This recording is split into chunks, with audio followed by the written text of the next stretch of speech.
You know about an individual named J. Dot, Yes, I do, sir. and he paid for the Airbnb in this case? The Cash App records indicate that J. Parisi paid Mr. Isaiah Chance $390 right before Mr. Isaiah Chance paid for the Airbnb. All right, and J. Dot, he was never arrested. This investigation is still open It's still open? in reference to any other involvement, specifically to Mr. J. All right, okay. The fact that he paid for the Airbnb, that wasn't enough for an arrest warrant. Oh, sorry, go The ahead. fact that he sent $390 on its own was not enough for an arrest warrant for J. Parisi, correct? Was it enough for a search warrant? I can't. Yeah, that's- relevance. Sustain the objection. You also know that Youngin Ace is the leader of the rival gang in this case, correct? I don't know that he's a leader. I just know that he's a prominent rapper figurehead for the gang. And he also rapped about the killing in detail. Is that correct? The Tong Game Over had a lot of details of this specific homicide, yes. All right. And he was never arrested. That is correct. There were no search warrants conducted on his phones. There's no search warrants for Mr. Ace, Young and Ace's phone, no. Or on his iCloud. I can only speak to the 5 defendants who participated in this murder in Tampa. Well, so you're telling me you can't say whether you conducted a search warrant on Young and Ace's iCloud? I did not do a search warrant on Young and Ace's iCloud. Okay. Kyla Enright, who sent the text messages back and forth to Sean Gathright, she was never arrested. Objection, Your Honor. Again, relevance. Overruled. You can answer. Kayla Wright was not arrested. Any search warrants on her phones or iClouds? No. And you were never able to identify who the fat boy person was that she was FaceTiming? That is correct.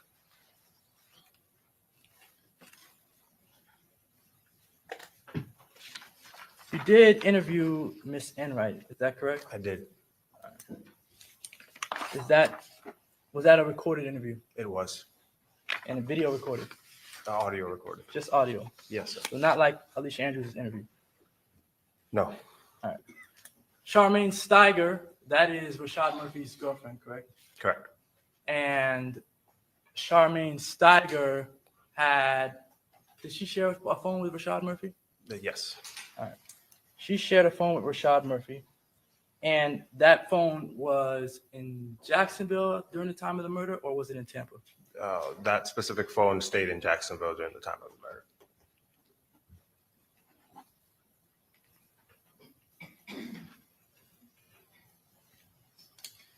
And it's your belief that Charmaine Steiger was being deceptive to protect Rashad? She specifically told us in her statement that Rashad was with her all weekend in Jacksonville when we had evidence to the contrary. So yes, I did not believe her statement, and the deduction was that she was lying to protect him. So she lied to you about being with Rashad in Jacksonville on the day of the murder, That Rashad was with her. with her in Jacksonville. Correct. All right. And she was not arrested. She was not arrested. No search warrants for Miss Steiger. Her phone. Excuse me? Her phone. Oh, so okay. Yeah. Rashad Murphy, Charmaine Steiger's phone, there was a search warrant. Correct. Correct. What about at the house? There wasn't. No, there was no search warrant at Rashad Murphy's house. A woman named Jasmine Glennon owned the Chevy Cruze. Is that correct? Correct. That's the cruise, the suspect cruise that's seen in the videos and used back and forth between Jacksonville and Tampa, correct? Yes. All right. Jasmine Glennon lent her car out Correct. that weekend. And that car, Jasmine Glennon's car, was used in this murder. Yes. And Jasmine Glennon was not arrested, correct? There was no evidence of her knowledge that what the car was going to be used for. All right. So she was not arrested because she did not know what the car was going to be used for. Is that correct? Correct.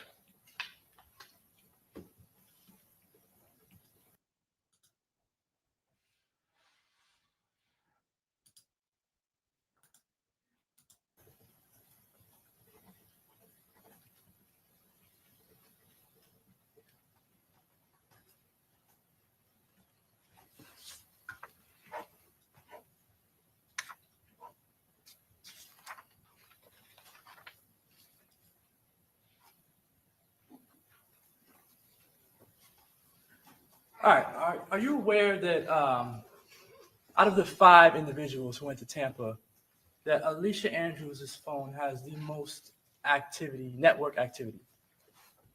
Yes. All right. That it has a significant amount more GPS connections and just overall data as to where people were at or where the device was at than the other 4 individuals. Specifically, her device and Sean Gaithwright's are the 2 most active out of the 4 devices that we tracked, yes. All right. But hers has even significantly more data than Sean Gaithwright's device. I cannot begin to speak on specific number of, these are large raw data files, so there's thousands of connections with the phone speaking to the satellite. From the visualization of the way I can see it, hers and Sean Gaithwright's are about equally or pretty active. The other 2, not so much. You said they were equally active? In the vicinity. Again, I can't specify. We're talking about thousands of raw lines of data. Well, I guess I'm just trying to make it clear. I don't know if you're saying that the phones had equal activity on them, or if you don't know whether one had more than the other. I know that they both had high usage. But you don't know which one had more. No, I would not be able to put a number on that. All right. In this case, there was no search warrant conducted at Alicia Andrews' home. Is that correct? No. And at Alicia Andrews' home, you could have found evidence pertinent to this case. Is that accurate? Objection, Your Honor, speculation. I'm going to, overall, you can answer. Go ahead. So just because you participated in the murder doesn't mean we can automatically search your house. There was no evidence that were to lead us to believe that we would find material evidence in her house. Like a phone? We got the phone that she had. No, you had the new phone that you got. Correct. You don't have the old phone. We had reason to believe the old phone was no longer in her possession What reason did you have to believe that? because she was in possession of a new phone. So that means she no longer has the old phone. Again, I would have to have evidence that that phone is currently in her house, and we had no evidence that that phone was currently in her house. It's different to say that you don't have evidence that the phone is in her house than to say you have evidence that she got rid of the phone, right? What, I'm sorry. Well, let me ask you Repeat that this. You don't have any evidence that shows she got rid of the phone, correct? I don't have any evidence that she got rid of the phones or hid it, or we don't know what happened to the phone. All right. So there's no indication that she threw the phone away, right? Correct. There's no information that she threw it in a river or in the ocean, right? And there's no information she's hiding it in her house. All right.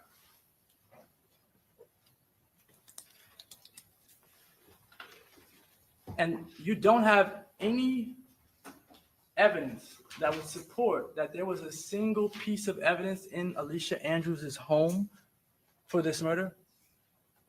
So in order to establish probable cause for evidence to search a house, again, just because you participate in murder doesn't mean I can automatically search your house. I have to have probable cause, reason to believe that there's something material important to this case that I have knowledge that it's currently in her house.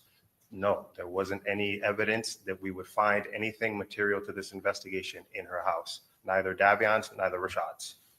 All right. And probable cause is a low standard, right? Probable cause is a less standard than proof beyond a reasonable doubt. All right. So it's lower. Yes. So there were no Glock switches found on Alicia or in her home, right?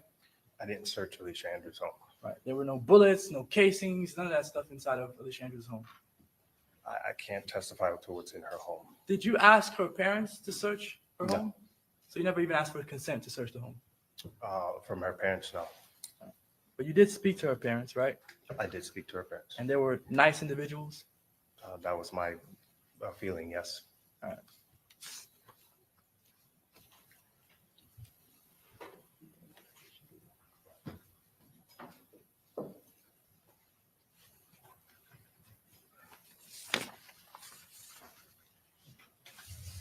Need State's Exhibit 55. I'm going to publish that to the jury.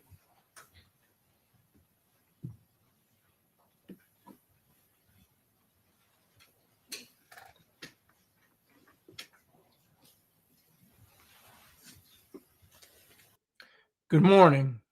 This is Morning Sky. I'm your host, Sky. And what we have right here is just expert courtroom stuff. We're bringing in the Julio Foolio. This is day 7 of the trial against the state of Florida versus Alicia Andrews. I don't know why I said Williams, but day 7 of the Julio Foolio murder trial. She's again wearing very light colors, almost match her skin. She almost blends in with her clothing. She's got a suit. I guess it's kind of like a blazer or a suit, and it looks like it's beige or some kind of cream color. She is not, expressed too much, like she's concerned. She's expressed moments of nervous laughter. I think they showed some of the pictures. But they're really trying to find out exactly what her involvement in this murder actually was. So I'm gonna drop you in like a airdrop once again into the proceedings that are already in progress. All right. This is Alicia Andrews inside of an interrogation room in Jacksonville, correct? Correct. And interrogation rooms are usually set up the same. Similar, sure. Right? There are no windows inside the interrogation rooms usually, right? The defendants are usually seated with their backs against the wall. In view of the camera. With their backs against the wall as well. It would depend. The primary purpose of where we seat them is so that they're in view of the camera. It could be that their back is against the wall in a different room. It could be something else. In this specific situation, her back is against the wall, yes. All right. And there's also a wall to her left. Correct. And then when you and Detective Campbell come inside, you're pretty much seated on her right, correct?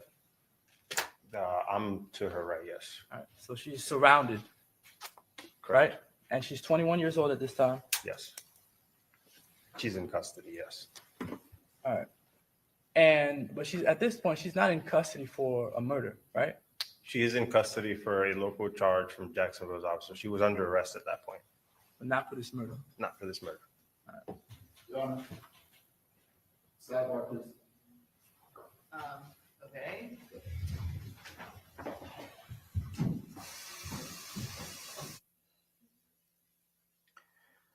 They're requesting a sidebar over some kind of details that are going on.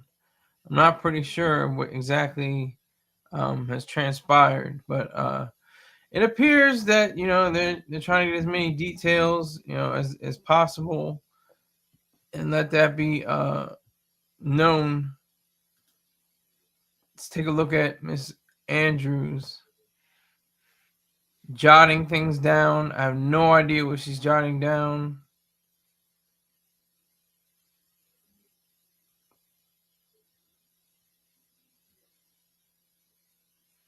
Seems like she's aware of the camera. I would imagine, allegedly. She knows who the camera is and knows it's trained on her.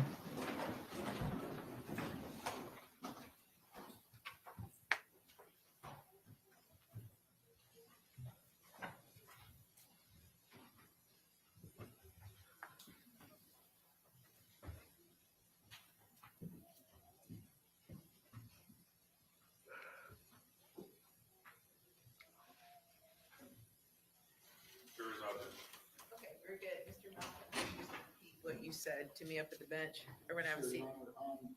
Most of this trial starting today, Ms. Julio, Ms. Charles Jones, his mother's attorney, I believe, is sitting right behind the bench. And throughout this cross-examination, at times, aiming his phone, not saying he's observing anything through it, but aiming his phone in this direction. I think in the same way, the court instructed Mr. Coffey to move away from the state's table to protect the confidentiality of their discussions. The court should do the same and ask this attorney to sit over there where his client is and not behind the defense table where he can observe what we're doing during this delicate cross-examination if he so chooses. Okay, what's the name of this attorney, you I know? don't know the gentleman's name, but he's right there in the blue suit with the gray tie. Sir, good morning.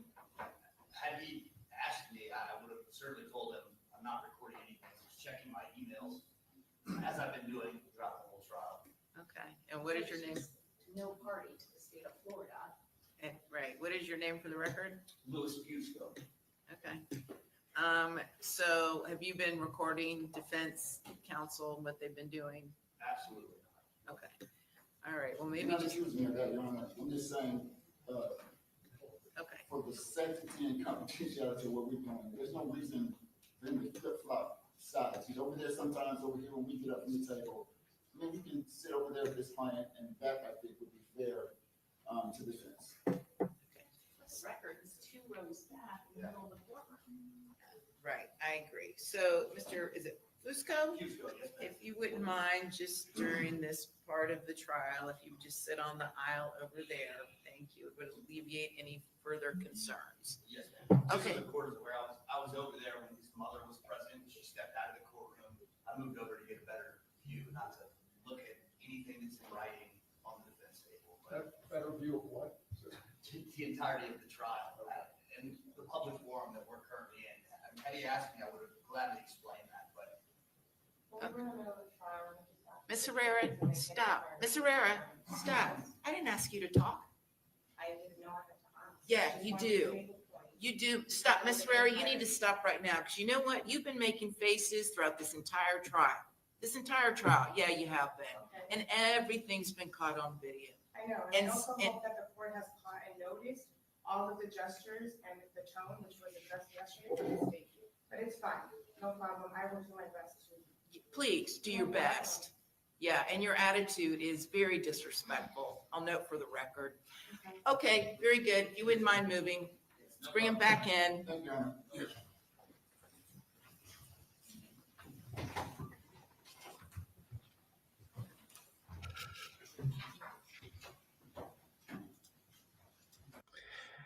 Judge getting peeved. She said she was acting disrespectfully. And she was showing faces during the whole trial. And it's on record. It's on video. Judge not too pleased with Miss Andrews' defense team. Uh-oh. What does that mean? Who knows? We shall see. Let's get back into it. Okay, very good. Everyone have a seat and you may proceed.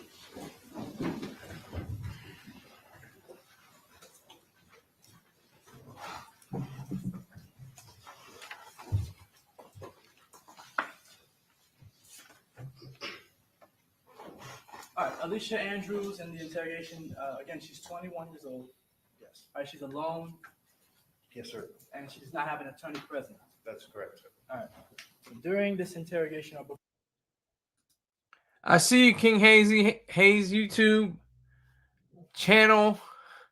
King Hazy, only Hayes YouTube channel. I appreciate the 2 likes.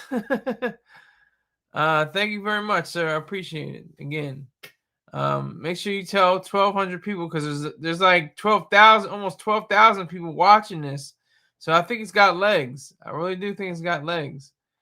It's a very engrossing case, I think. So make sure you tell somebody about it. Let everybody know. before the interrogation started, about gang members who might have been involved in the murder.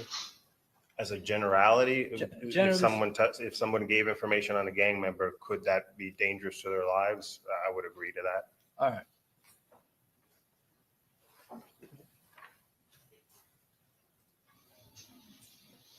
Hey, Lisa. That camel partner that almost. Take these in here to get you here. Am I nice? Okay, stop. Is there a question on the table?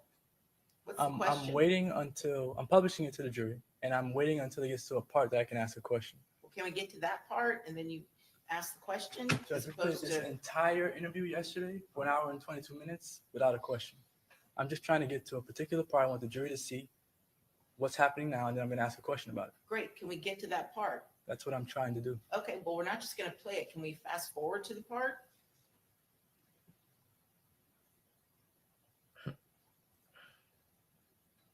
In this moment, right, God isn't in, okay, I know that you were in a relationship with Isaiah Chance, okay, and I know he's probably already talked to you and, probably tried to tell you what to do or what to say, okay? But I want you to understand, right, in this moment, right, God isn't in this room and he can't do anything, to help you in this situation. You have to make that decision for yourself, you know what I mean? I think that there's a lot of stuff that we have to show you that you would probably want to see. And I'm willing to be as open can be to show you everything that we have. You know what I mean? Because I want you to make an informed decision about your life and where it goes from here. Okay?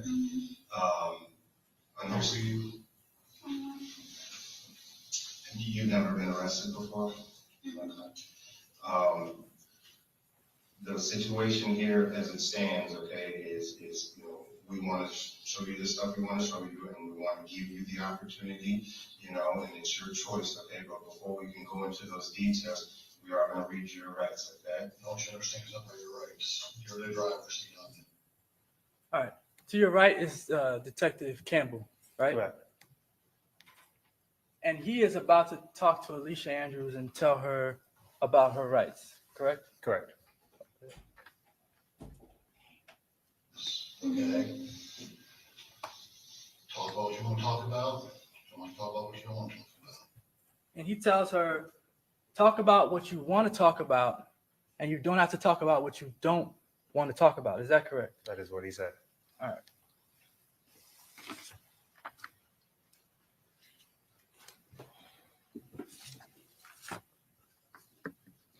Go to the first highlight. 12:16.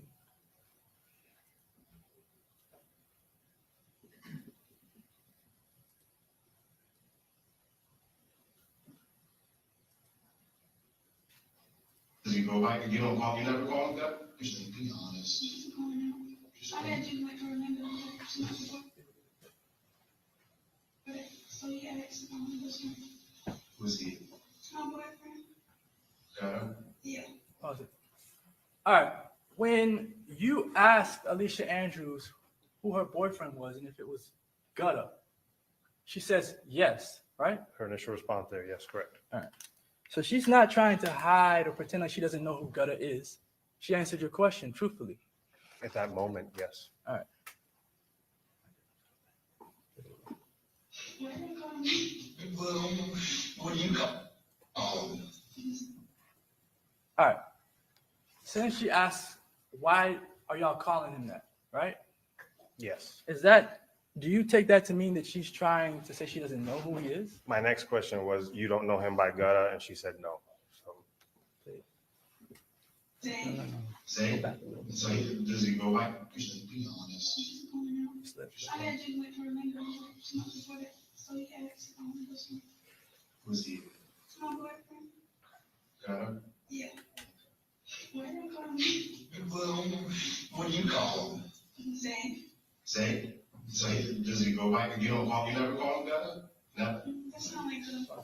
So you did ask two questions there. You started to ask, do you know him by Gutta? And then you started to say, the question finished as, do you call him Gutta?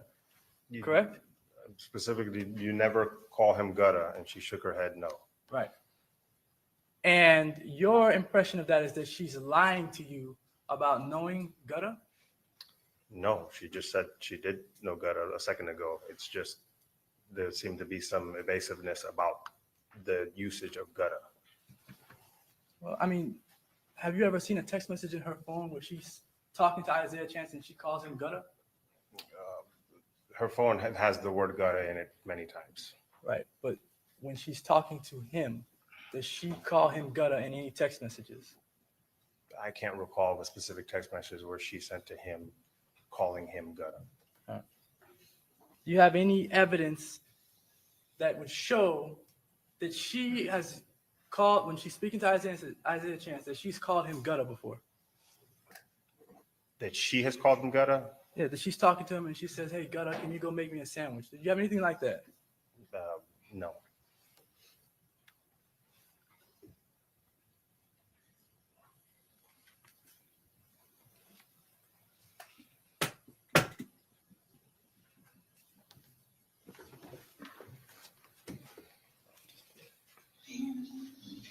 I said, you can come to if that's what you know about. Who went down to Tampa with you? When you asked her who all went down to Tampa with you, she said, I don't know them people. Is that correct? Something along those lines. Yes, that's what I heard. All right. And did she know those people before she met them when she went down there? A very minimal. She spent a 3-hour car ride with Mr. Gaithright on the way down to Tampa, and she admitted that she had been to his house before for some kind of gathering. So that was evidence that she knew Mr. Gaithright. So that's one of the people that she said, the only person she said she was there with. She didn't say that. Oh, I'm sorry. Let me back up. Is there any evidence that she knew Davion Murphy No, or Rashad Murphy? not that I found. And the knowledge that she had of Sean Gathright is one time she went to his house and got a plate of food and left. That's from her statement. Okay.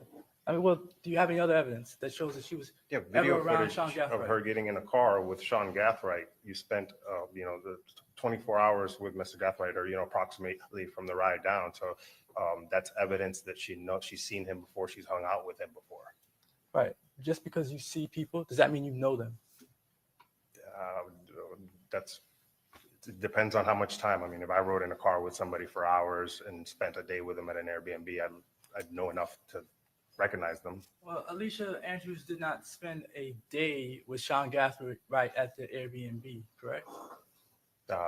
We want to get approximately, there was a 3.5 hour car ride, approximately 15, 16 hours, and then a 3.5 car ride after that. So less than, maybe a couple hours short of a day. Right. When she's in the Airbnb, Sean Gathright is over on Nebraska Teasers. For 30 minutes, but most of the time his device was at the Airbnb when she was at the Airbnb. No, 30 minutes he was on Nebraska? Between 10 and 10:30 is when his phone left the Airbnb and goes up and down Nebraska, but then it goes back to the Airbnb. All right. At what time does he get back to the Airbnb? I can't recall at this point. We'd have to open up the Cellhawk mapping, but it was somewhere in between 10:30 and 11. And then she goes to McDonald's. Sean Gathwright's not with her there. Correct. And Sean Gathright is not with her in the Chevy Cruze. Correct. All right. And when, I guess after everything is done, do you know if Sean Gathright and Alicia Andrews hung out in the Airbnb together? There's evidence that they were all in the Airbnb after the murder. What Mr. Gathright and Alicia were doing inside the Airbnb, I can't speak to. We have no way of knowing. All right. So they weren't like sitting next to each other for 24 hours in this Airbnb. Objection, that's a speculation. You can answer if you know. I don't know what they were doing in the Airbnb. All right. No problem. So during the interrogation, you made some threats to Miss Andrews. Is that correct? I wouldn't call it a threat, no. Okay. Well, there were questions that applied pressure to Miss Andrews. Is that correct? It's an interview tactic. Okay. So interrogation tactic. Yes. So you're taught how to interrogate individuals. I'm taught different methods of interrogation tactics to try to elicit information from the person I'm interrogating, correct? All right. And the purpose of those interrogation tactics and an interrogation is to get an individual to confess, right? The ultimate goal in any interview is to get the truth out of the subject you're interviewing. All right.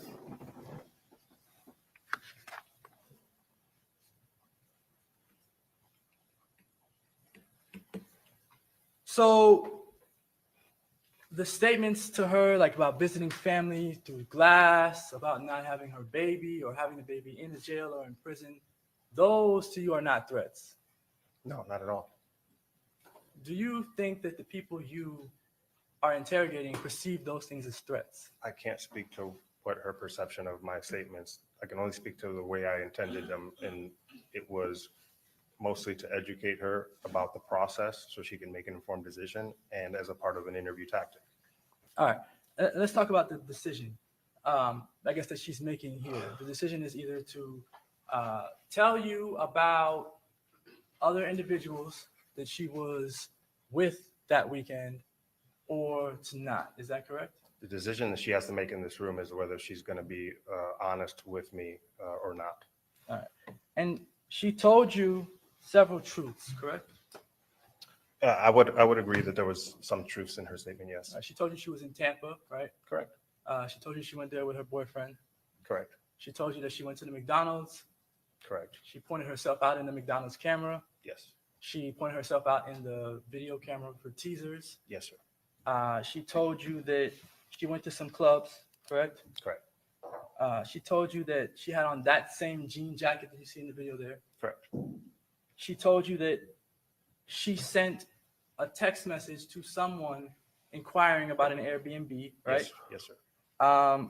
She admitted to taking an Uber back home. Correct. She admitted that she had met Sean Gathright prior to going down to Tampa, right? Yes. She admitted to going through the front door of the Airbnb, Correct. and she admitted to knocking on that front door, right? Yes. She admitted to not opening the back door to let others in through the back, correct? That was her statement, yes. Well, it was the truth. She didn't let anyone through the back Again, door. we have no idea of knowing who opened the back door. That's not, there's no way to know that. She admitted to not having the Airbnb app on her phone. I'm sorry, I don't recall whether we spoke about whether Airbnb app was downloaded on her phone or not. She says it in the interview. Okay. But let me move to a different question. Sure. When Sergeant Campbell asked her about how to get into her phone, he referenced using facial recognition to get into the phone. I believe, yes, he was asking about how she unlocked the phone for Mr. Chance. Yes, sir. And she corrected him and said, it's not facial recognition, it's a password that I put in. Correct. All right. So she told you the truth, all of those truths about herself, right? Yes. Placing herself at the scene in Tampa and with her boyfriend, correct? Correct. And she was dishonest to you about the involvement or role of other individuals. Is that correct? She was dishonest about a lot of things. I mean, we are going to go down a similar list. Well, she was dishonest about Davion Murphy, right? Is there a specific part of, because we talked about these guys in multiple parts. Well, multiple specifically, you asked if Davion Murphy was at the Airbnb or he stayed at the Airbnb, and she said she didn't know or no, something like that. I believe her first response to whether he was at the Airbnb was no, and then she indicated, she changed it and said that he laughed a couple times, you know, so Did you ever offer her any protection from Davion Murphy? no, What about from Rashad Murphy? that's not something that would come up at this stage. All right.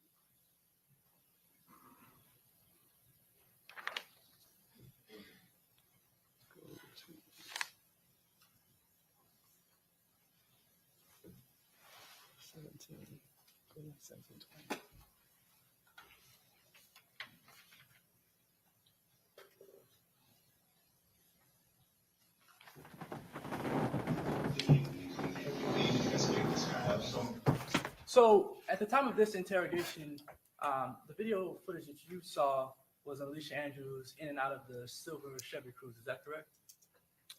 At which specific point, sir?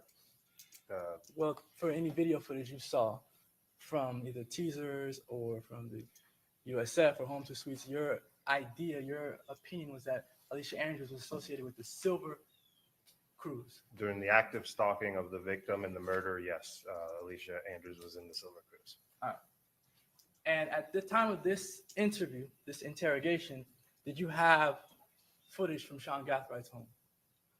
No, So at the time of this interrogation, you believed that Alicia Andrews traveled down from Jacksonville in the Silver Cruise. I didn't know what vehicle she traveled down from Jacksonville, and I just knew that there were 2 vehicles that came down. All right. And when, go ahead, go to 17. Was that silver car that you're in the drive-through in, is that the car that you and Zay traveled down from Jacksonville in for the weekend?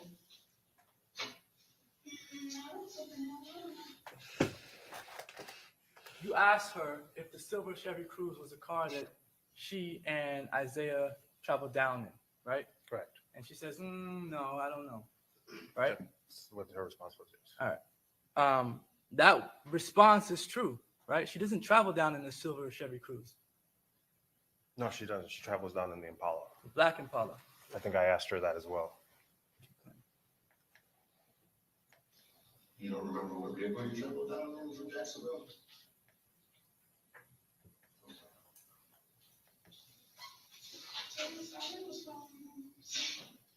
What's that? You were following Zay? He was kind of leading the activities. Were you in a different car than Zay on the weekend? No, I just asked what we doing for the weekend. You just came The down? plan was. Is this Zay's little brother? When you showed Alicia Andrews a photo of Sean Gathright, you showed her a photo of Sean Gathright with little to no hair. Is that correct? Shorter hair. Yes, that's correct. Shorter hair. And you know that Sean Gathright had long hair at the time of the murder in this case. At the time of the murder, he had longer hair. Yes. Right? At the time that he and Alicia Andrews would have been around each other, he had long hair. Is that correct? Yes. All right. And you showed her a picture of Sean Gathright with short hair. That's the only photo I had. Right. And you asked her if she knew who he was, Correct. and she said she didn't know. Correct. But throughout the interview, she does refer to Isaiah Chance's little brother throughout the interview. So she does refer to a third person being in the vehicle with them as they're coming down from Jacksonville. Is that correct? It's my understanding that little brother was Sean Gathright. She just wouldn't identify him from the photo. Okay. But she told you there was another individual there.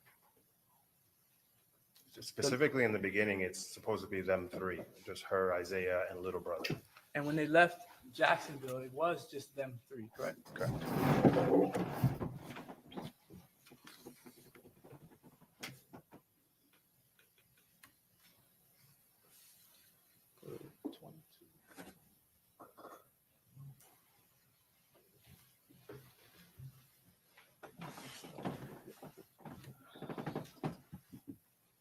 Conversations with him at all? Did he introduce himself?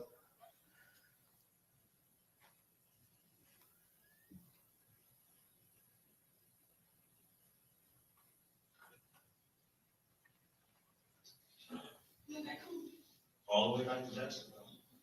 So you drove down in a car you don't remember, and then you took an I'll Uber? tell you, I followed him. Okay. All right.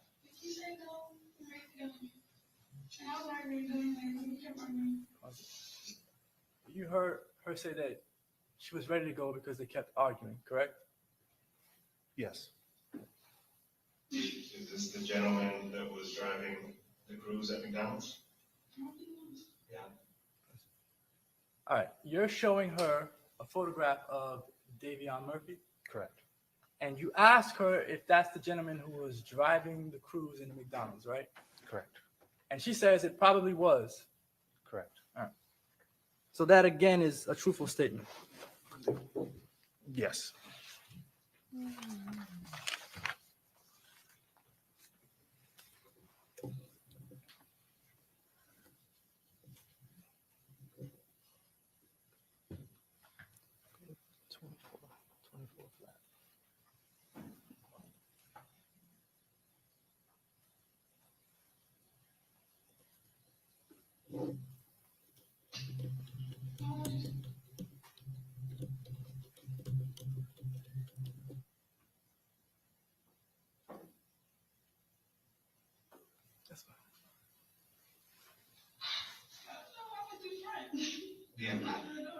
this camera goes off every time somebody passes it, and in order to get in, you have to put in a code, and that code gets tracked on the app. I spoke to the owner of the Airbnb. Nobody else went in. How did they get in? I'm not sure. Can you let them in another door? Is it possible you could have opened the back door? No. How did You use their lights. At this time during the interrogation, you are sure that she entered the front door and let people in through the back. No, You're not sure about that. no, I'm sure that she's the only one caught on camera coming into the Airbnb. And that's all I can be 100% sure about at that point. But you're questioning her as if she let people in through the back door, right? At that time, with the evidence that had at that moment, there was a logical deduction made that she was the only one that came in, because the primary bulk of what I analyzed was the Ring video footage, which showed she was the only one that went in through the front door. But admittedly, the logical deduction that you made at that time, it was incorrect. As far as her opening the back door, we don't know. We have no way to know if she opened the back door or not. No, as far as her being the first person to go in. The logical deduction at this point, I've testified from the logs, would lean that somebody came in approximately 36 seconds, in a 36-second window before her, yes. But that's not the deduction that you had at the time of this interrogation. Yes, correct, sir. It's also not the deduction that you had at the time that Alicia Andrews was arrested for this murder. Correct.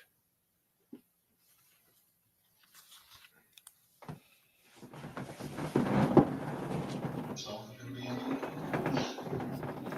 Well, it can't be you and him, because you're the only one that goes in the front door. Nobody else comes in that front door. It records every single person that comes in that front door and uses that code. When you guys went out to McDonald's, did you go out the front door? You don't know? Or did you go out the back door?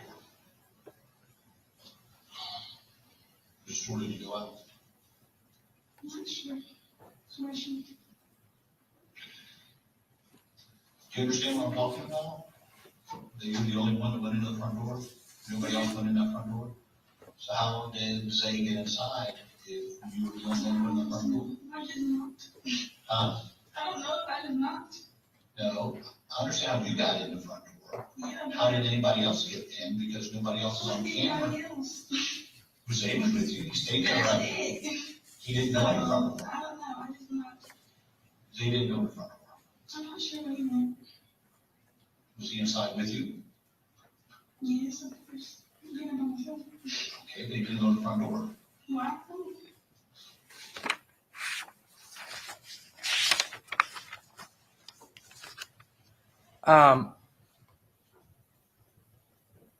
You're mentioning a 36-second buffer. So now that you have the locking log, your understanding is that whoever went in first must have gone in 30 seconds before Alicia Andrews, because that camera takes 36 seconds to turn on? Okay, so the locking log specifically shows 7:55, but it does not give a second marker on when that activation is. So presumably that locking log could indicate 7:55 from 01 all the way to 59. The camera footage starts at 36. So there's a period from 01 to 36 that somebody had to have been in that window. They couldn't have come in at 7:54 because the locking log would have said 7:54. So whoever came in, if someone came in before her, came in between 7:55:01 and 7:55:36 when we see her on camera and don't see anybody else going in other than her. Okay. I need State's Exhibit 60.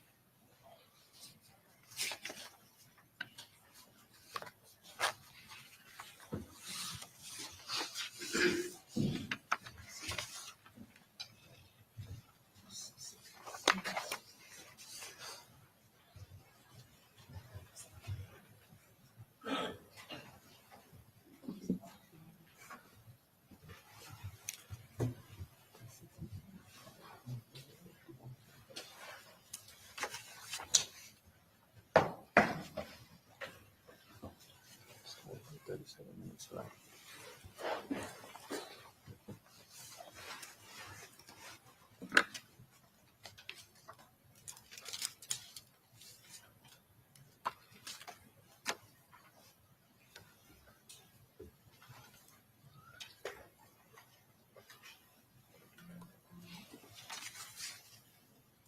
else went to the front.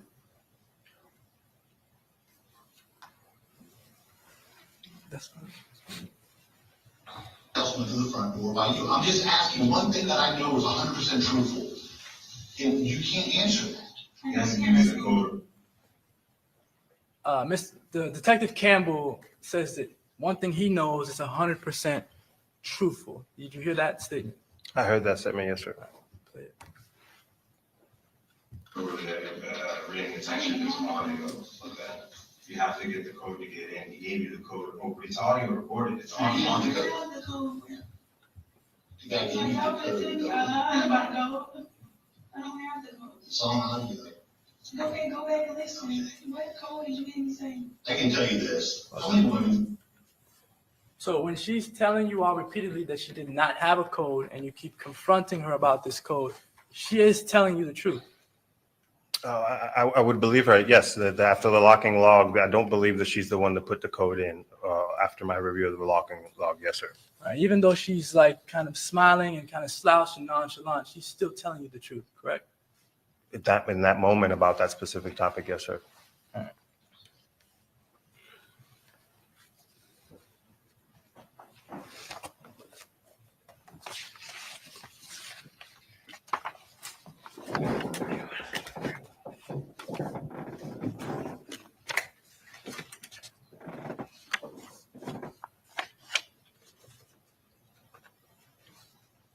And this is, for the record, States Exhibit 60 that I'm publishing.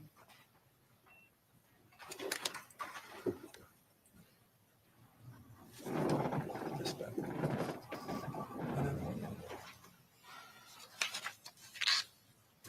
It's 61.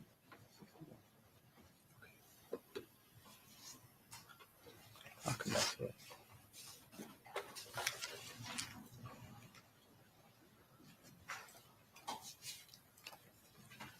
Sorry, publishing 63A through I.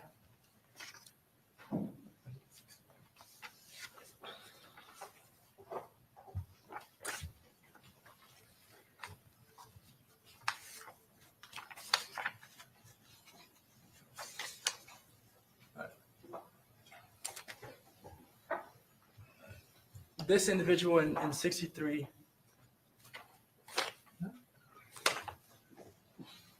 Sorry, 63 I. Who is that? Davion Murphy, sir. And that's him entering the Airbnb. Yes, sir. This is when they're leaving. This is in the afternoon after the murder when they're in and out before they leave, yes.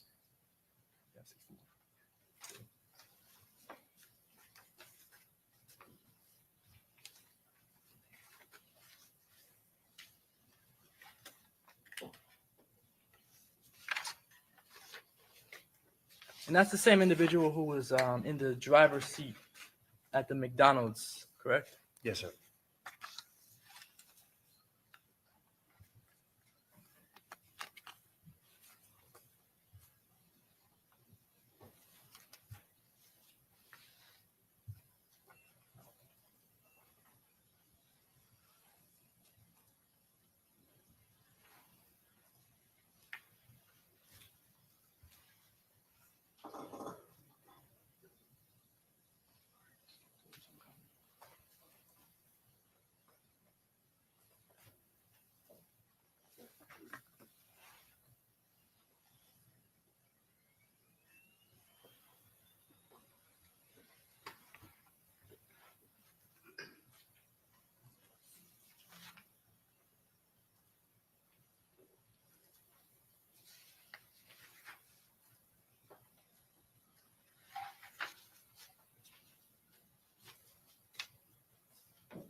While this is loading, I know that you said yesterday that you are aware or know for sure that all 5 individuals were at the Airbnb. Is that correct? Correct. All right. Is Rashad Murphy ever seen on the camera here? No. All right. And he does not have a phone. Correct. So how are you able to place Rashad Murphy at the Airbnb? The Uber driver who picked him up from the Airbnb. He said Rashad Murphy was staying inside the night. He said he picked up 3 people from the Airbnb, and they were identified on Sean Gaithwaite's camera, and he was identified as Rashad Murphy. Okay.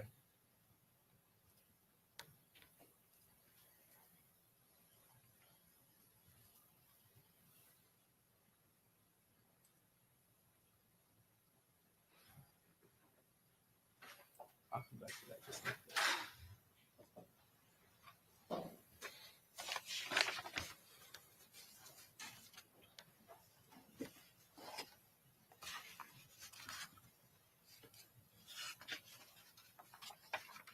All right. During the interrogation, you also discussed with Alicia the possibility that one of her co-defendants might take an opportunity to cooperate against her. Is that correct? Yeah, that's always a possibility, yes, sir. All right. And in this case, there are no cooperating witnesses against Alicia Andrews. Up to this point, no. All right. So out of the 4 other individuals arrested, none of them have come forward to say that Alicia Andrews knew that Charles Jones was going to be murdered on June 23rd. I have no personal knowledge of any proffer or deals that the 4 defendants are trying to make with the state.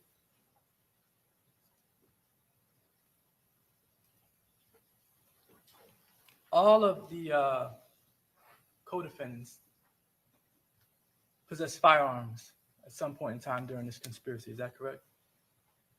The 3 gunmen and the one that Isaiah Chance has, and yes, correct. For the other 4 at some point are holding a firearm. And Alicia Andrews is never with a firearm. That is correct. At no point in time during the interrogation does Alicia Andrews confess to knowing that Charles Jones was going to be killed. Is that correct? She does not confess that. All right. So there is no confession in this case. No. All right. There are also no written communications between Alicia Andrews and anyone else that would prove by themselves that Alicia Andrews is guilty of first-degree murder. Is there a written communication? No. And yesterday there was conversation about the bullets that were sent to the bullet casings that were sent to ATF. There was 30 casings that were sent to ATF, correct? 30, correct. Yes, sir. And of those 30, you said you got back the report from ATF. Correct. What was tested or analyzed by the ATF? Was it fingerprints? Was it DNA? So the ATF, we predominantly bring on in these kind of cases for the specific goal of trying to get DNA off of the casings. They have a technology or a better way of trying to extract DNA off of casings, which is typically difficult because the casing goes through a combustion process that usually burns DNA off. You said that the casings go through a process where the DNA is burned off. That's what typically happens. It is harder to get DNA off of an expended shell casing that's gone through the combustion process in a firearm. Yes. All right, but you did test the casing for the DNA. Yeah, that's sir. That's why they went to the ATF. Yes, sir, for DNA testing. And you handle, regardless of whether the casings have this combustion issue, you handle those casings with gloves in order to preserve the DNA, right? The ATF is very meticulous, in particular about the way they want the casings collected in order to qualify for submission. So those casings were specifically collected per ATF guidelines and standards. Yes. All right. But somebody picked up the casings off the ground with gloves, right? I am not familiar with the specific process. That would be better suited for the crime scene technician who has been informed by the ATF. And those casings were placed in a black container. Yeah, I am familiar with the ATF requires specific casings for specific containers for the casings to go in. And they provide us those containers. The crime scene technicians who would be responsible for processing the scene and collecting those casings would utilize those containers per ATF guidelines. All right. And they put the casings in those containers, again, to preserve any DNA evidence. To attempt to preserve any DNA evidence, yes, sir. All right. And when you got back the results from ATF, you mentioned, it kind of glossed over like what the results were. Could you describe what the results were from the casings? Oh, yeah, sure. There wasn't enough of a sample recovered, so it's not a surefire thing that they would find some. Their report indicated that there wasn't enough DNA to be able to examine. I guess, does that mean that there was some DNA on the casings? I can only say what the report says, that there wasn't enough. All right, but you never talked to ATF to ask them for more information. I received the report. I did not speak to an ATF lab person after that. All right. Did ATF do any fingerprint analysis on the casings? Not that I'm aware of. Did you request that? No, not from the ATF. What about the one casing that Tampa Police Department collected and kept? Was there any fingerprint analysis done on that one casing? That one would have been an attempt, I'm sure. Okay. Do you know what happened? There was no fingerprints recovered from that casing. All right. And what about DNA? That was the casing analyzed for DNA with TPD, the one casing. No, Why not? because we sent the other 30 off to be analyzed for DNA. That one was spared for the specific purpose of entering it into NIBIN to get the ballistic information off of it. So if you enter the casing into NIBIN, you can't test it for DNA? There might have been a swab done, but not one that I determined that there would be any value in sending off, because I sent off the other 30. All right. So I guess you figure because the other 30 were sent to ATF, there's no need or purpose in testing the one casing that you did have for DNA. That specific casing was set aside to try to extract the NIBIN information of it. It was rushed to NIBIN to get the NIBIN information. I guess what I'm asking Yes, sir. is whether you decided not to analyze the one casing that you had for DNA because you sent the other 30 off to ATF. Objection asked and answered. Oh, go ahead. I'm sorry. The one casing was not sent for DNA analysis.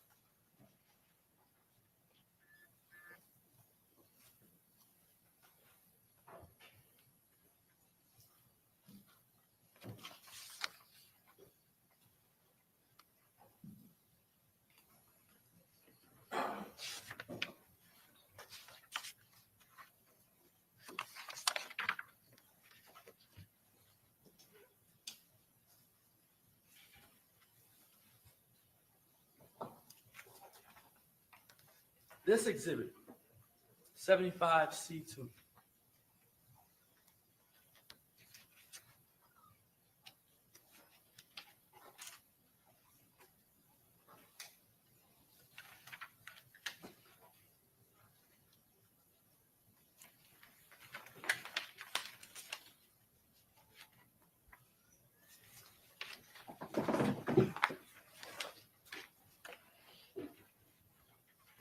The exhibit where Alicia, at 17 years old, says that Foolio needs to die. Did you locate this text message? No. Do you know who located the text message in your team? I believe it was, I can't recall exactly. I reviewed it. It was brought to my attention. All right. And this text message was not sent to Isaiah Chance, correct? Correct. It was to a girl named Jewel, I think. All right. As a matter of fact, Alicia Andrews did not know Isaiah Chance, was not dating Isaiah Chance when this text message was sent off, correct? Her statement to me was that they were on and off for 4 years prior to June 2024. So that would put it maybe June 2020. And these are from 2021. So I don't know if this was an off period or if she had met him yet. Okay. Did she have any text messages in her phone like this one that Foolio needed to die? Did she have anything like that more recently? Again, from the iCloud, the more recent messages weren't backed up, so we didn't have any more recent. This is, I think it went up to 2022, 2023. This is the only message where we found that she wished that Julio would die. All right. In the messages that are in evidence, you have messages from the week prior to this murder, correct? Alicia. So specifically, the messaging that we have from Alicia's phone came, as far as to pick up the phone and all that, that actually came from defendant Sean Gaithwright's iCloud. So he had backed up his messages to be recent, but Alicia's device, iCloud, had not backed up its messages to be recent. All right. So you're saying that there are no text messages between Alicia Andrews and Isaiah Chance in the weeks leading up to the murder? Not that I have reviewed or I'm aware of.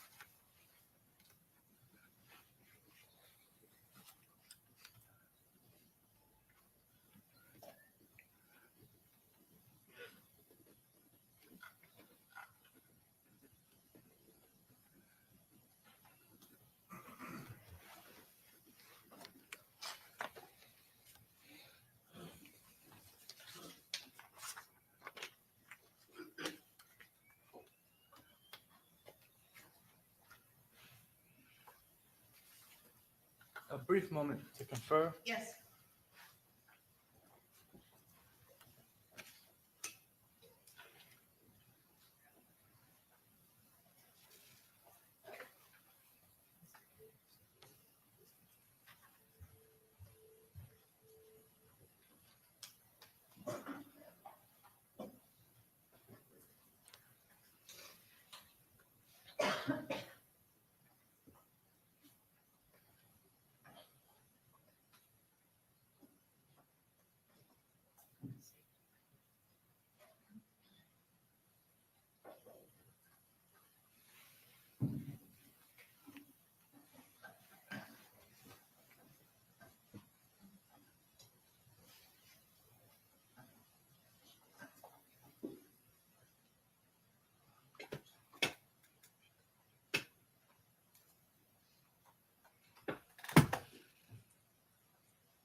All right. Alicia Andrews was not with the group when they first went to Teachers, correct? Alicia Andrews' device remained at the Airbnb when the other devices drove up and down Nebraska near Teasers. All right. And then she wasn't a part of the second plan with Kyla Enright, correct? I have no evidence of that. And you don't have any evidence that Isaiah Chance told her, we're going to go out so that we can look for Julio Foolio to kill him, correct? The totality of the evidence indicates that the purpose of the entire trip was to kill Julio. You don't have any evidence that Isaiah Chance communicated that to Alicia Andrews. A specific written message? No. No further questions. Can you redirect?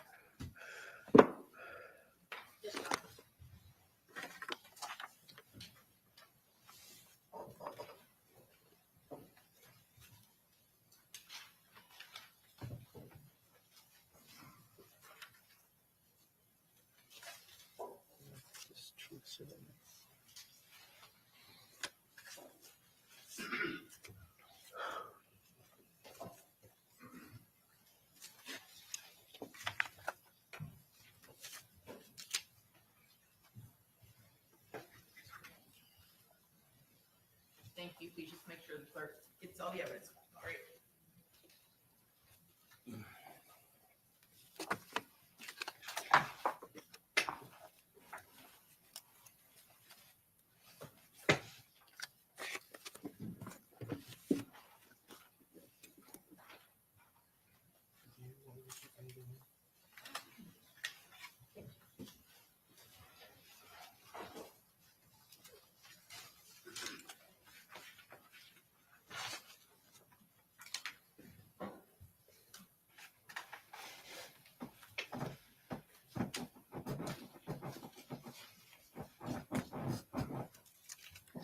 Detective Ramos, you were asked about whether or not Alicia Andrews knew Rashad Murphy. Is that correct?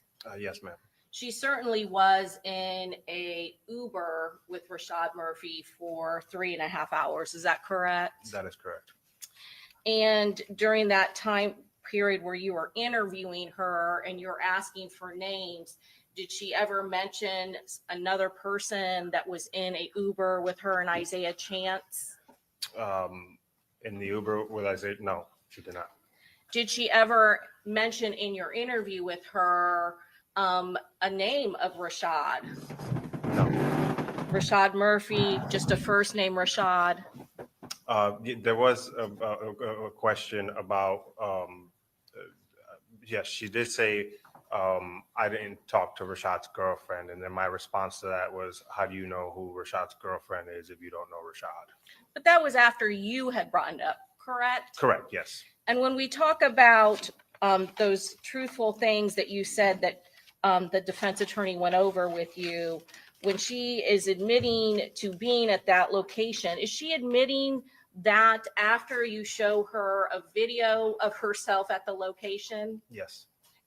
So for instance, she's not admitting she's at this Airbnb until you pull up her photograph on a Ring camera. Is that correct? That is correct. And when you first asked her about whether or not she sent a message to book an Airbnb in Tampa, what was her first response? No. She said no, right? She said no. Was she being truthful to you in that moment? No, she was not. And when is it that she admits that, yes, I did that? We were telling her that we had the messages.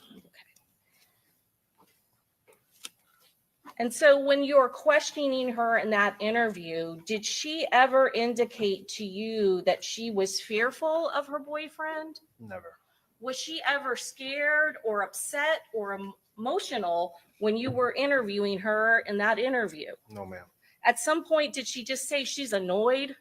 She appeared annoyed, yes. Did you make it clear to her that you're questioning her on a first-degree murder charge? Very clear. Did you make it clear to her in that interview that there was evidence to convict her of a first-degree murder charge? Yes, ma'am, I did. Did she seem afraid? She did not. Did she cry? No.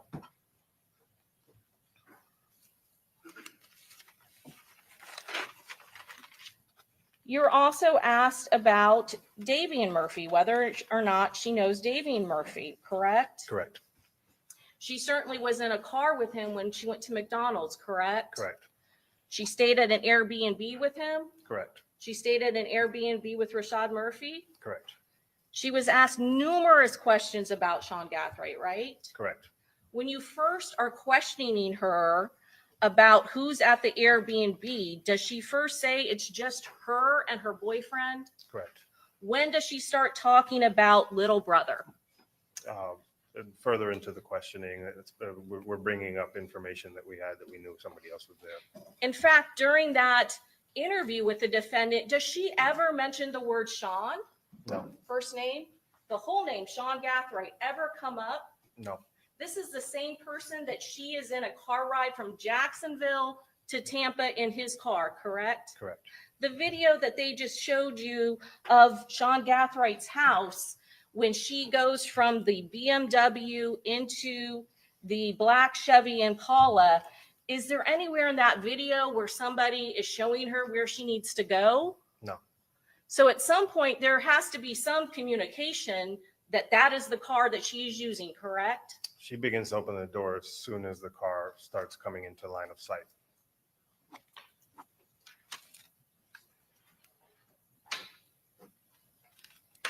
You said that there was indication that Alicia Andrews, the defendant in this case, was aware of gang activity. Is that correct? Correct. And that is not until you got a look into her Apple iCloud account. Is that correct? Correct. Were you questioning her specifically about a gang rivalry, a gang war that occurred in Jacksonville? Yes, Did that come up in the interview? it did. And when you talked about Charles Jones and used his nickname Julio Foolio, did she indicate to you whether or not she had a lot of knowledge about him? She led me to believe that she didn't really know of him. And then going back to Gutta, is that the name, the stage name of Isaiah Chance? It is. And when you're talking to her about Gutta, at some point, does she appear to have some kind of confusion and question you? Why are you calling him that? Correct. And again, that is a name that associates her boyfriend with this gang war. Is this correct? Correct. And when we're talking about the most phone activity, that is certainly her phone. Is that correct? Yes. And of course, she is not a high-profile member of either gang. Is that correct? Overruled. Go ahead. Is she a high-profile member? Not that I know of. Is Sean Gathright a high-profile member? Not that I know of. As far as Rashad Murphy and Isaiah Chance and Davian Murphy, are they purposely limiting their phone use during the time when the actual stalking and hunting of Charles Jones is occurring? That is what the evidence suggests, yes. You were asked questions about Kayla Enright, SeanGathright's girlfriend. Is that correct? Yes, ma'am. Shown these text messages. Yes, ma'am. So Sean Gathright was using his girlfriend to assist him in tracking Julio Foolio, Charles Jones, the night of the murder. Is that correct? That's yes.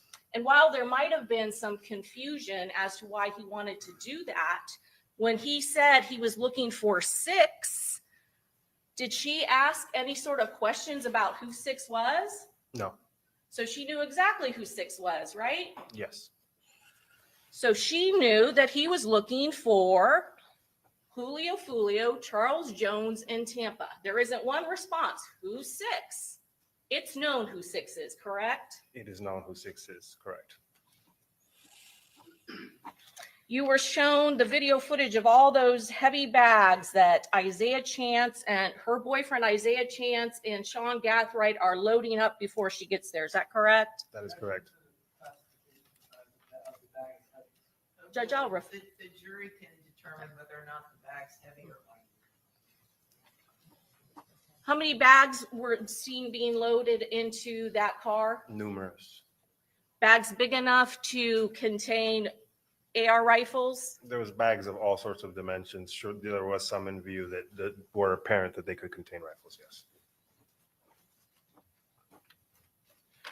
And you were shown a video of the Airbnb, is that correct? Correct. Is there any video of bags being brought through the front door of that Airbnb? Brought in, no. There is some video the next day, is that correct? Yes. Is the defendant seen helping load the bags up? Yes. Bags that she did not herself bring, is that correct? Correct. You were asked whether or not Alicia Andrews was hiding from the cameras from that front door Airbnb. Correct. Was Isaiah Chance hiding from that camera? There was none of the other defendants are visible up to the point they leave.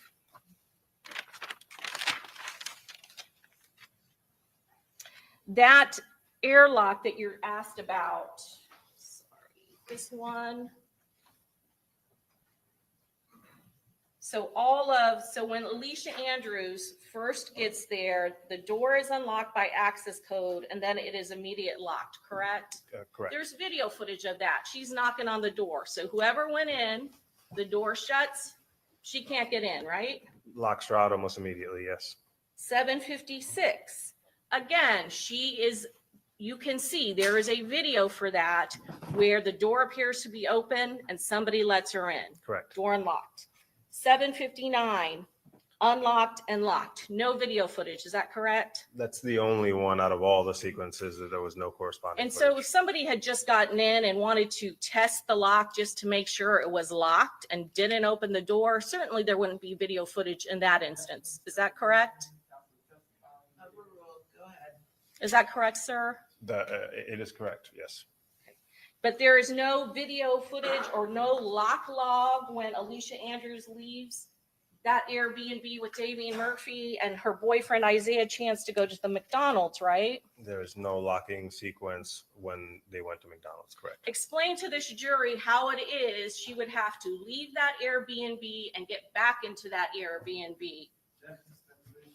Overruled. So obviously we have two systems here. We have the Ring camera and the locking mechanism. Surely one of those would show a record of an entry or exit. There is no activation on the cameras or on the locking sequence. So the only possible way to get out of the Airbnb when you're going to McDonald's or when you're going to go to Teasers to start the stalking Julio, you have to go through the back door. There's no other option. It's dark out. It's dark. Okay. No sidewalk to that back gate. Is that In correct? that back part, no. Got to go through that grassy lane in the back of the Airbnb. You can crouch underneath some branches, yes. Same route she would have had to take when they went into the silver Chevy Cruze to start following Charles Jones. Correct. Same route she would have had to take after Charles Jones was murdered and killed. Correct. You were asked about Aaliyah Albritton and Robert Howard. Is that correct? Correct. Did you do some initial investigation into both of those subjects? Yes, I did. What did you do? I pulled called out detail records for them and looked for any evidence that there was any communication with any of the defendants. They were investigated and they were cleared. And when we're talking any of the defendants, we're talking about the three known shooters in this case, Sean Gathright, Rashad Murphy, and Davian Murphy. Is that correct? Correct. Any communication with the two people that were tracking them in the first vehicle, Alicia Andrews and Isaiah Chance? No. No communication between any of those parties and Aaliyah Albritton. Is that correct? Correct. No communication with any of those parties and Robert Howard. Is that correct? Correct. You were asked about probable cause or why Jasmine Glennon was not arrested. Is that correct? Correct. Did Jasmine Glennon travel to Tampa with one of the gunmen and the other person who was actively stalking the victim in this case? No, she did not. Did she stay in an Airbnb with all four of the other co-defendants in this case? No, she did not. Did she actually get out of the vehicle at every single location where Charles Jones went to in Tampa that was advertised? No, she did not. Did she get out of her car and look at the front door and never go into the club? No, she did not. Did she actually provide the phone that her boyfriend could use to communicate with the people in the assault vehicle? No, she did not. Did she actually give a passcode when the phone locked up in that parking lot at Teasers? No. Was she in listening distance of when that person was communicating with the assault team in the black Chevy Impala? No. Let's ask those same questions about Charmaine Steiger. Did Charmaine Steiger come to Tampa when Charles Jones was killed in this particular case? No, she did not. Did Charmaine Steiger ride in a vehicle 3 hours before with Isaiah Chance and Sean Gathright, one of the gunmen in this case? No, she did not. Did she stay at the Airbnb with all four of the other people charged with first-degree murder? No, she did not. Did she go into a vehicle and track the victim to all three locations that he was publicly known to be? No. Did she provide a phone so that the main person who was tracking the victim could communicate with the assault team in the other vehicle? No, she did not. And so going back to this most phone usage, Alicia Andrews is not a high profile member of this gang. Is that correct? From the information that I have, she is not well known in the gangs, correct? So there would be no reason for her to not let somebody use her phone in this instance. Is that correct? Overruled, go ahead. Correct. Her boyfriend, Isaiah Chance, was immediately a suspect. Is that correct? Yes, One of the first persons you looked for. Is that correct? correct. Was there evidence, the same amount of evidence on his phone that there was on Alicia Andrews' phone? No.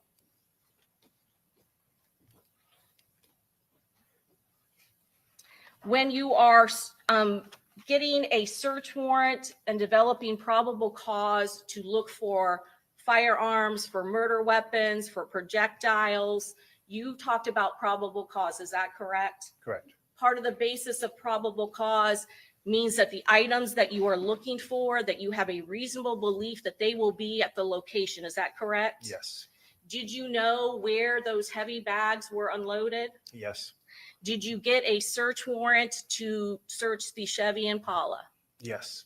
Did you have the Toyota 4Runner stopped in Jacksonville? Yes. And after obtaining those results, were search warrants eventually executed on Sean Gathrights' house and Isaiah Chance? Correct. Did you ever do a search warrant for Davian Murphy? No.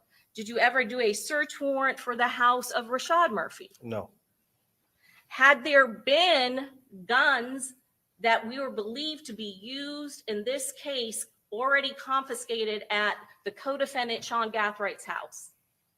Yes. The appearance of the rifles that were the automatic platform rifles that were found in Sean Gathrights' safe, do they match the description of what was seen in those videos? Yes. Has the automatic, semi-automatic Glock with the switch, has that ever been located? No. Any reason to believe that Alicia Andrews handled any of the firearms in this case? I have no evidence of that. What was her role in this investigation? She was a part of the surveillance team that stalked the victim leading up to his murder. She provided the communications, obviously the primary phone that was used from the to communicate from the surveillance vehicle to the gunman's vehicle, in addition to other things. You were asked about immediate messages between the defendant and her boyfriend, Isaiah Chance. Is that correct? Correct. You are aware that Isaiah Chance had a other number other than the one that he was using during this time period, the 7407, the one ending in that number. Is that correct? Yes. I'm going to show you, it's already been introduced into evidence, States Exhibit 75C10.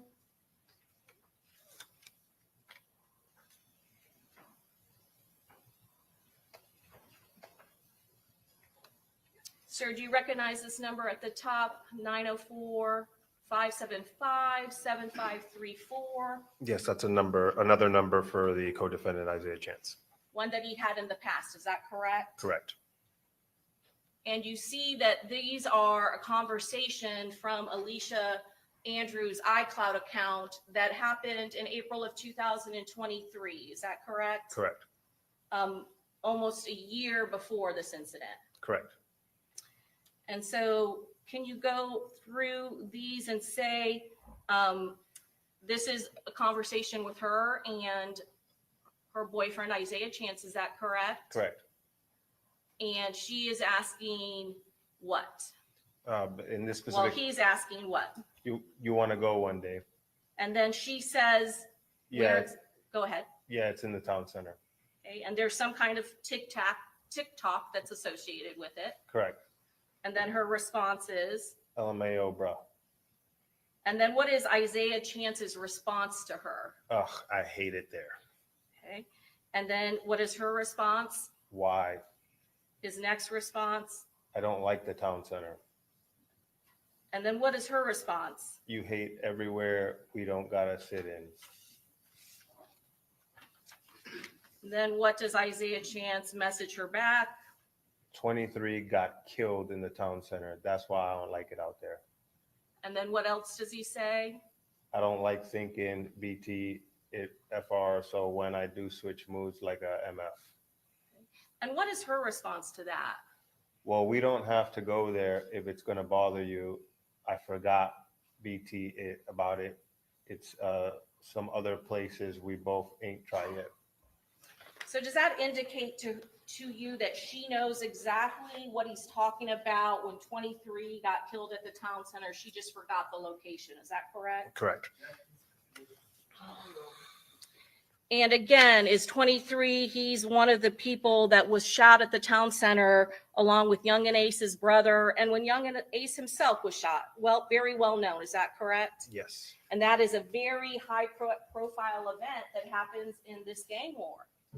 Yes. So there is a discussion between her and one of the main co-defendants in this case within a year of the homicide of Charles Jones. Is that correct? Correct.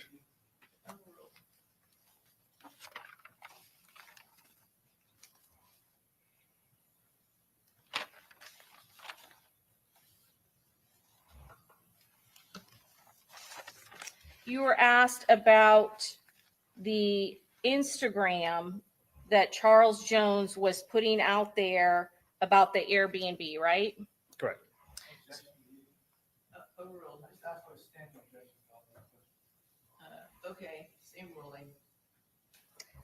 When Charles Jones was putting out videos of him at the Airbnb, did he ever post the address of the Airbnb? No.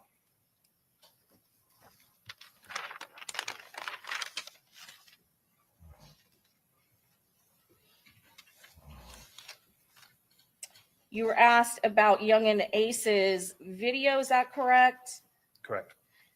Was this a highly publicized murder that occurred in Tampa? Yes. Was there details that were put into the media when Julio Foolio was killed here on June 23rd of 2024? Almost immediately.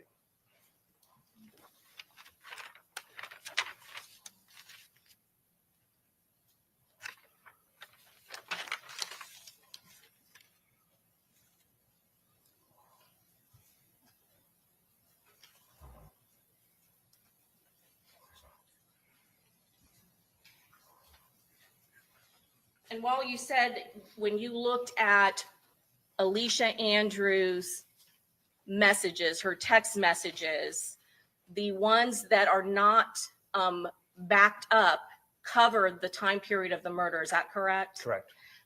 Not being backed up is one of the reasons why that may not be on there, is that correct? Correct. What's the other reason why specifically the text messages surrounding the time period of the homicide may not be backed up to her iCloud account? They can be permanently deleted. And it's that specific time period, right? Correct. There are thousands of other messages that are backed up on her phone, right? Yes. But out of fairness, the reason why that time period may not be on there is a potential backup issue, correct? Potentially, yes. But there's another possible reason, correct? Correct. And that is they were deleted. That is a possibility, yes. You are aware of the messaging that occurred afterwards where she's very happy that you have her new phone, right? Yes. She's LMA, laughing out loud, right? Correct. That you have her old phone.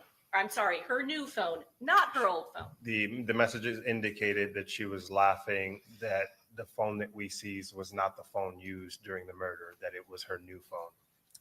So while you specifically do not have the text messages surrounding the time period of the murder, you do have, and I'm going to show you 75C1, you do have a text now message that is on a text now app that occurred afterwards, right? Correct. And this is between her and Isaiah Chance, and I'm showing you 75C1. And this is me, this is her, correct? This specific message is dated 6/17/24. Right, to Isaiah Chance. Correct. Yes, this is from her to Isaiah Chance. And what is she saying to him? Bitch, you a sicko. Why you blocking me over a call I didn't even initiate, trying to act like you mad and I make people comfortable. I didn't do shit to make nobody feel comfortable. It was out of the fucking blue. Why the fuck are you acting like it's my problem? You just wanted to have a reason to talk to them ugly bitches. You talk everybody to everybody you come across and touch. You fuck them up. You not even mentally there and stable in the head for no relationship. even when I didn't do shit to your ass or start conversation, you still fucking mad the fuck. Okay, and then what is her next message to him on June 17th of 2024? And you acting like I'm not pregnant. You gonna talk to me one day, so I don't give a fuck about your little attitude. Bye, bitch. Does she appear to be afraid of Isaiah Chance on June 17th of 2024? Yeah. And not by the context of this message, no. Jennifer, may I have one moment? Yes. Your Honor, I have nothing else. Okay, thank you. You made this witness be excused, subject to recall. Yes, Your Honor. Okay, thank you very much, Thank you, Your Detective. Honor. You're excused, subject to being recalled. Okay, so we're gonna take a little quicker lunch for you guys today, so we'll be back at 1:30. All right? And just remember my previous admonitions, don't talk to anybody about the case, don't read, watch, listen to any news accounts, and don't do any independent investigation. All right, see you guys back here at 1:30. All right.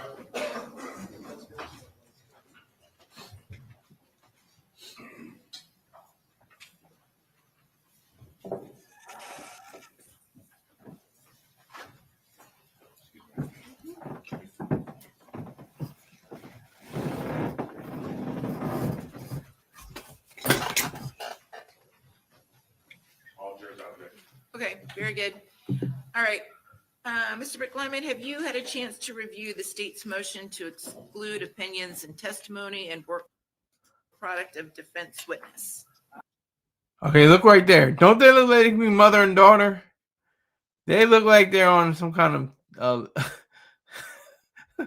they look like they're on some kind of family vacation. I'm sorry. I just noticed that to me. They got the same kind of clothes on. They're very fair skinned.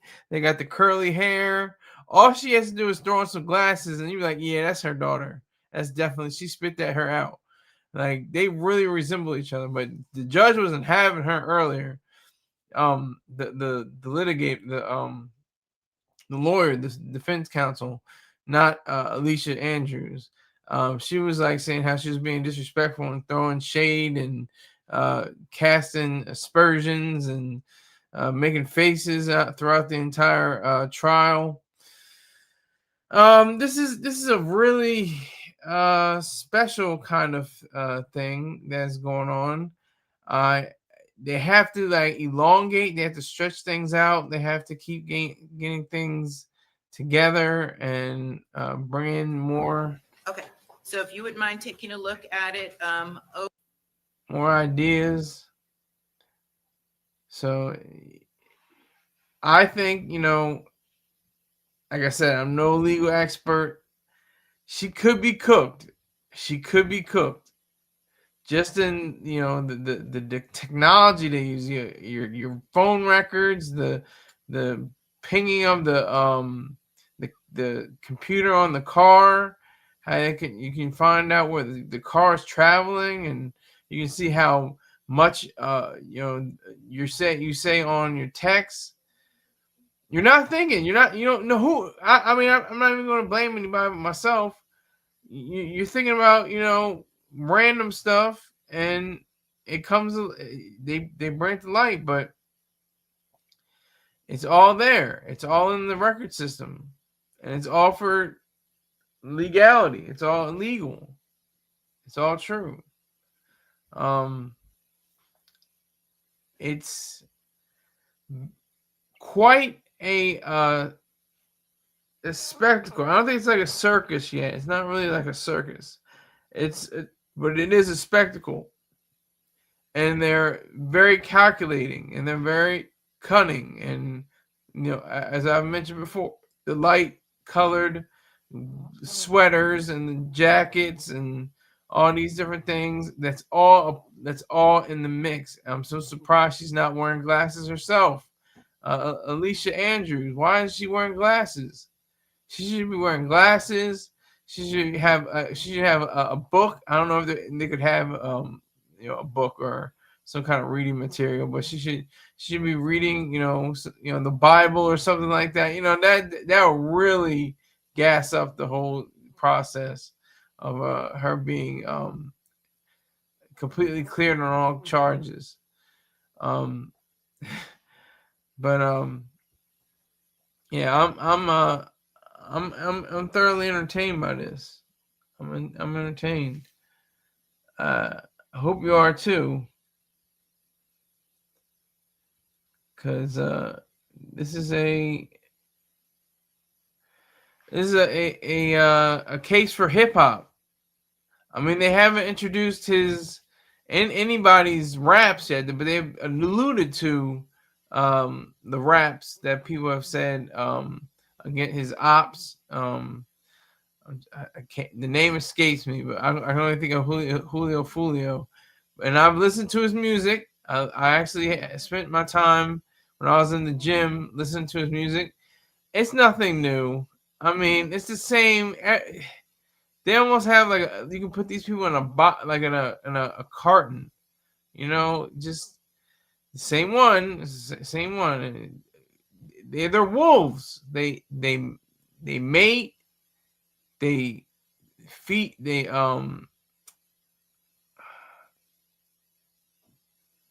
fight.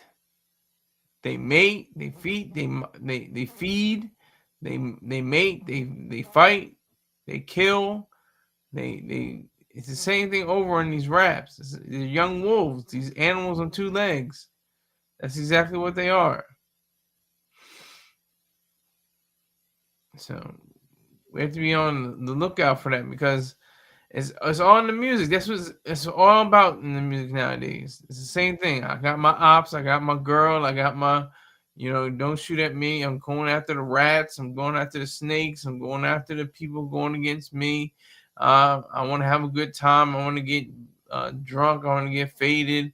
I want to get high. I want to, I'm praying to God.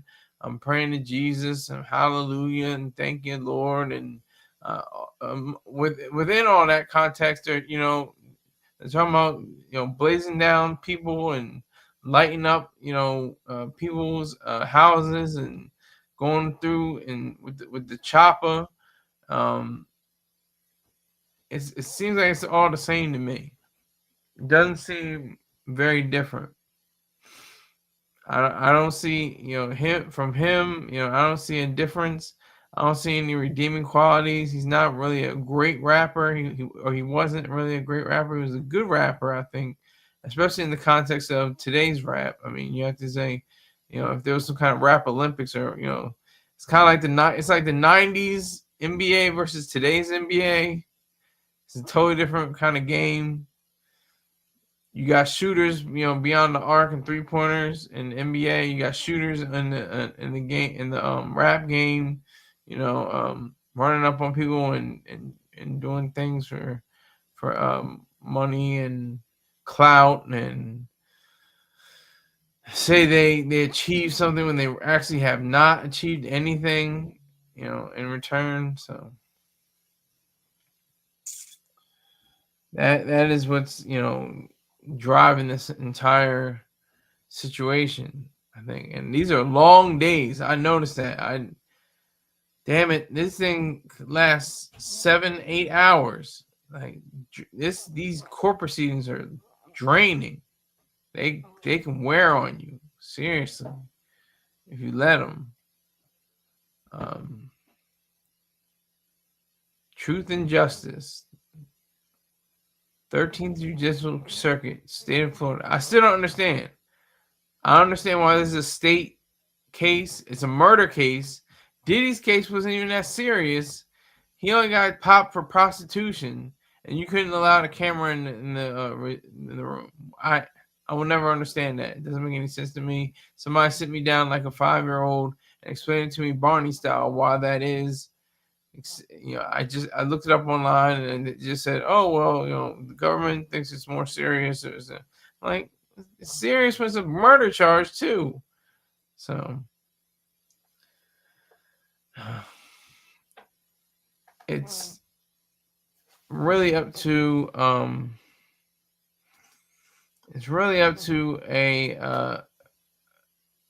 judge, and judge is not playing around. She's not playing around. She's not letting anybody off the hook, both sides. But she's really hammering at the defense. She's really really unappreciative of the defense's demeanor, their whole actions, their tone, their the way they're presenting themselves. That just is part of this whole scene. And now they're breaking. I think they're breaking for lunch. And they'll be back around 1:15 to 1:30, something like that.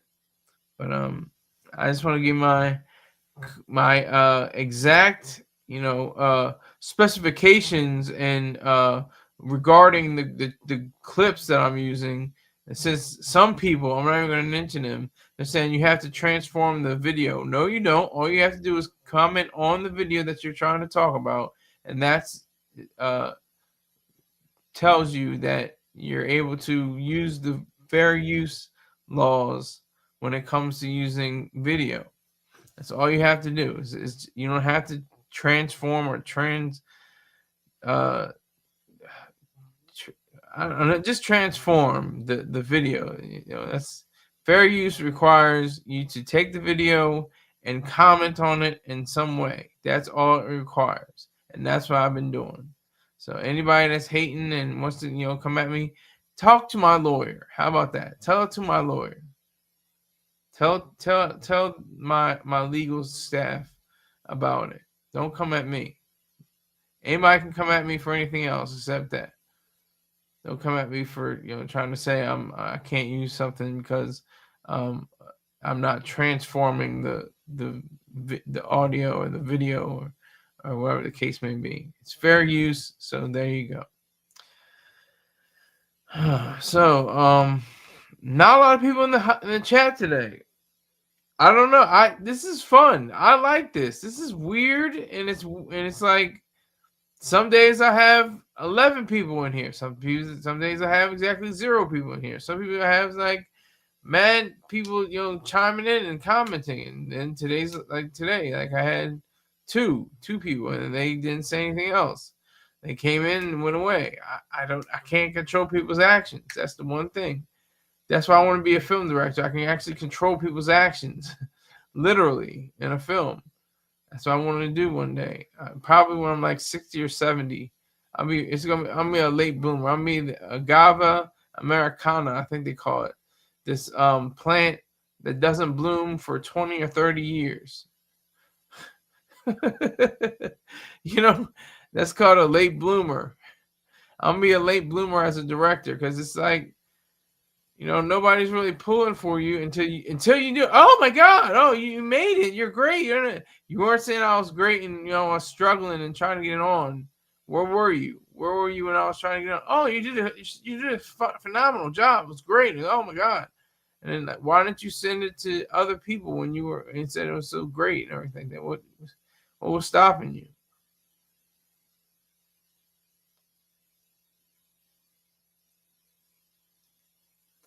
But I digress.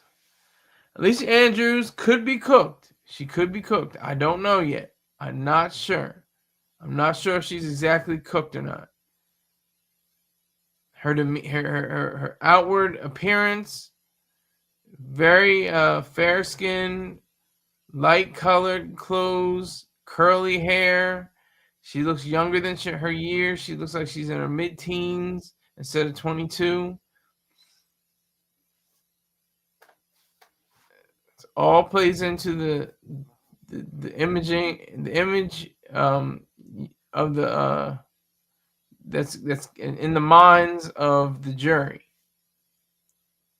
And she had to get talked to. Somebody talked to her saying you gotta be. So you gotta be really careful with this. It's very difficult to see that.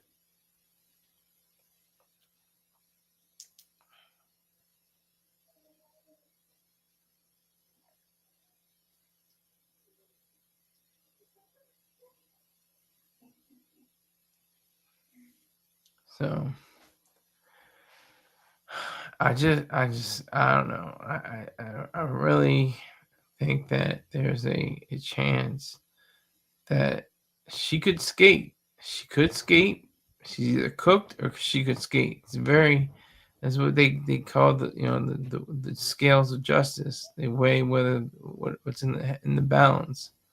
Depending on I did enjoy when one of the attorneys said that that they were looking for DNA or fingerprints. That's what I'm talking about. I want concrete, definite evidence, not just hearsay, not just who whoop de whoop on somebody saying something. I want them to say exactly what has to be ascertained, which is evidence as itself. Strong, definite, hard evidence. Ayo, no diddy. But that's all I'm waiting for. The exact way that they can convey that would be awesome.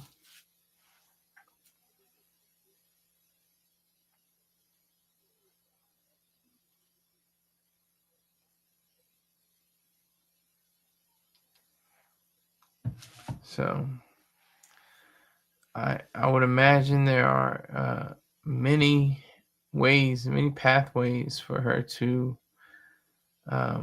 go down. And it's really sad too, because let's say she's found not guilty. The stink of this whole situation is going to always be on her. What's she going to do? What's she going to do with the rest of her life? Yeah, I was actually charged with first degree murder and conspiracy to commit murder. I mean, she's gonna have to find her own business, most likely. I mean, where's she gonna work? What's she gonna do with that on her record? What does she do right now? I don't even know what her whole background lies on. I have no idea. I have no clue. But she should be tested. She's a young adult. She's definitely not a child. She's not on trial for anything but the specific charges held against her, and she must have to go through this process to be aware of whatever she allegedly did. And I'm just fascinated. Like I said, I'm fascinated by the technology. I'm fascinated by the fact that they can use all your texts and all your emojis and all that goofy stuff against you in the court of law. So that's pretty extraordinary. I never thought it would be this profound. I had an inkling that, one day we would be able to see, people actually, murder or somebody. But they showed that there's a video of another a set of individuals shooting into the car, actually. But that's a totally different case. That's not her case. Her case is with, conspiracy to commit murder and first degree murder, because she allegedly was the lookout or the person who allegedly set up the whole thing. Her penalty is ridiculous. Is just wow, life in prison if she's found guilty on all charges. I don't think that's going to happen. I think she'll get a lesser charge or some kind of, way out of this if she's, if her legal defense gets it together. No, not sleepy. I have little ones that are They're sleeping actually. They're sleeping right now. One of them is sleeping. My boy floating. Son of Sun 90's funny. He said, "You sleepy?" Then he says, "My boy floating." No, not exactly. My nephew is sleeping in the other room, so I don't want to wake him.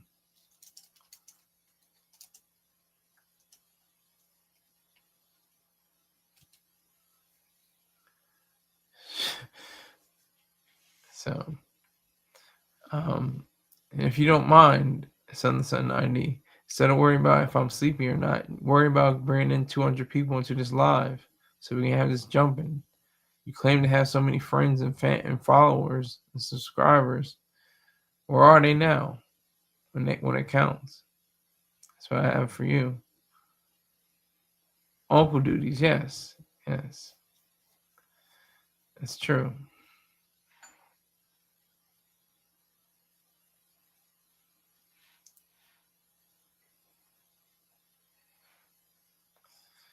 So, as an uncle, I'm trying to be as responsible as possible and not wake him up. And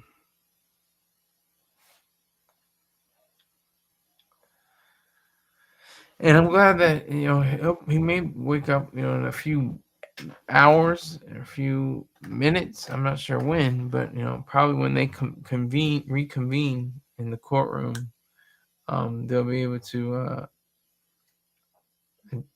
I'll be able to address it in another tone of voice. How about that? But until then, it's the sedate, quiet storm voice now. Is this trial a waste of taxpayers' dollars? Son of the Sun says. I don't think so. I think this is a proper, trial that is going to find out whether this guy was murdered. This is not like a, just a fly by night regular, case. This is a murder case. It's a homicide. So this isn't a waste of the taxpayers' money.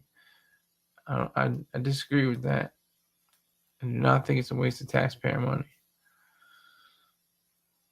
It's an interesting case. It's a technology-driven case.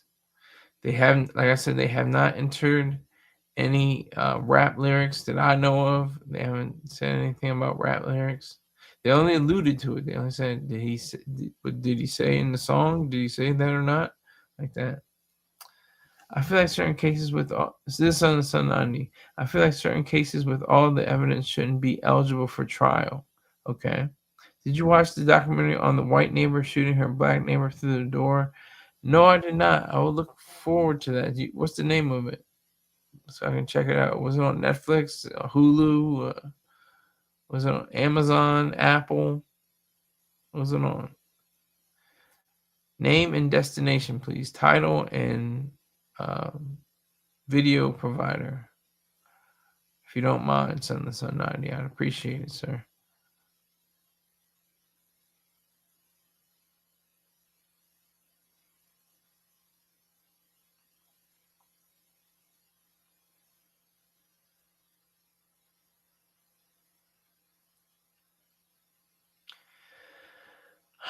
I think that the judge, it seems like it's like one of the worst judge. No, she's not the worst judge, but I'm saying she's one of the worst jobs to have. Like, it just kind of sucks to be a judge. To me, I mean, you have to weigh people and say this and that. You have to direct traffic in the courtroom. You have to see who is going up for their arguments and statements. It's such a headache to me, as it would seem. But she must enjoy it. She must like it. She's probably been doing it for over a decade or more. I'm sure she is highly qualified. But let me get back to the music. I listened to his music. I'm like, this doesn't sound any different than most of them. It's called I did hear about that. Yeah, The Perfect Neighbor on Netflix. I did hear about that. I didn't know it was on Netflix or not.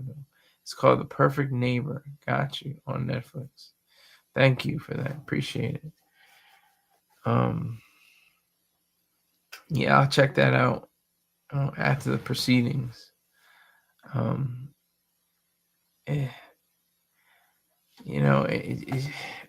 I'm glad for court proceedings. I'm glad that yesterday Sean Grayson was found guilty of murder in the second degree. Couldn't get it in the first degree. Should have gotten in the first degree. But it was like this. This is what I understand it is. Yeah, his music. Yeah, I didn't like it. But Grayson, the jury said that he was in fear of his life. That's why he drew his weapon. But it was unreasonable that he used force in the process. If I got that right, please let me know if I got that wrong. If I jammed that all up, please let me know. But yeah, going back to Julio Foolio, yeah, the music is trash. I didn't like it. I can't jam to it. It's the same thing. It seems like this is the reason why people hate rap music, I think. He was the reason, he one of the reasons when he was alive why, it's no his flow is, it seems like it's like copy and paste almost. His content isn't interesting. It's nothing nobody else ever already says. Like, think about Kendrick Lamar or something like that. Think about rappers like that. Think about J. Cole. Think about those are master wordsmiths and master thinkers.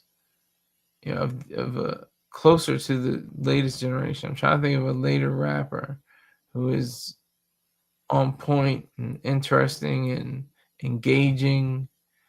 I did not get that with him. I didn't understand. I could understand what he was saying, what he was doing, but it just seemed like it was running the mill. It seemed like it was very, regular. Reggie. He had Reggie music.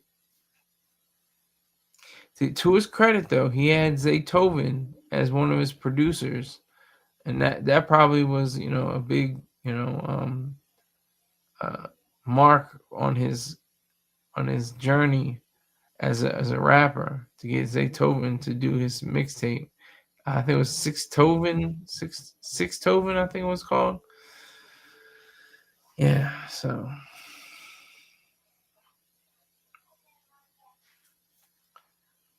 it requires you to really have a boulder worth of salt, not a grain, but a boulder worth of salt to listen to his music. I mean, I'm just thinking about the greats, that I had my list. My list is not the greatest list. That's what I should have been talking. Who was I talking to? I think it was Wizard. I think I was talking to Wizard the other day. And I was like, my top five. My top five is Big Boy of Outkast. 4 is Malice, no Malice, or Malice in the Clips. 3 is Jadakiss. 2 is Twista. Number 1 is Master P. Those are my personal favorite rappers. Now, greatest. I haven't really put together the greatest list yet. Maybe it's number 5, Kendrick Lamar. Number 4, Biggie. Number 3, Tupac. Number 1. Number 2, Nas. Number 1, Jay-Z. That could be my top 5, dead or alive, just one LP. I don't know, but those are the greats. No Wizard. No. He's not. He was in my. I don't know what to do with him. I don't even know if I can even deal with Ye anymore. I don't know where Ye would fit in. He would be in my top 10 just based off of his content. Like all falls down all the way up to all the lights up to what is it? Jesus Lord. Those are some of my favorite records of all time. The man is super talented, but he's off on his ways, so it's hard to judge him. Do you judge the work or you judge the man? That's the question. Do you do what they put in or who they are? That's the question. He's no, stumble mumble rumble rapper. Like I mean, Julio Foolio wasn't a mumble rapper necessarily. He was rap pretty clearly, but like I said, his delivery and his content just didn't match up to me. It didn't hold a high rank in my mind. That's how I see it. That's how I saw it. I was listening to it this morning. I was just like, what is this? What are we doing? Where are we going? I'm going against my ops. I'm getting this broad. I'm getting the thoughts, and I'm living life. I don't want my mama to cry during visitation. I'm locked up, whatever the case. I was just like, I'm good. I'm good. I'm fine with it.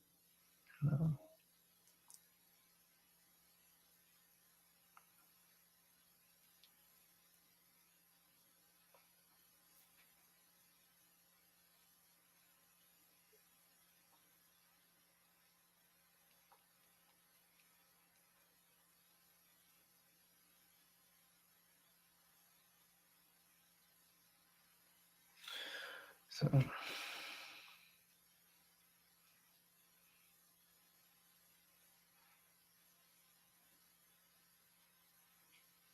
I'm just figuring out how to use my watch, my new Apple Watch. It can get brighter, but I'm not sure how to do it.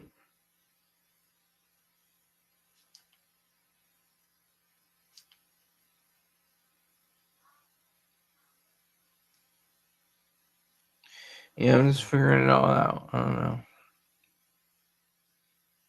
That's too bright.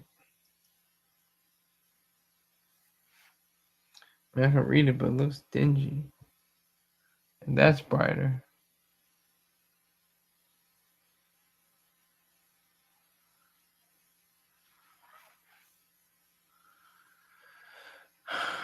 How you liking the new device? Yeah, I'm loving them. They're Apple.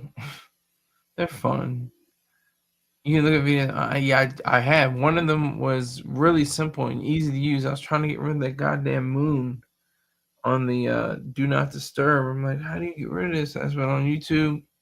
It's really simple and easy. You just go to whatever settings and go to do not disturb and switch the little green bar off, and it goes away. I'm like, hallelujah, because I did not want that on there.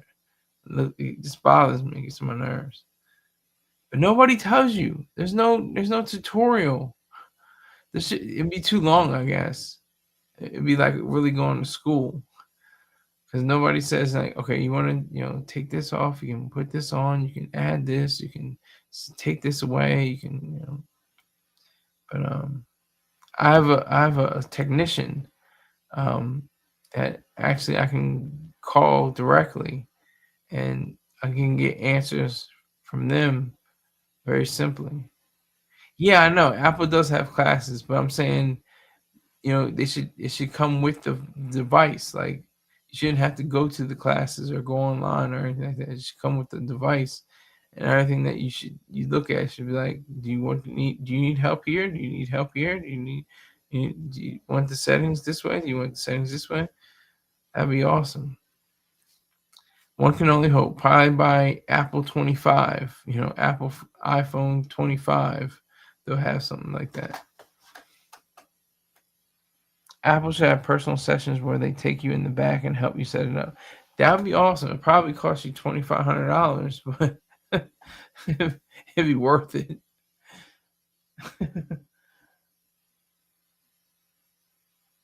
That's Wizard saying that, by the way.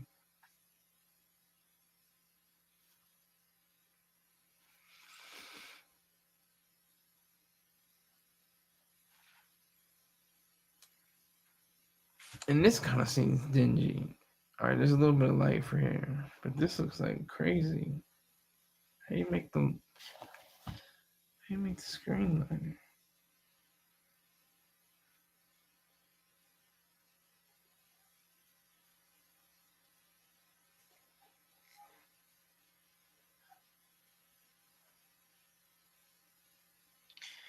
I don't know. I'm gonna look into it right now while I'm on air.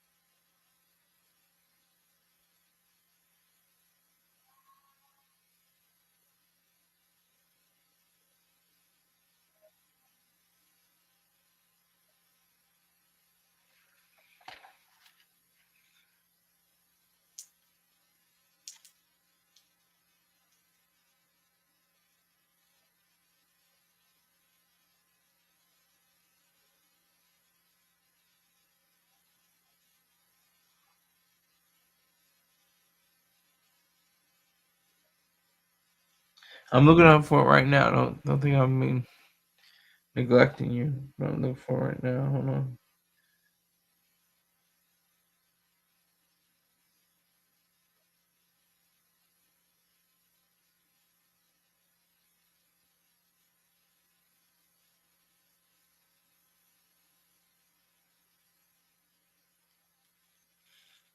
I'm looking for it right now. This is kind of crazy.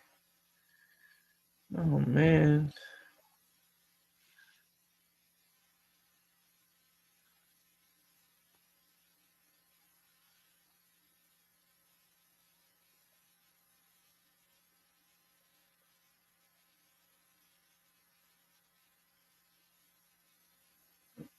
It says displaying brightness. I don't see displaying brightness on here.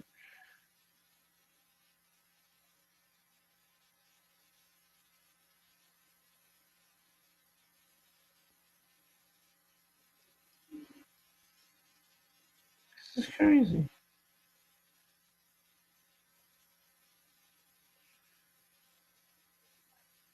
Like, this is so. All right, here we go. Here we go.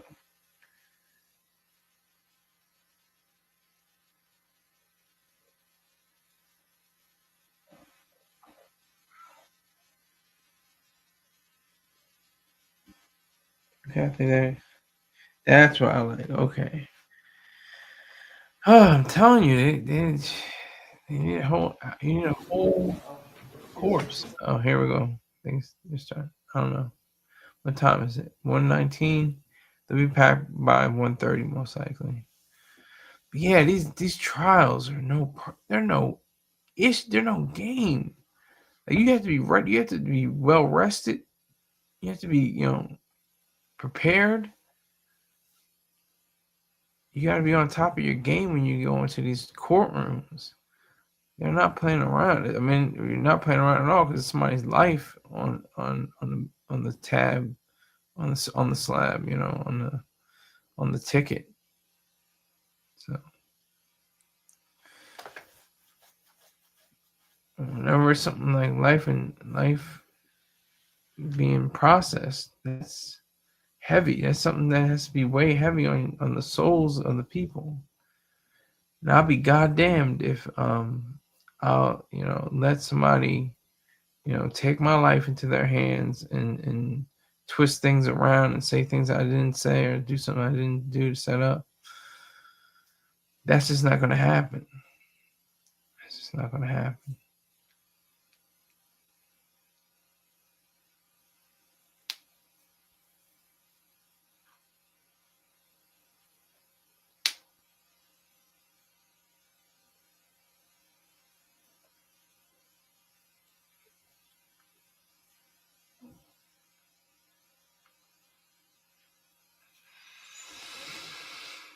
So, Alicia Andrews.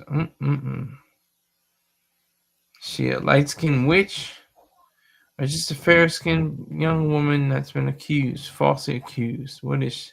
What is she? What are they painting her as? What are they painting her as?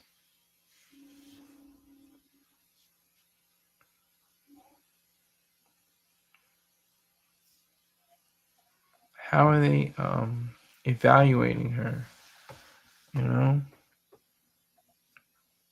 I just wish there were like a parallel universe of her with like face tattoos and an orange jumpsuit and like a bald head or something like that with other further tattoos on it. She had a mean look. She had gold teeth or something like that. Gold fronts. Like, how would that would that affect the jury? I mean, it's the same person, the same exact human being, just in a different getup, just in a different look, just in a different outward appearance. What would that have done? I'm just enamored by that. I'm just in love with that idea. I'm just thinking that. I thought of that. It's extremely intriguing.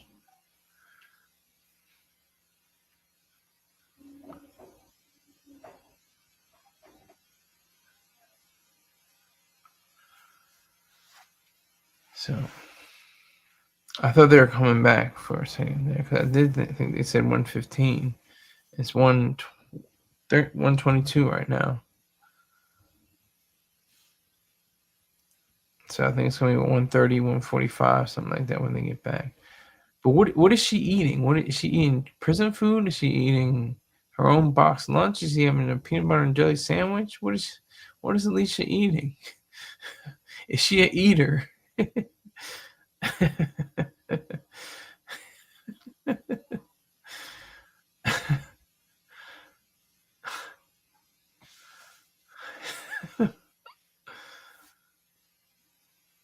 She seems allegedly devious. She seems conniving and backstabbing and underhanded and vicious to me. Allegedly, that's what she seems like to me. Not saying she committed the crime. I'm just saying that's her demeanor. That's her outward actions and what she shows herself to be. Especially in that one clip when they were in the interrogation room, she's got her hand on her face.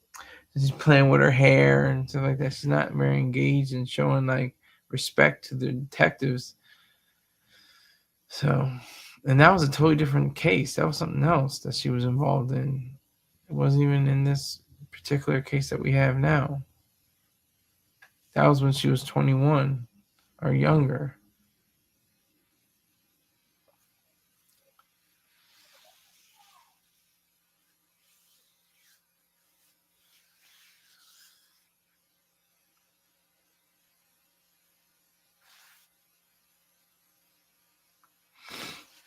So I'm gonna look at how far this case can go.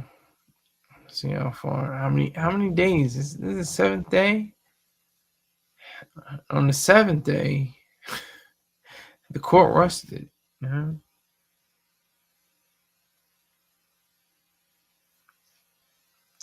not a lot of hoopla. Let me see. Let me just check the different hip hop zines.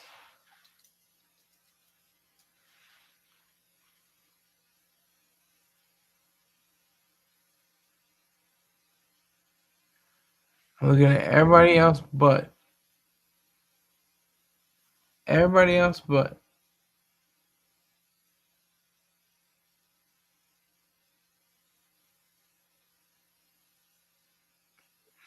Nope, I'm not seeing anything. Julio Foolio, nothing.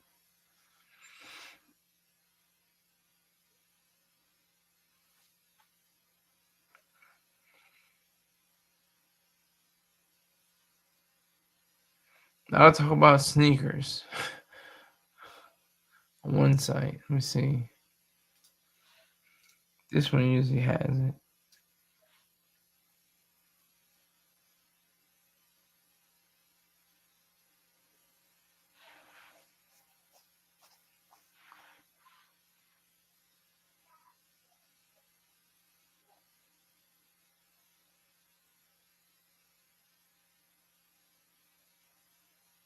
I'm not seeing anything about Julio Foolio.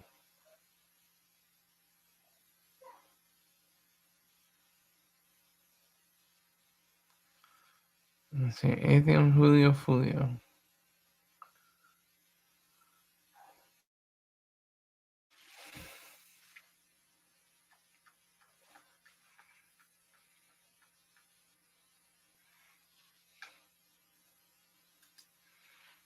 All right, let me see this one. This one is usually a little off.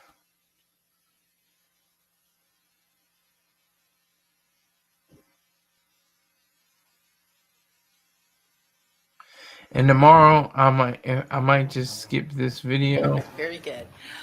Okay. Okay, here we go.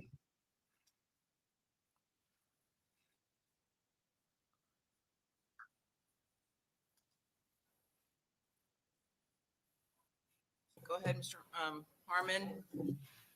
Your Honor, yesterday we had a brief discussion on the record about this witness, Thomas Poulin, and the state had indicated to the court that we had made multiple requests through email. Ms. Doherty in particular had made requests of Mr. McClymont for information related to this expert. We were attempting to set a second deposition, the continuation of the first deposition, because in the first deposition, he had indicated he was going to do additional mapping involving Mr. Chance, Mr. Bathright, and one of the Murphys.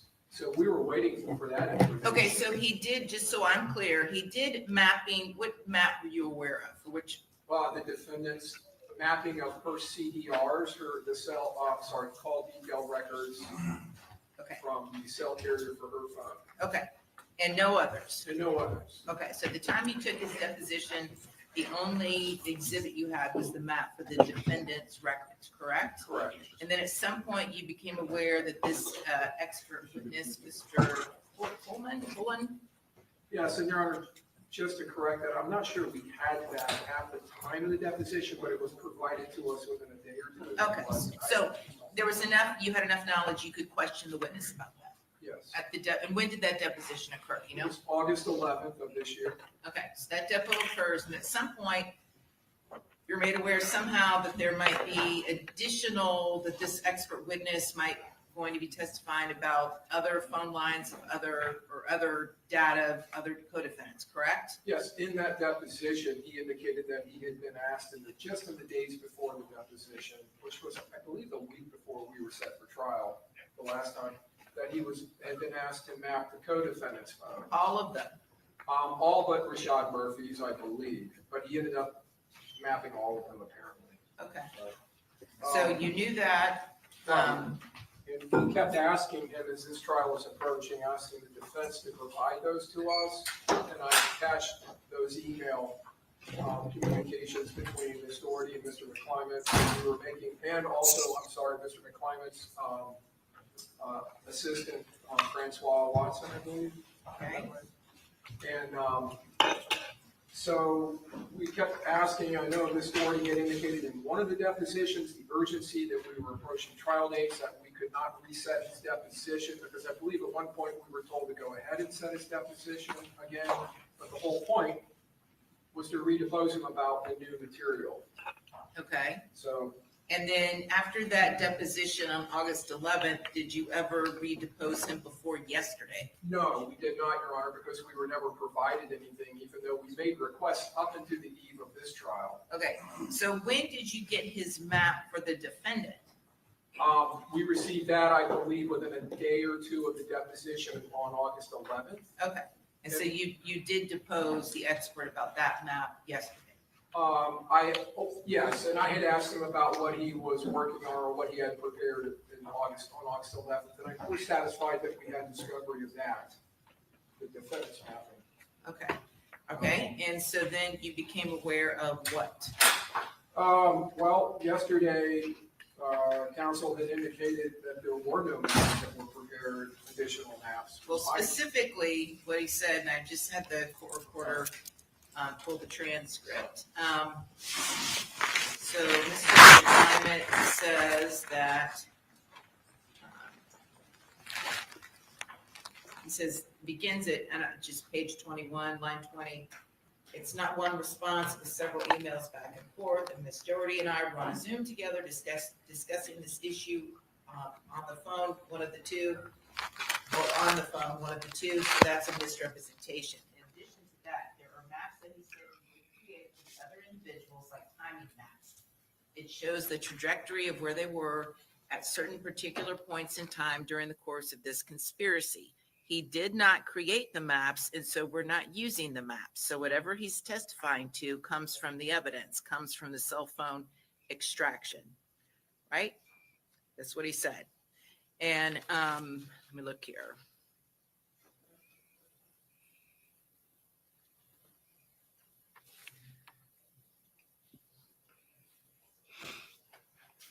And then I said,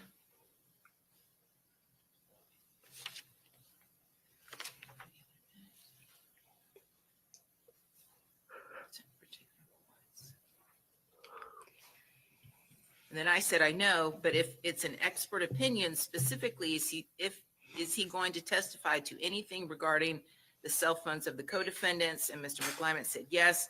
that he doesn't have to provide a map for that. And then I said, I'm not saying that. They're saying that they asked you about that and that you didn't respond. Mr. McClimate said, well, I just said that's not true. He didn't say I did not respond. He said I responded one time. That's not true. I responded a few times back and forth.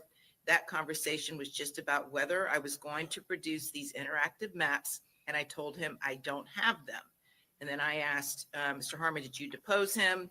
Mr. Harmon said, I did, Your Honor. And I asked him if he had developed any further opinions or other work to let us know. We could take a deposition of him, and I reserved the right to continue the deposition. So, and then I said, and were you ever notified after the deposition that their expert was now going to offer opinions as to the cell phone data of the co-defendants? And Mr. Harmon said, no. And I said, until today. He said, Mr. Harmon said, no. And I said, the middle of the trial. And Mr. Harmon said, yes. And then Mr. McClimate said there's a difference between him offering an opinion about. And then basically I said, listen, we've got to get going. We'll cross that bridge at a later date. State you need to file whatever appropriate motion you deem necessary regarding that. Okay. So are you intending to produce any maps that were not already produced to the state? No. Okay. So there's no additional exhibits other than the one you've seen. Yes, but there's a whole other issue because I deposed this witness last night at 5 o'clock. I accommodated his time, 5 to 5:40 was the available time I had. He indicated that he has prepared, and I put this in my motion, four reports.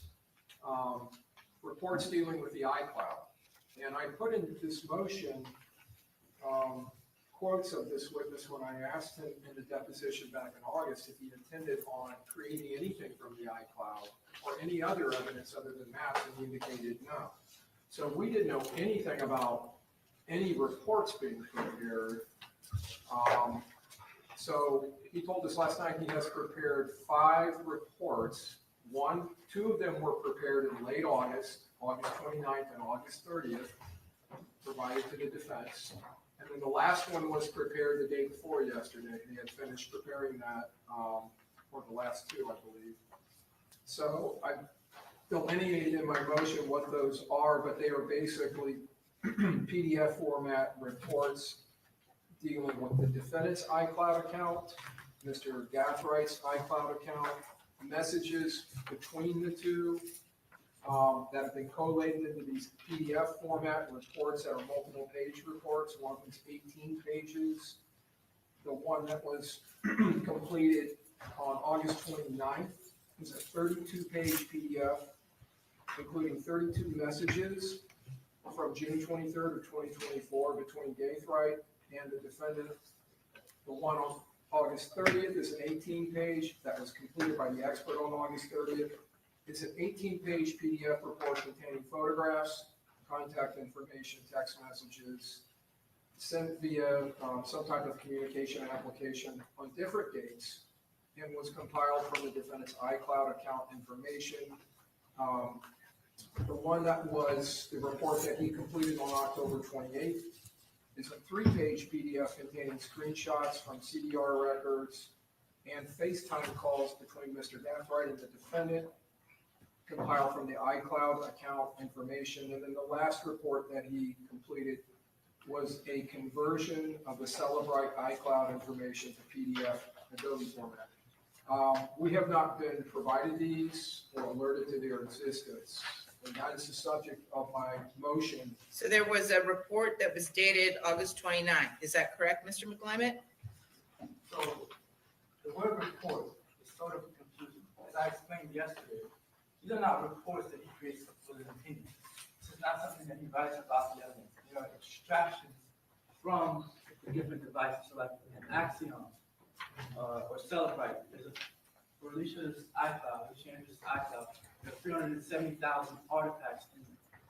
If you want to just look at or isolate text messages from a certain time period, you can go in there, you can click certain items that you want, you can press generate report, and it'll show you those items on the PDF.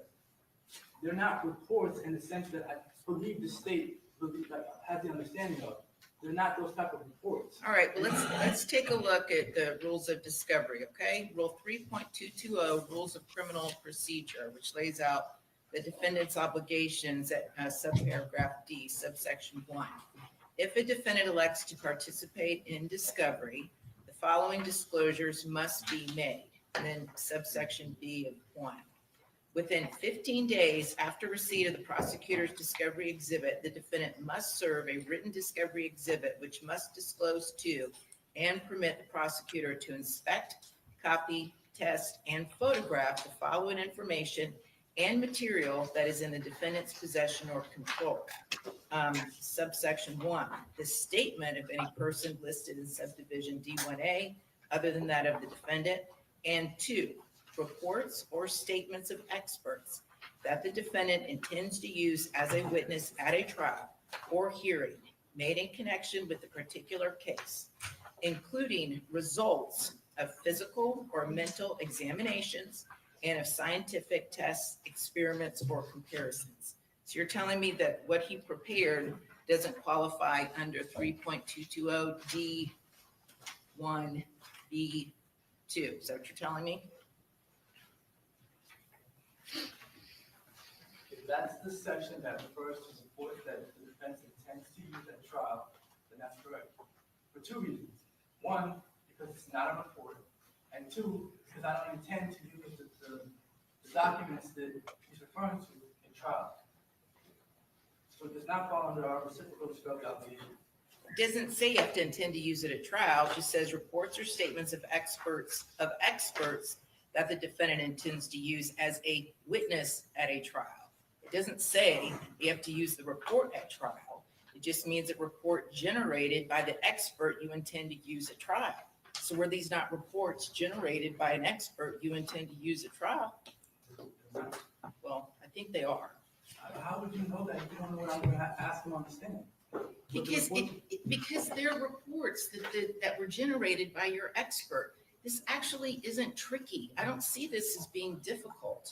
So they're also under subsection J, continuing duty to disclose.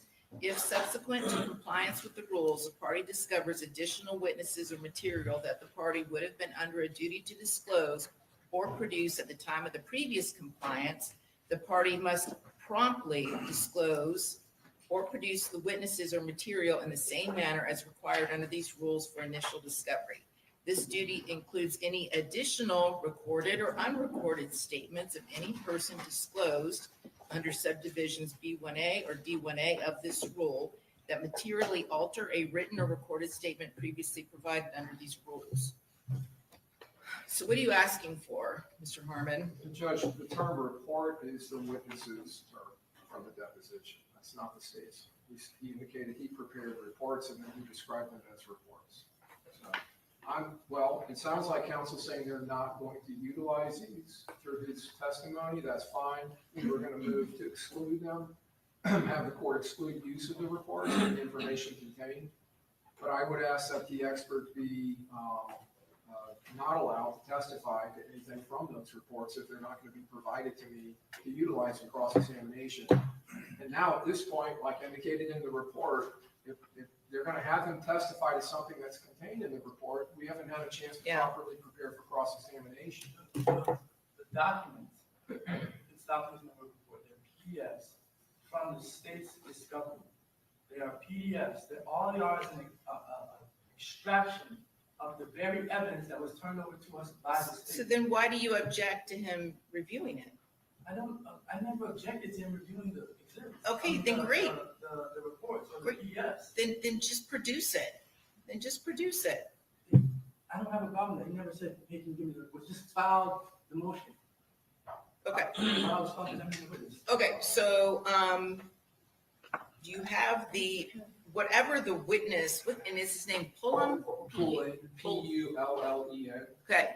Whatever Mr. Pullen referred to in his deposition as far as reports that he used on the dates in question, any and all reports, but just to make sure we're all on the same page, August 29th, August 30th, October 28th, and was there another date, Mr. Harmon, you're aware of? Yes, October August 29th, 30th, and October 28th. Okay, so any and all reports referenced in the expert's deposition need to be disclosed to the state before he testifies. Do you have those available here? He's outside, so I'm gonna have to, and honestly, the 4 reports that he's mentioning, these are, again, reports that he created. I don't even know that he gave them to me. They're just to assist with displaying information that is in the axiom and in the cell record. Okay, let's bring them in here. I'm just gonna tell him to email them to you. Okay? That way you have them, and so he can't testify until the state's had a chance to review that evidence. So,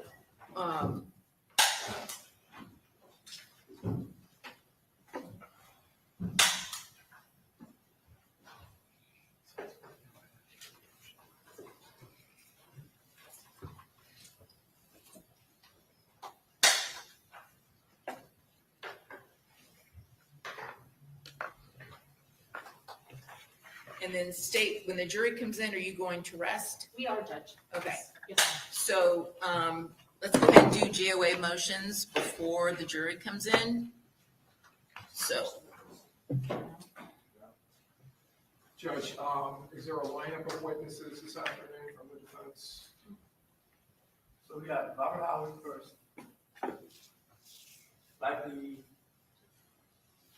Tom Fuller second. Not sure the exact order, but it's gonna be Simone Lyles, Kayla Robinson, Joel Jordan, Anthony Lala. okay, well, the expert's gonna have to get pushed to the end, because state's gotta have time to look at whatever the reports are, whatever he generated, okay? That's fine, but when they see the reports, the PDFs, they're probably gonna realize that it's not really.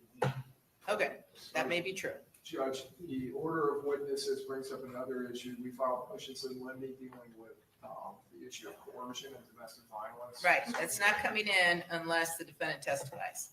The only thing that's relevant, as far as her relationship with Mr. Chance is on the day of the incident. That's it. So I do want to argue on that. During, Hold on one second, let's skip. Hi, are you Mr. Pullen? Hello, Mr. Pullen. So I think you were deposed yesterday by the state, and you indicated during your deposition that you had prepared what you refer to as reports on a number of dates. Yes? Yes, Your Honor. Okay, so the state has not seen those yet. So Mr. Harmon's going to give you his email address, and I need you to email him everything, every report that you produced in this case before you testify, okay? Yes, Your Honor. Okay, I'm gonna hand that to you.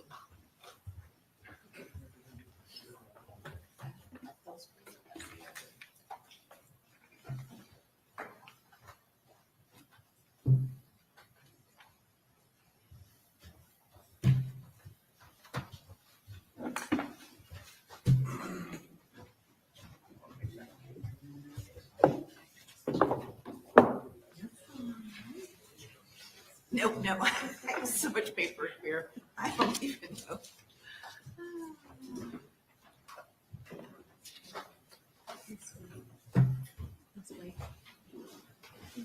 Okay, very good. That's handled. So let's talk about, Mr. McLyman, let's go ahead and deal first with the GOA issue. Let's just, so we don't have to send the jury back out again. Are you making a motion for GOA? Sure. Tell them we'll be right with them. Yes, Judge.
You're fine. You're good.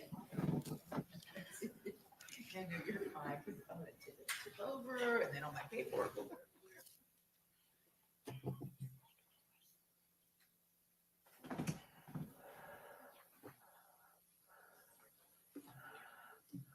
Okay, Mr. McCormick, you ready to go?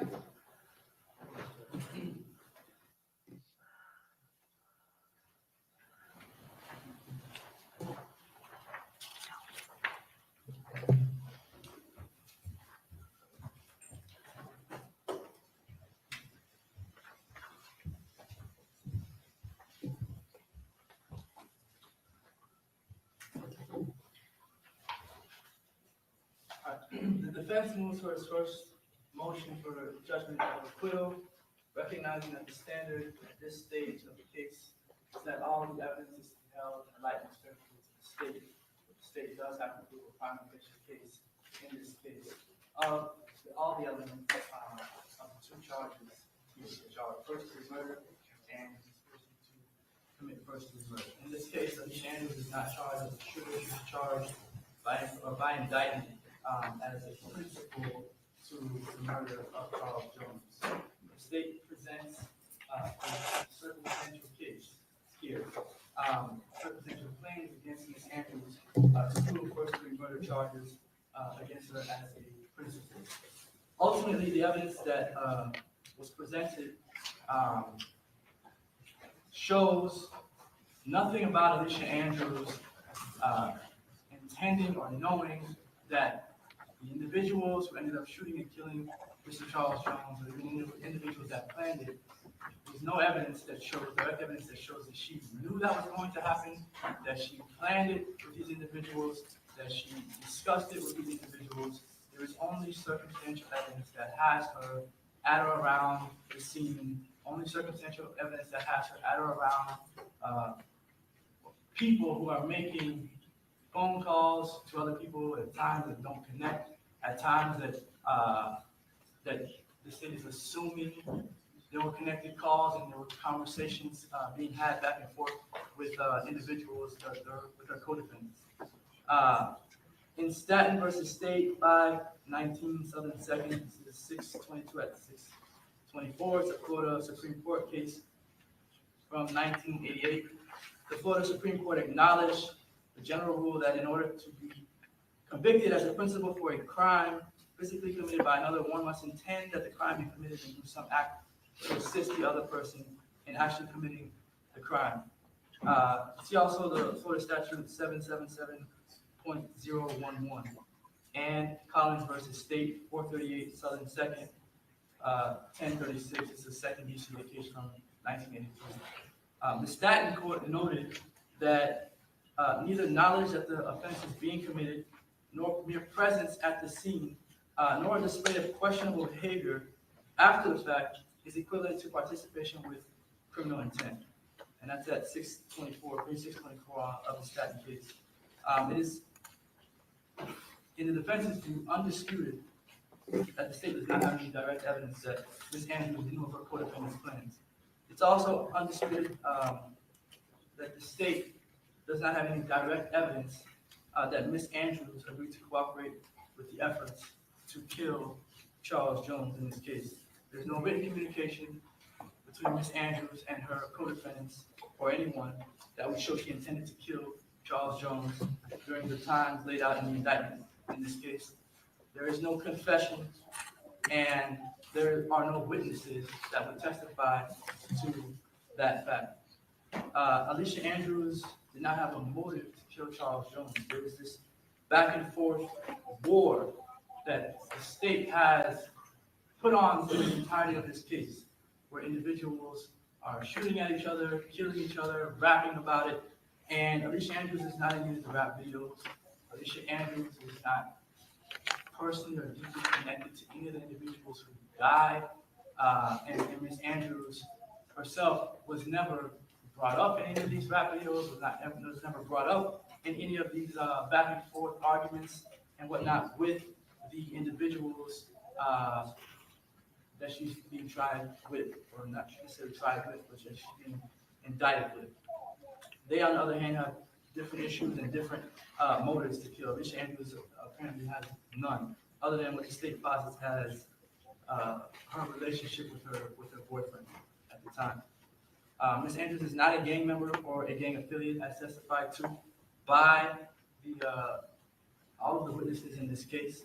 And again, the state's case is purely circumstantial. To prove that Alicia Andrews is a principal to the murder of Mr. Jones, the state must prove that Alicia Andrews aided and abetted her co-defendants. The evidence shows that Alicia Andrews was someone that was taken advantage of, someone who did not know to conceal her face or her identity from an Airbnb camera in the front door, someone whose phone was used primarily throughout the conspiracy and throughout the plot, but really against her knowledge that they were doing these things. There's no evidence that she knew that they were doing these things behind her back. The evidence shows she was not with the defendants when they were packing bags or packing the cars to leave Jacksonville to come to Tampa, that she was at her house.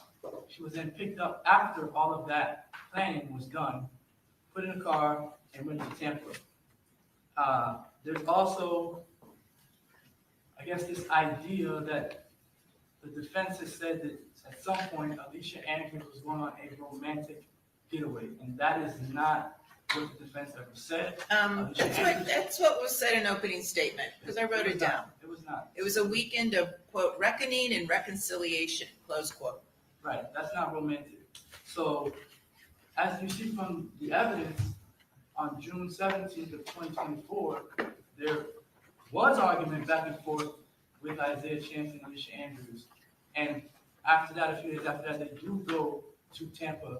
So our statement in opening statements that this was a weekend of reckoning and reconciliation is consistent with the evidence.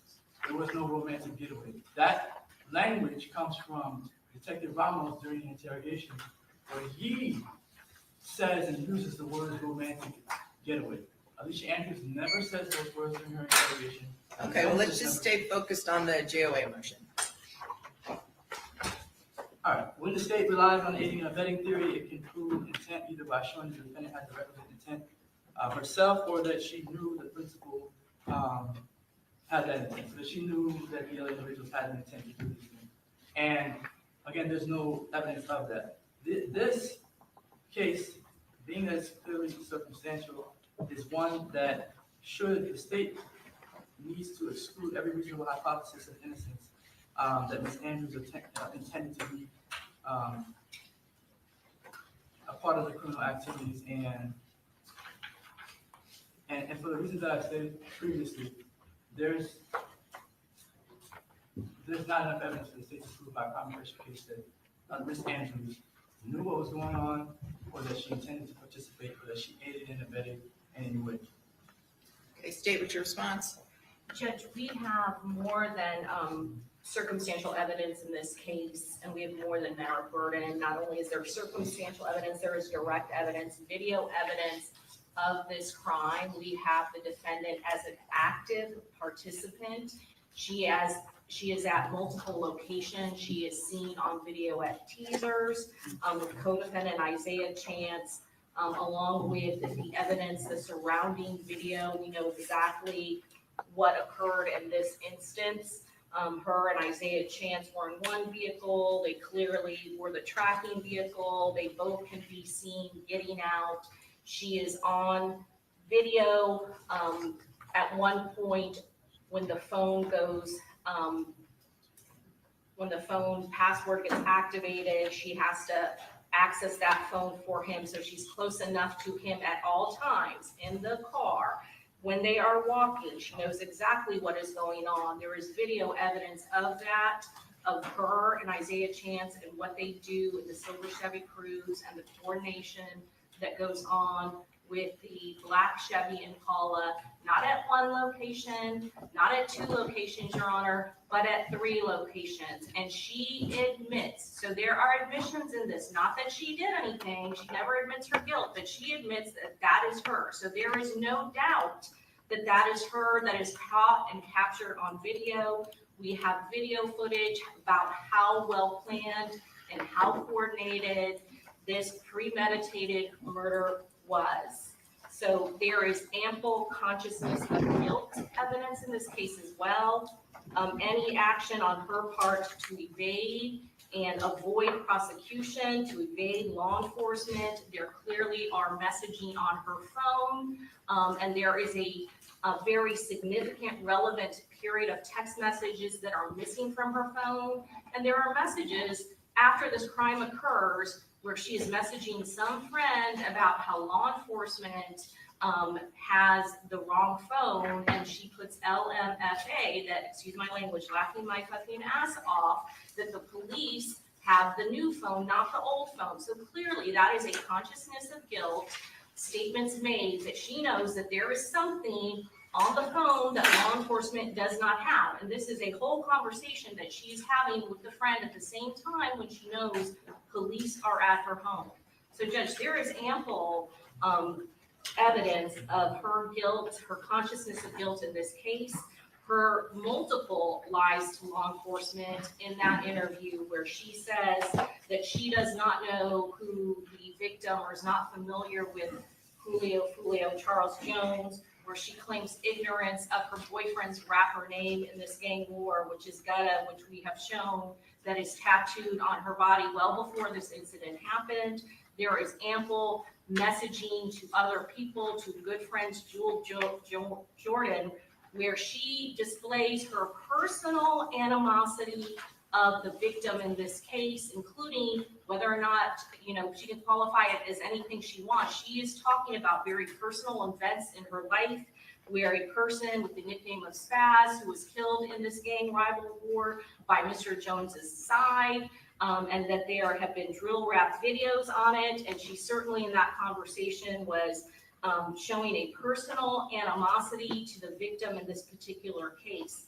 So there is direct evidence of what her active participation was, which includes booking the Airbnb. And that is the first date that we allege the conspiracy begins. It probably began well before that, but the her actively trying to book an Airbnb here in Tampa for all of these killers to come to Tampa for the specific purpose of killing Charles Jones is one of the first acts that we can document of her participation in the conspiracy. You heard from Detective Ramos that Charles Jones' phone and device was nowhere near. It was miles away when she did this, and she's booking it through a third party. And in that interview with law enforcement, when they first asked her, she says no. Again, she is lying. That is consciousness of guilt. It is not until they tell her that we have the phone messaging where she finally admits to that. So based on all of the facts and all of the evidence, we clearly have met our burden, and we have gone beyond that burden. The evidence in this case is overwhelming, and we've asked that you deny their motion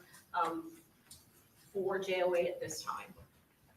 Okay, I will deny the motion for JOA.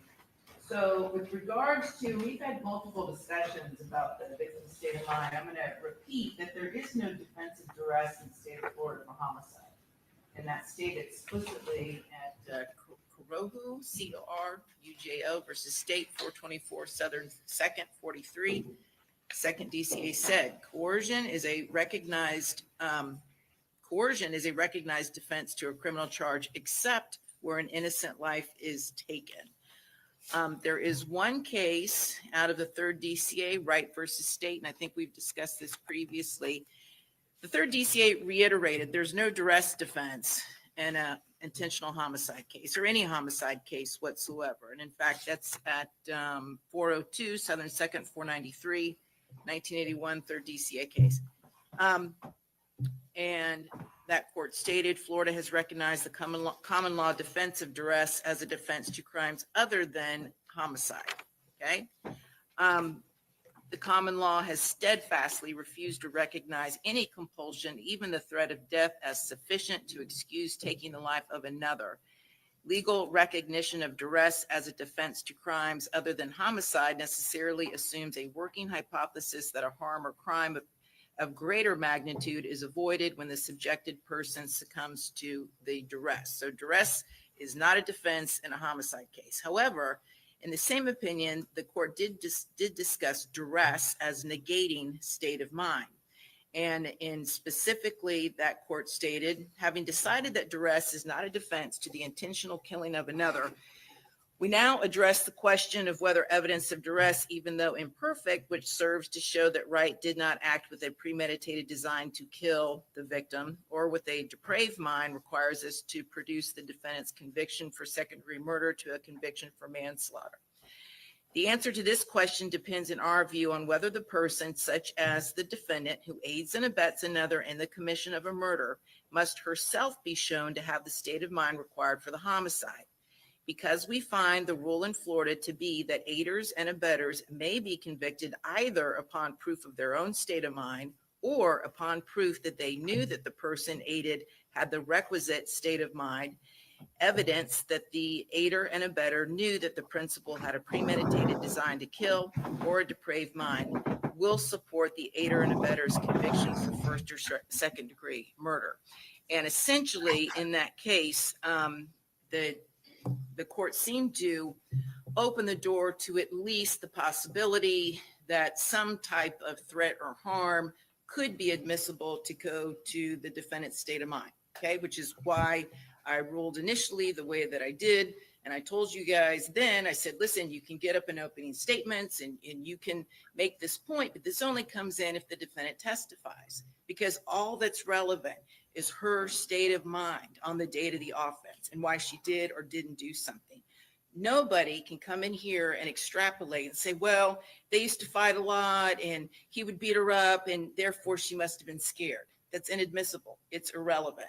So, and as I indicated, if the defendant testifies and if she testifies that there were issues of domestic violence between her and Mr. Chance, and that's why she was in fear, and if the state cross-examines her to the point that it appears they're challenging whether that domestic violence actually occurred, then the door would be open for the defense to call other witnesses to support that. At this time, there's nothing in the record that she was in fear of anything, nothing to do with her state of mind. So, okay. For the record, the defense has never requested to use duress as a defense in this case, because I also am aware of the case law. I've never asked for a duress jury instruction. I do not intend to ask for a duress jury instruction. What we asked for was to show the previous abuse, to show Ms. Andrews' state of mind in this case, which is very relevant in a first-degree murder case. That is what we asked for from the beginning. This was never I want to put up domestic violence as a defense to the first-degree attempted murder. First-degree murder and a conspiracy to commit first-degree murder. That was never our position. In this case, Ms. Andrews, and what the state has done on the redirect of Detective Ramos, is asking, showing text messages of Alicia yelling or cursing at Isaiah Chance, her former boyfriend, in an aggressive manner, and asking Detective Ramos, does it look like Ms. Andrews was afraid of Isaiah Chance a week before? This is not the day of, this is the week before. They've asked that question. So in my view, they've opened the door to any of this stuff to come in. They've made it relevant, her state of mind, whether she was afraid of Mr. Chance. So that is one issue to decide. The second thing is, if it is relevant, which it is, Ms. Andrews' state of mind, that evidence should not be blocked and only filtered through Ms. Andrews. Of course, another witness cannot speak to an individual's state of mind, but they can speak to the incidents that they have been a witness to, and they can speak to the abuse that she suffered. They just cannot make the connection to say that because she was a part of. But if they can't make the connection, then why should they be able to testify to it? If they can't make the connection, why is it relevant? So then are you going to stand in front of the jury and make the argument, we'll extrapolate jurors, even though we don't have any evidence in this case that she was scared, you need to extrapolate what these witnesses said, and then therefore you should assume she was scared, which is why she did all of this. Is that what you're planning on doing? No. And what you're describing is sort of the circumstantial evidence that the state is presenting for this entire trial and asking the jury to make inferences and extrapolate the evidence to come to the conclusion that Ms. Andrews is guilty of these crimes. Well, do you have any What I- case law in point that allows you to do what you're asking to do? That allows a witness to testify about what they witnessed, and I mean, the case law is relevant. Give me a second.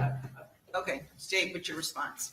Judge, first of all, you cannot open the door. That Mr. McClimate specifically asked on cross-examination of the detective whether or not they asked her if she was fearful of any of her co-defendants. That was brought up by Mr. McClimate. As far as, again, these witnesses, Joel Jordan and Jakayla Robinson, they did not witness any of the abuse between the defendant and Isaiah Chance. All that they had was information that was relayed to them after the fact by the defendant. And the time period for that was months before this. In fact, most of it, they could not give a time period. I think the earliest or the latest that they could give was sometime in April for when they last saw, I guess, a photograph or saw her on some sort of FaceTime. So Judge, our point would be that it does go to relevancy at this point. There is nothing, if we're talking specifically about her state of mind when this homicide is occurring, they have no knowledge about that whatsoever. Okay. And so I can finish. An individual that speaks on what a person has been through with an individual, it's linking up evidence. So of course they can't speak to the state of mind of an individual, but if an individual is going through something with another individual, and that relationship that the two of them share they show a different type of relationship than what the state is painting, which is that these people are really so in love that Alicia Andrews would do anything for Isaiah Chance, then that is relevant. Like, it should be allowed to come in that that's not the relationship that the two of them share. So I don't intend on saying or asking the witness, hey, do you think that Alicia Andrews was afraid of Isaiah Chance on the day of this murder? Right? If she's afraid of Isaiah Chance a year before all of this stuff happens, if she's afraid of him a year before it happens, it seems as though the state is saying that if it wasn't on the day of, if she wasn't afraid on the day of, or if we don't have proof that on the day of she's afraid of him, that evidence from the week before, the month before, has no bearing on anything that happens after that. So it's like you're only afraid of somebody for one day, and after that you get over it, and you're no longer afraid of that person. The abuser stops for 1 second or for 1 minute, and you're just fine. Everything is okay with you and him, and you no longer have any reason to be afraid. It doesn't work like that, and they know that it doesn't work like that. They know how the cycle of domestic violence works, and it's not to argue that, oh, because it happened a month or 2 months prior, the witnesses can only speak to it a month or 2 months prior to the actual incident in this case, and therefore that's too remote, or that doesn't have any bearing on whether she may have been afraid of him a month down the road. It's disingenuous to make that argument.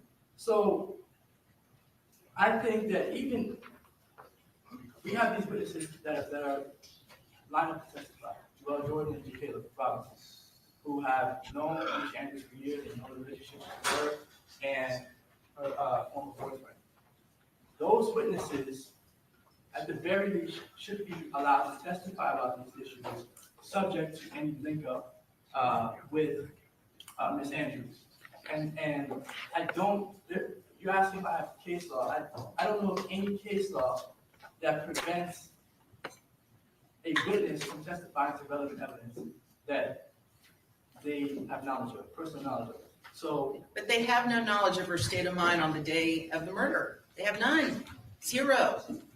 They don't know what she was thinking. They don't know why she went with the defendant to Tampa. They don't know why she handed the phone to him there in the parking lot. She don't know why she was in the car with Isaiah Chance, allegedly following Julio Foolio. So it's irrelevant. It's irrelevant. And if you're not alleging duress, honestly, it makes it even more irrelevant. Judge, it's not about whether we're alleging duress. The element of first degree murder has to do with intent, so state of mind. So that has so many components to it other than duress. So like, it's not about duress, it's about intent. It's about state of mind. Those are two separate things. This duress can be a part of. Correct, and none of those witnesses can testify about her state of mind.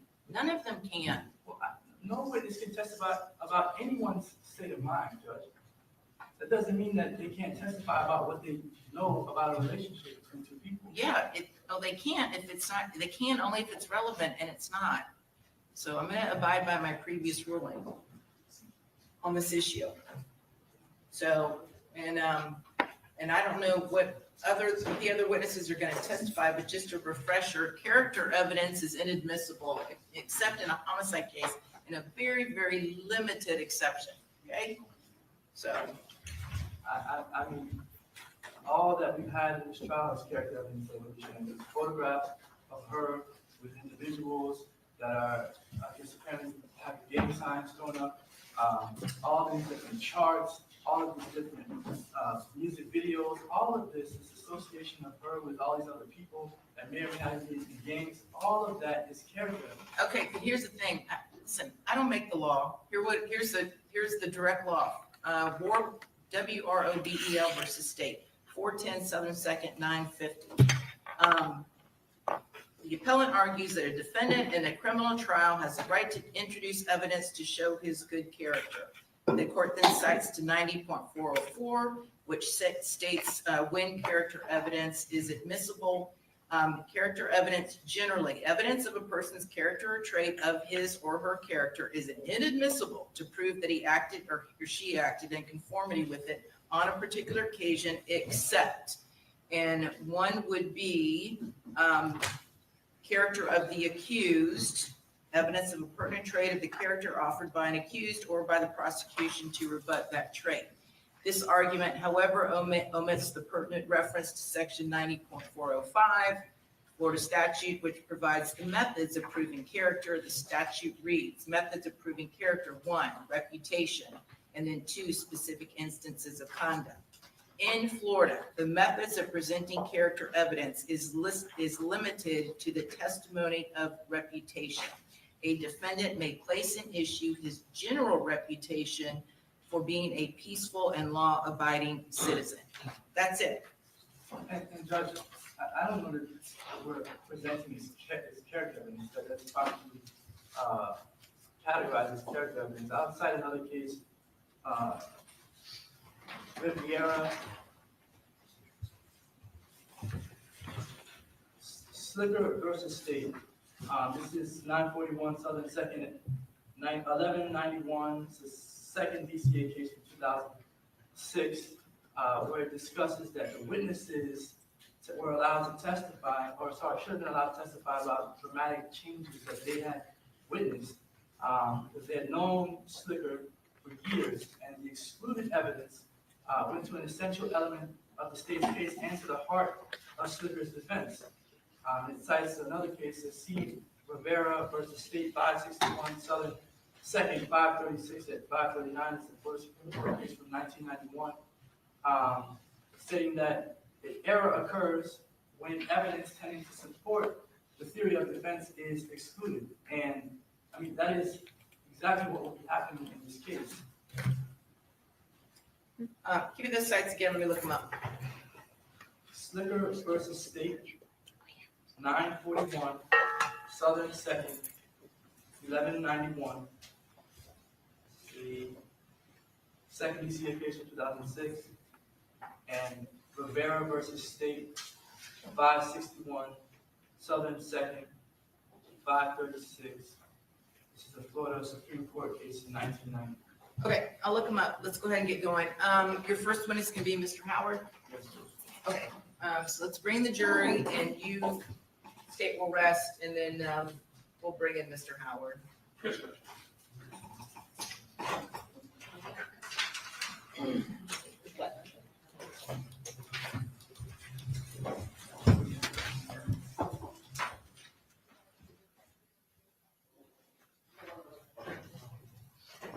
One thing is resting, Judge. Sure.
Ready, Judge? Yes.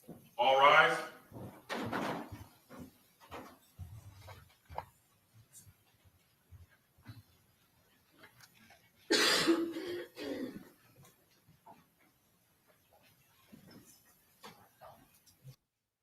You see how quickly she got to her feet. They must have told her, you're going to have to rise. These are the people that have your life in their hands. Okay? You got to understand that. So she got up quicker this time. Defense, do you renew all previously made motions? Yes, sir. Okay, very good. Does the defense wish to call a witness at this time? This time the defense calls Robert Howard to present.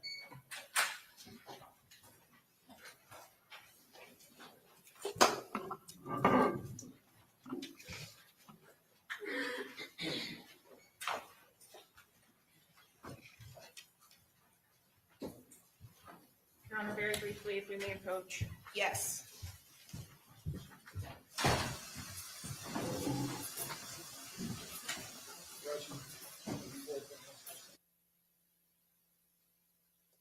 They're just talking. They're having a, I guess this can be considered sidebar.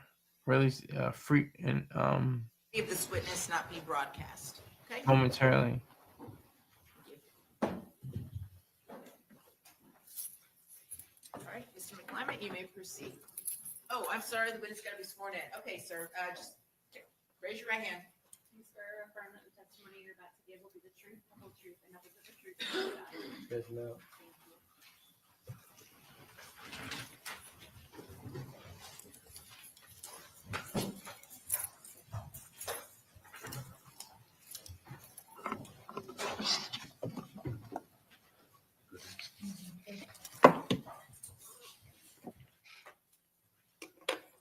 All right. Good afternoon, Mr. Howard.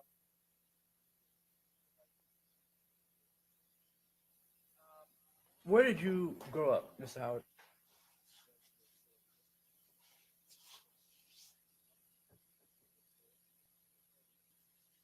Fifth. 45th? Yes, sir. And what side of town is that on? North side.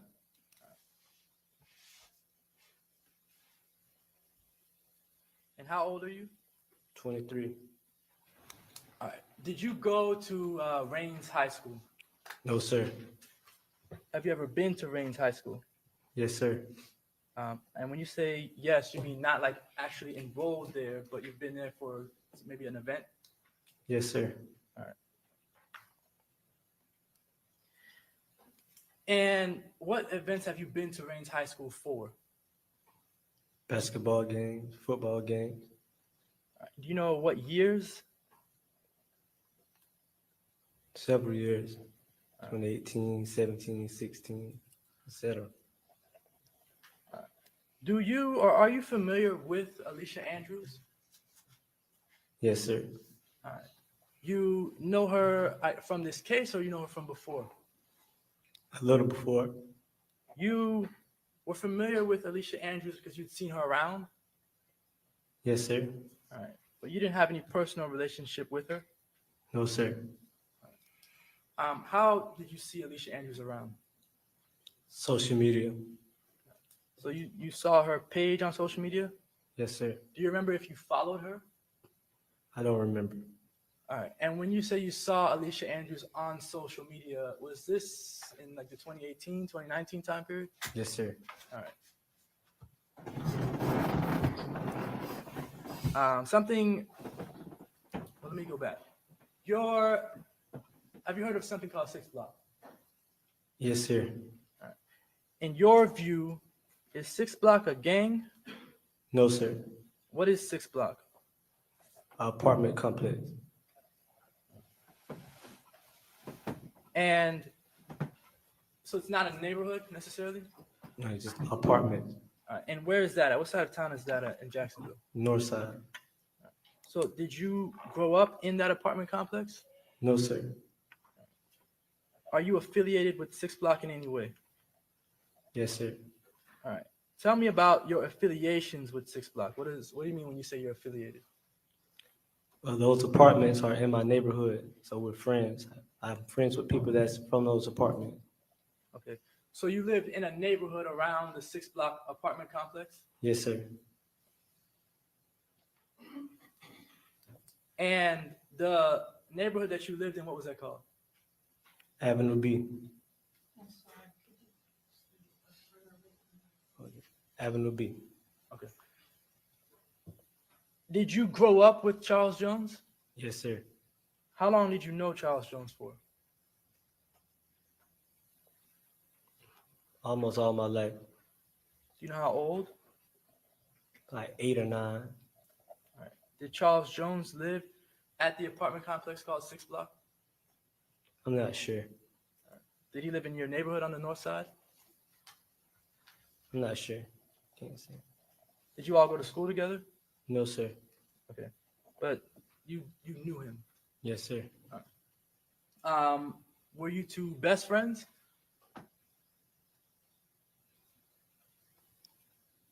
We were really, really close. Almost like my best friend, you can say. Okay. Did you have a best friend? Yes, sir. Who was your best friend? Adrian Gaynor. Is he affiliated with 6 Block in any way? Yes, sir. And what's his name? If he has another name. Bibby.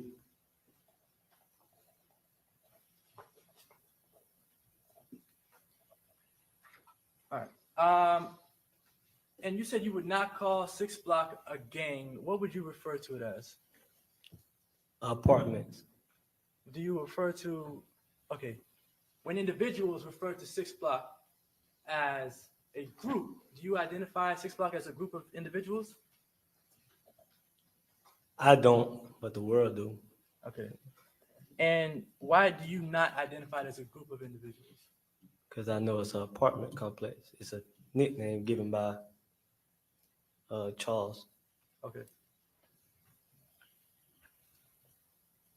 These gangs in Jacksonville, there are gangs in Jacksonville? Probably so, but not to my knowledge. I can't call out gangs. Okay. Are there groups in Jacksonville? Yes, sir. People that are sort of affiliated with each other? Yes, sir. Is it like sort of based on where they grow up?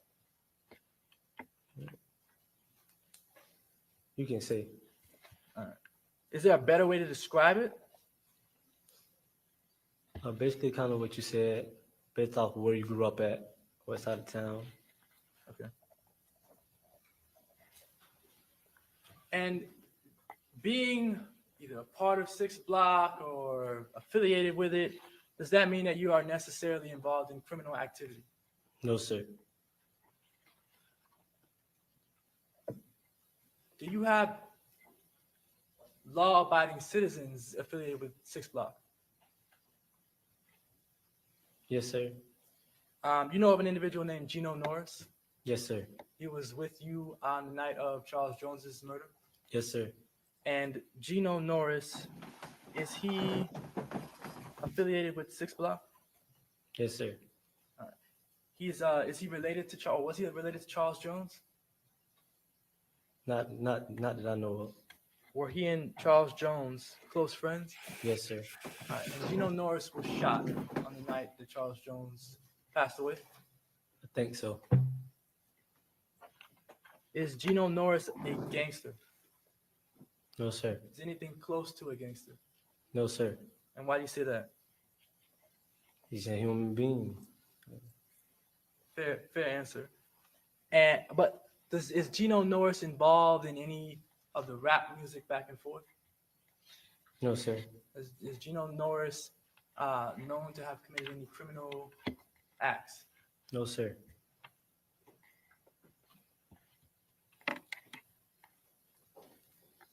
You, in 2018, you were arrested. Is that accurate? Correct. All right. And the arrest from 2018 was for what? Manslaughter. That event, I'm not saying you did or didn't do anything. That event occurred where? Rains High School. All right. Was that during a football game? Correct.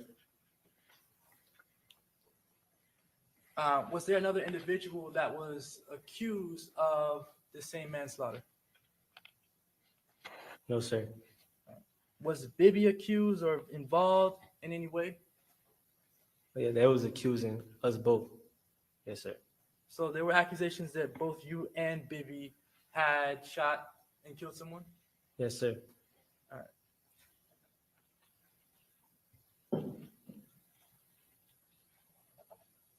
The person that died in 2018 at Rains High School, what was their name? Gerard Adams. Did he have any sort of nicknames? Yes, sir. What was his nickname? Spaz. All right. Did you know Spaz personally? No, sir. Do you know if Spaz was involved in any gangs? No, sir. Not to my prior knowledge. No, sir. Do you know if he's in any groups? Yes, sir. What group is he in? After a while, I seen that he was hanging with guys from 1200 at the east side of Jacksonville.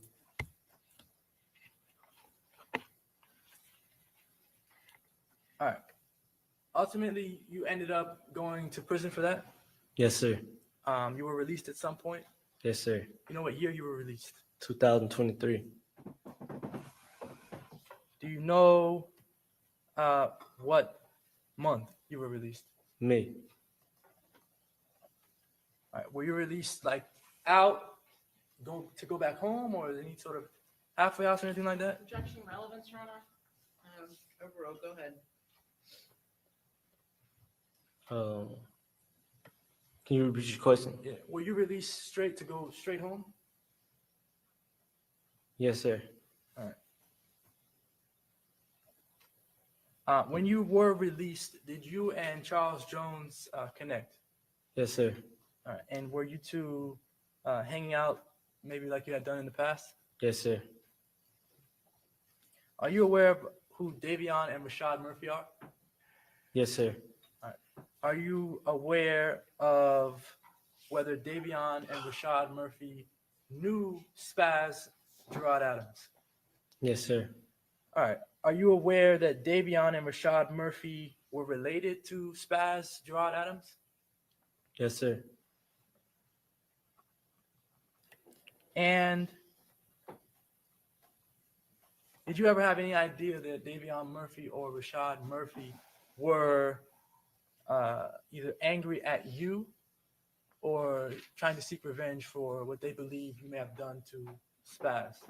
I heard rumors. All right.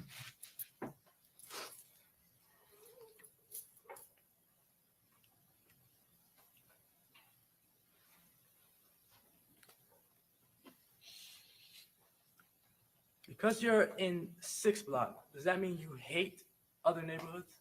No, sir. Does that mean you hate other groups? No, sir. Does that mean you hate, whether somebody calls it a gang or doesn't, does that mean you hate gangs that are in Jacksonville? No, sir. All right. Are the lines between these different groups or gangs, are they as clear as people make them seem? Can you repeat it and explain more? So 6th block and ATK are what they would call rivals To the world, yes, sir. to the world.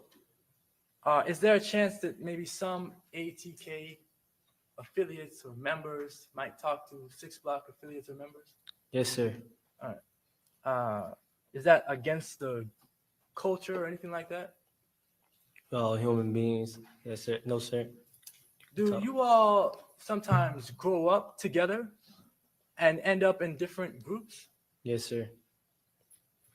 sometimes you went to school with individuals and were friends with them, and they ended up in Overall, go ahead.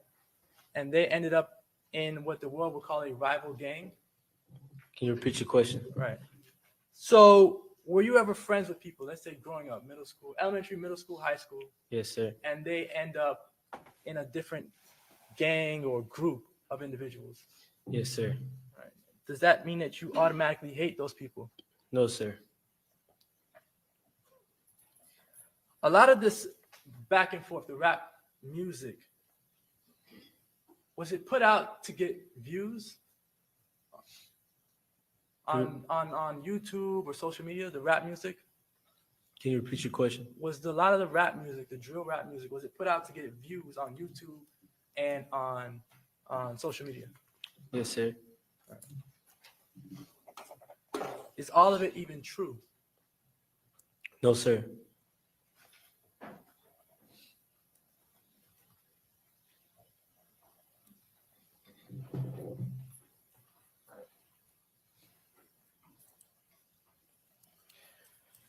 You know an individual named Isaiah Chance?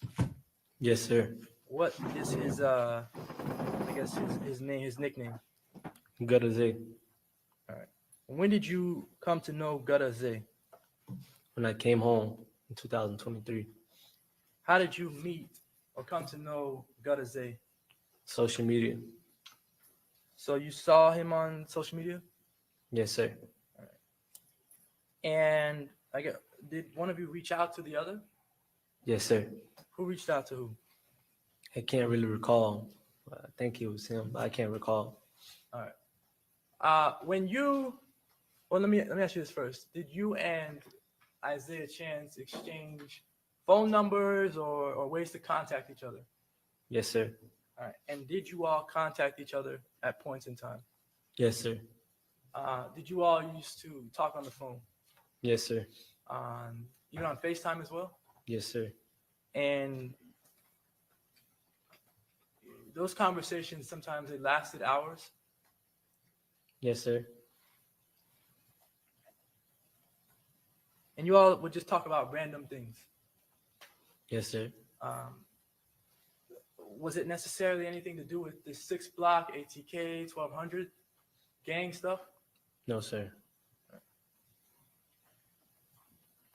The phone number that Isaiah Chance would contact you on, do you know if that phone number belonged to him?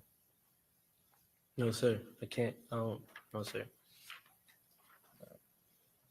Did you ever have any indication that the number belonged to Alicia Andrews? Yes, sir. And Isaiah Chance would contact you on that phone number, the same one every time? No, sir. Different number? Yes, sir. Okay.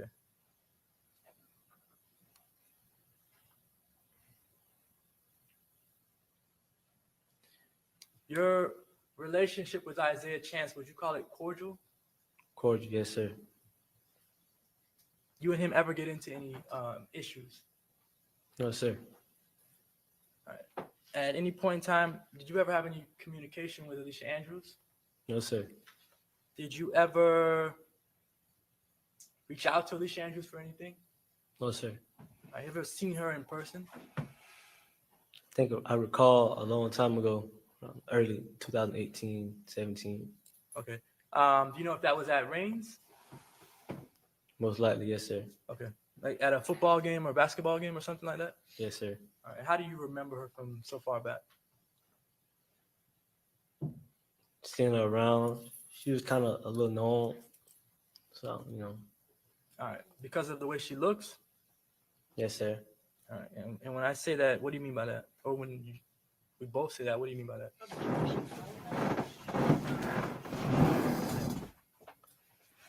Well, she was a pretty girl, but that's about it. Just like that.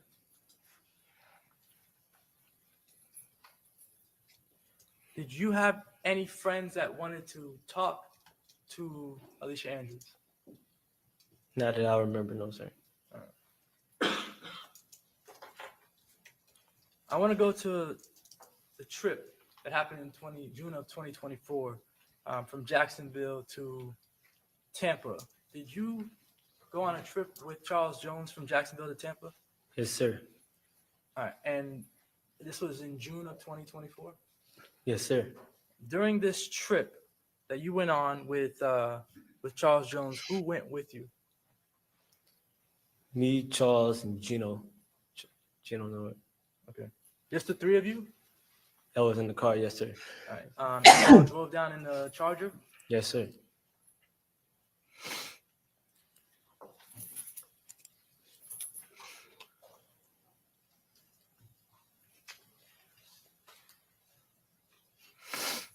The individuals. Did you go to an Airbnb when you arrived in Tampa?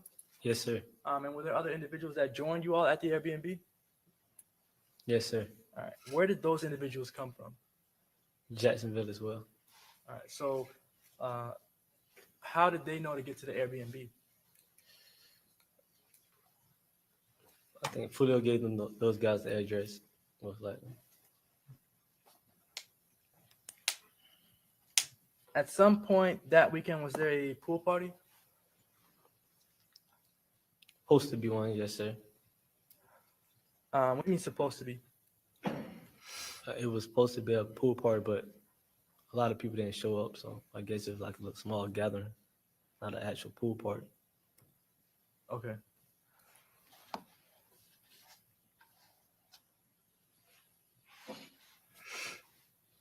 You said not a lot of people showed up? The first day we got there. All right. And was it publicly broadcasted, this pool party? The first day we got there, no, I don't think so. All right.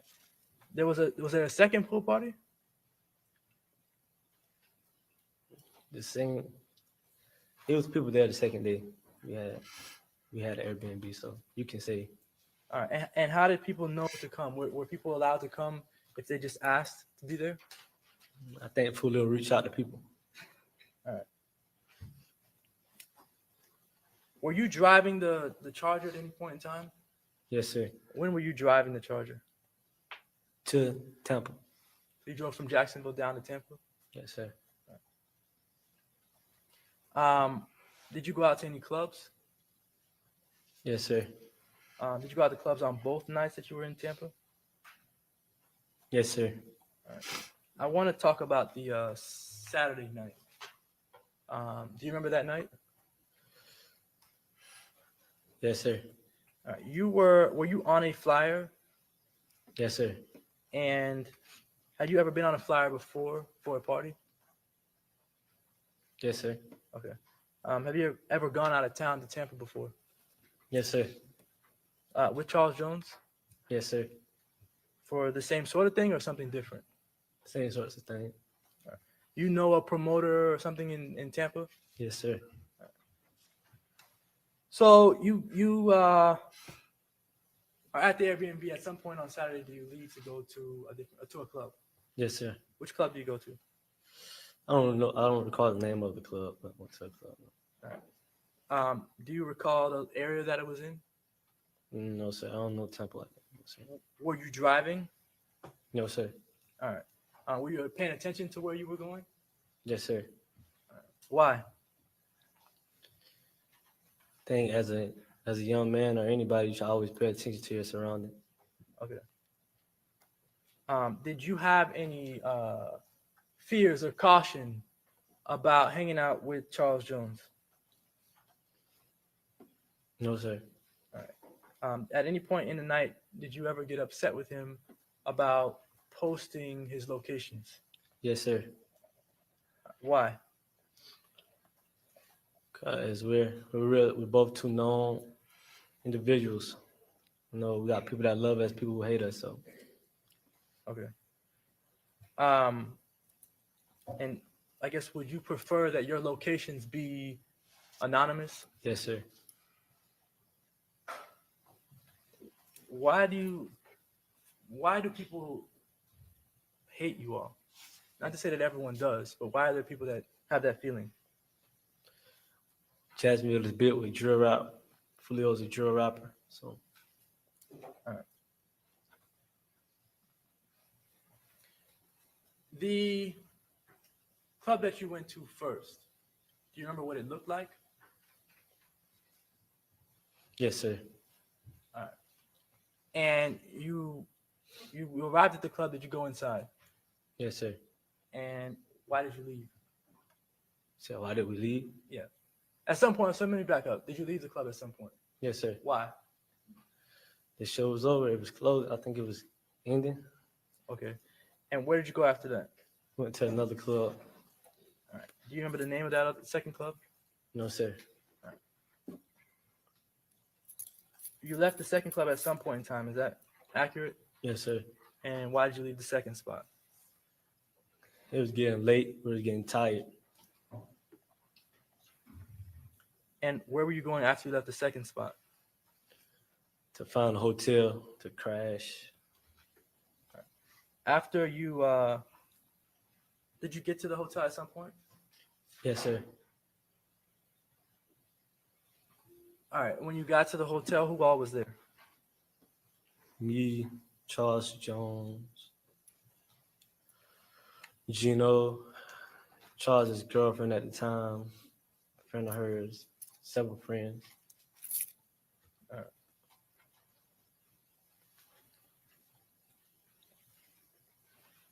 When you got to the hotel, did something happen? Yes, sir. What happened at the hotel? A shooting. All right. Did you see any of the people who did the shooting? No, sir. And did you later come to find out that two of the people arrested for the shooting were Davion Murphy and Rashad Murphy? Yes, sir. All right. Did either of them contact you after the murder? Just one. Which one? Rashad Murphy. Rashad Murphy contacted you how? He texted me. How did he have your number? Had conversations. You've spoken to him before? Yes, sir. Like friendly conversations? Yes, sir.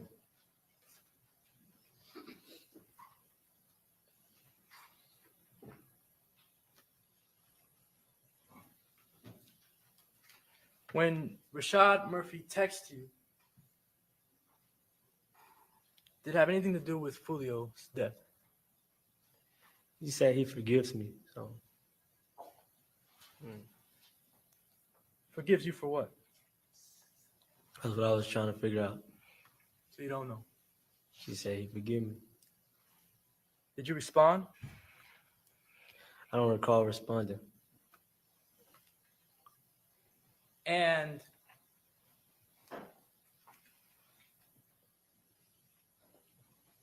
was there ever any conversation between you and Rashad Murphy about Spaz in the past? Yes, sir. Were any of these conversations about whether you had done anything to Spaz? Yes, sir. And those conversations you're saying were friendly? Yes, sir.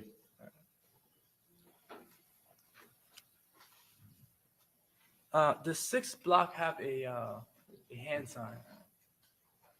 Yes, sir. All right. That hand sign, or let me ask you this: is there a hand sign for 21st Street? Yes, sir. Is there one for 1200? Yes, sir. Are the signs for 1200 and 21st, are they the same? I don't think so. No, sir. And what about the signs for 6 block? Is it the same as 1200 and 21st? No, sir. The sign for 6 block, can you describe what it is? It's like like 3 fingers holding up. It's like a 6 almost. Like So something like this? yes, sir. All right. And if an individual uses that hand sign, does that mean that they're part of 6 block? No, sir. Sometimes people use those hand signs when they're not actually a part of 6 block. Yes, sir.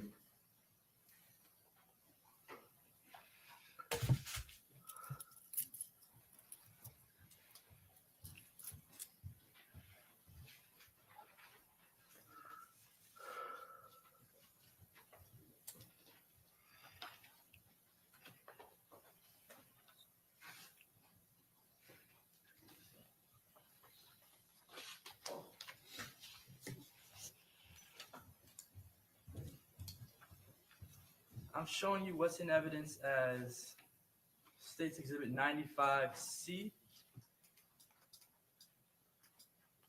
2.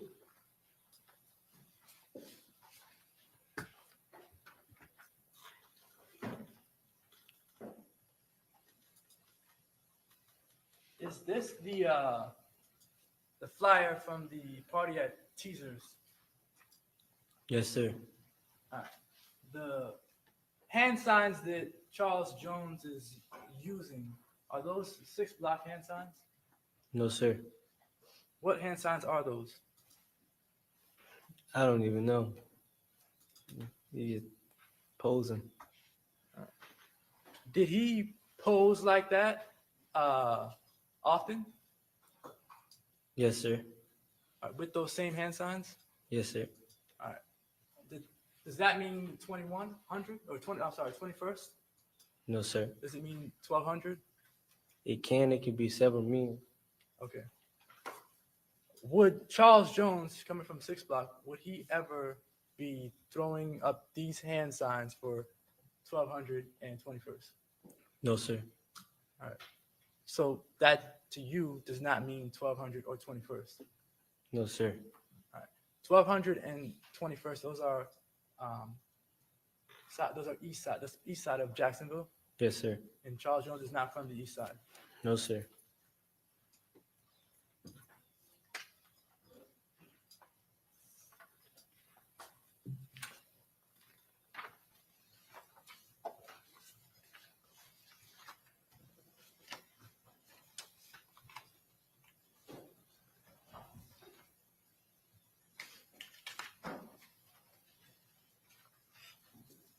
If you see an individual with those hand signs that you saw Mr. Jones with just now, Yes, sir. does that mean that they're gang affiliated? No, sir.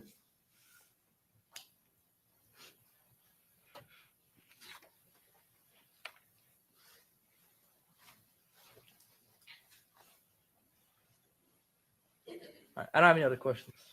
Thank you. Cross-examination.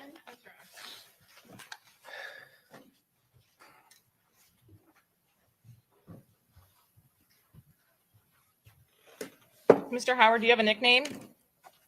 Yes, ma'am. What is that? Kenny Caps. Yes, ma'am. Kenny? Why?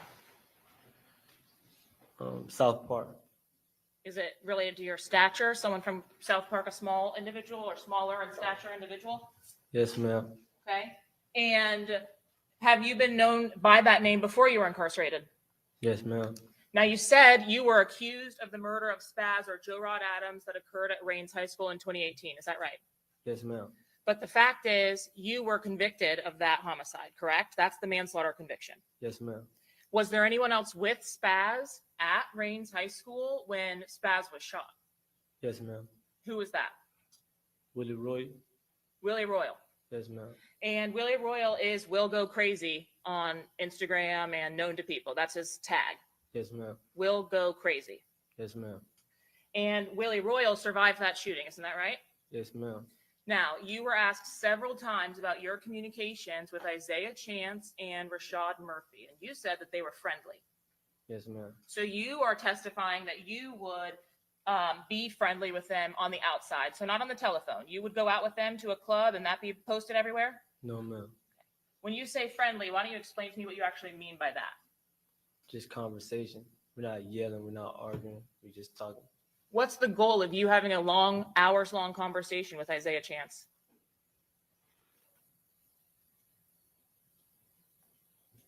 Trying to see how to word it. Let's see what you know. See the learn his thoughts. Your intent on talking to Isaiah Chance or anybody that is an up or from the opposite side of your group, whatever group you want to call it, gang, not gang, whatever you want to call it. Your goal is to catch them slipping, to catch them doing something wrong. Yes, ma'am. You want to know more information about your ops than they know about you. Yes, ma'am. Is Isaiah Chance calling you from different numbers all the time a part of what you would employ yourself? Yes, ma'am. Why would you call from your own number every single time you talk to him? Would that be smart? No, ma'am. Okay. So one time you believe that your girlfriend checked the number or a number you spoke to and it said Alicia on the phone. Yes, ma'am. So I assume you got in trouble with your girlfriend for that. Yeah, my ex. Yes, ma'am. And you've seen Alicia Andrews around. I want you to tell me what the context was that you actually saw her around before you went to prison. Yes, ma'am. How? Was she dating someone that you knew at the time? I didn't have any knowledge of that. So, but Is the person in States 90B the person that you identify as Alicia Andrews? yes, ma'am. Did you know her by another name around town? No, ma'am. Okay. Did you know even her legal name when this event actually happened, before it started being reported to the news? No, ma'am. You said you had talked to somebody named Rashad Murphy. That's the individual depicted in 37A, isn't it? Yes, ma'am. And had you seen him on social media as well?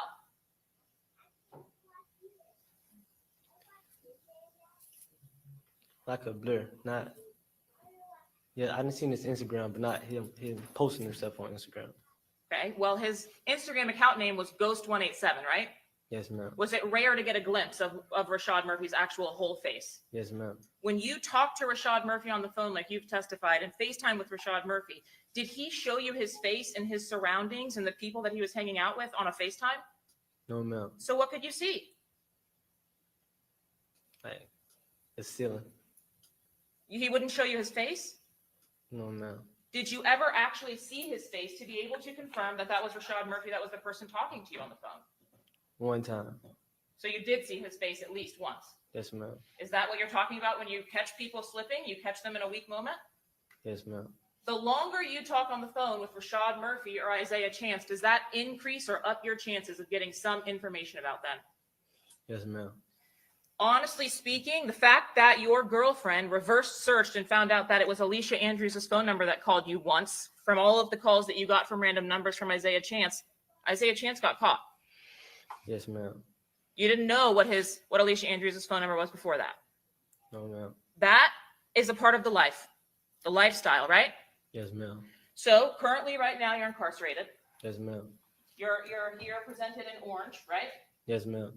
And you certainly have at least some knowledge of the Jacksonville gang scene. Yes, ma'am. Will you ever testify that 6 Block is a gang? No, ma'am. You understand the statute. What's required, what law enforcement says defines a gang. No, ma'am. Do you think it's against your interest for some reason to admit that 6 Block is a gang? Can you like rephrase it in a different way? You certainly know that you admitting that 6 Block is a gang and you're associated to them is one of the elements of the gang statute. You're never going to admit that you're a member of 6 Block. No, ma'am. You're never going to admit that anybody is a member of any gang. No, ma'am. You're never going to call any of these groups a gang. No, ma'am. Okay. You were asked specifically about whether you had prior conversations or interactions with a Davion Murphy. Is that what we're seeing in 38A? Yes, ma'am. You understand him to also be a co-defendant in this case. Yes, ma'am. And what was the interaction that you had with Davion Murphy? We had words in Duval County. Okay, what were the words? He told me that Gerard Adams was his cousin. And I was like, so? And he was like, he gonna get up with me. And I was like, okay. Did you think that that was a polite reference, that he was going to get up with you? No, ma'am. Did you know this man?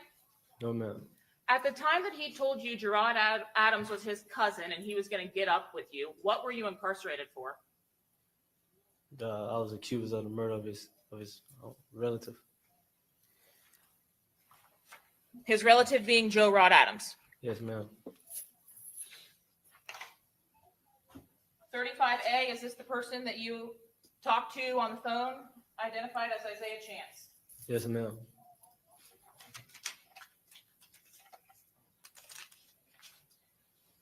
I'm going to show you what's been previously marked for identification as 75B7 from an extraction from this defendant's cellular device. Can you identify any of the individuals depicted in 75B7? Yes, ma'am. Who's the individual on the left of this image? Gerard. That's the individual that you were convicted of killing. Yes, ma'am. And the individual that Davion Murphy was referencing when he said he was going to get up with you. Yes, ma'am. Can you identify the individual on the right? Corbin. Corbin? Yes, ma'am. Is that Corbin Johnson? Yes, ma'am. Is that the individual that we've been hearing about went missing in some way or was kidnapped in some way? Yes, ma'am. You are familiar with Julio Foolio's social media activity. Yes, ma'am. And when you say you're from, where did you say you're from? 45th. 45th. Do you claim any kind of neighborhood openly, like in public, other than 45th or 6th block? Yes, ma'am. Is that Ave B? Yes, ma'am. And what is that? Can you tell the jury what that is? 45th Avenue B is a section on 45th. It's So a part of 45th. I'm sorry, I may cut you off. It's a part of 45th? Yes, ma'am. Same area. Yes, ma'am. Before you went to prison, was it typically people from separate areas would be affiliated with separate groups? Yes, ma'am. And how old were you when you got arrested for Gerard Adams' homicide? 16.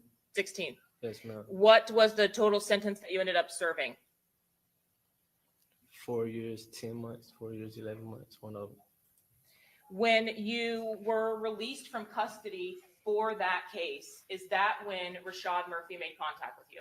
Yes, ma'am. What was the nature of that contact? Because you've indicated it was friendly.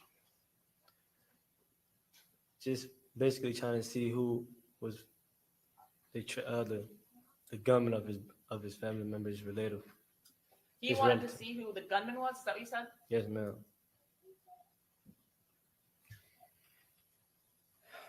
Was there some question about whether you were the person who actually pulled the trigger that killed Spaz, aka Joe Rod Adams? Yes, ma'am. You have indicated that you understand or have at least seen some of the back and forth with these drill rap videos. Yes, ma'am. Why is Kenny Caps never disrespected in those videos? I'm highly respected. Why? Because I believe, I'm a stand-up guy, and I didn't give up. I didn't give up my friend, or I didn't say any names when I got arrested for the manslaughter of the Gerard Adams. Okay, so let me make sure that I understand this correctly. Yes, ma'am. At the homicide of Joe Rod Adams, there were other individuals present, Yes, ma'am. and you didn't give up any names. Correct. Was Bibby present at the homicide of Joe Rod Adams? Yes, ma'am. And what's Bibby's real name? Adrian. Adrian Yes, ma'am. Gaynor? Yes, ma'am. And did Adrian survive much longer after Joe Rod Adams died? No, ma'am.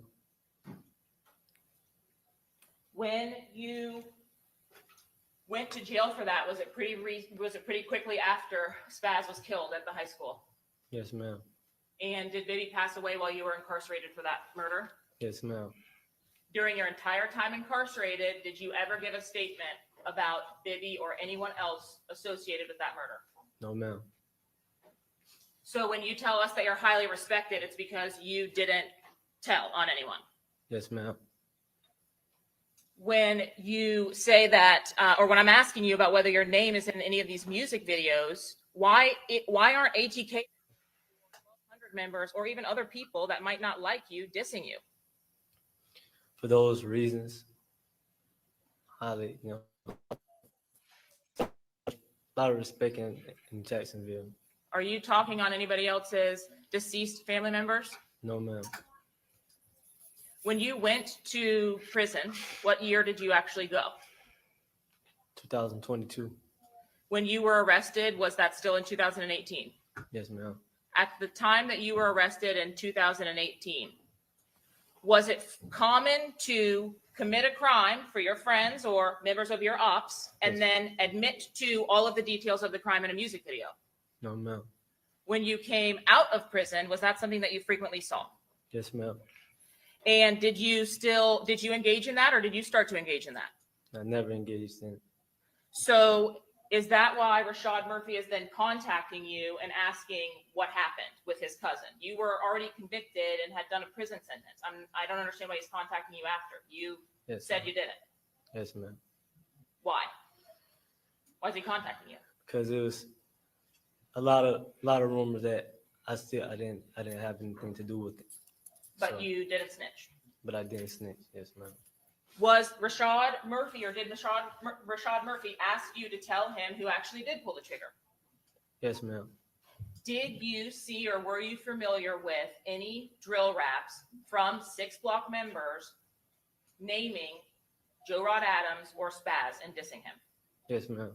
Was that brought up by Rashad Murphy? Yes, ma'am.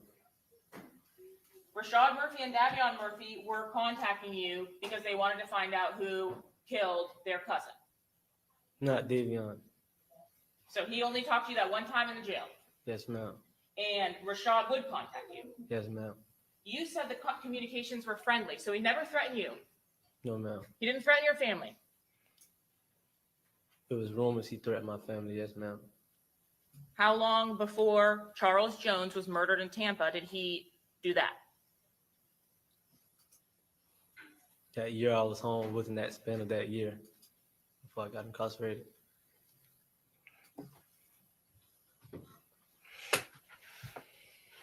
You were asked about a hand sign that Charles Jones was doing in States 95 C2.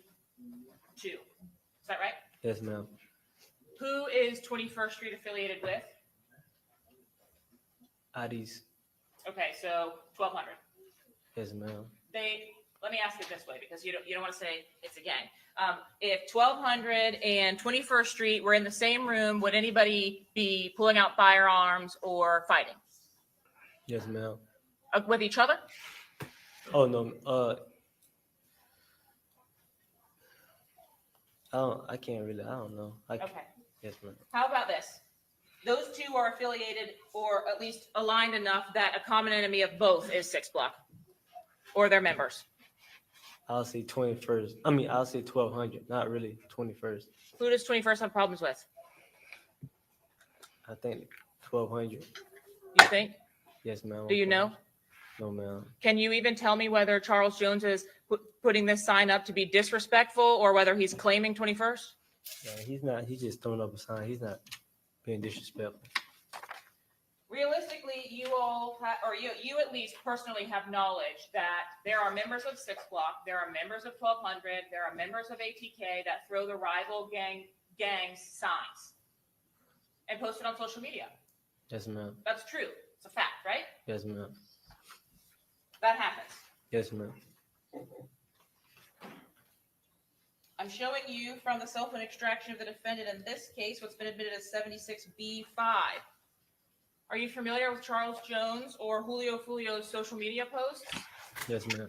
Do you remember a social media post? I'll show it to you a little bit clearer. 95C3 that Charles Jones made about the attempted murder on his life, dated February 8th of 2024. Yes, ma'am. And was this a reel, meaning it was like a video that was posted to social media? Yes, ma'am. And is he referring to the attempted murder that happened on his life on October 7th of 2023, where he was shot in the foot? Yes, ma'am. Do you recall any other time where he was shot in the foot? No, ma'am.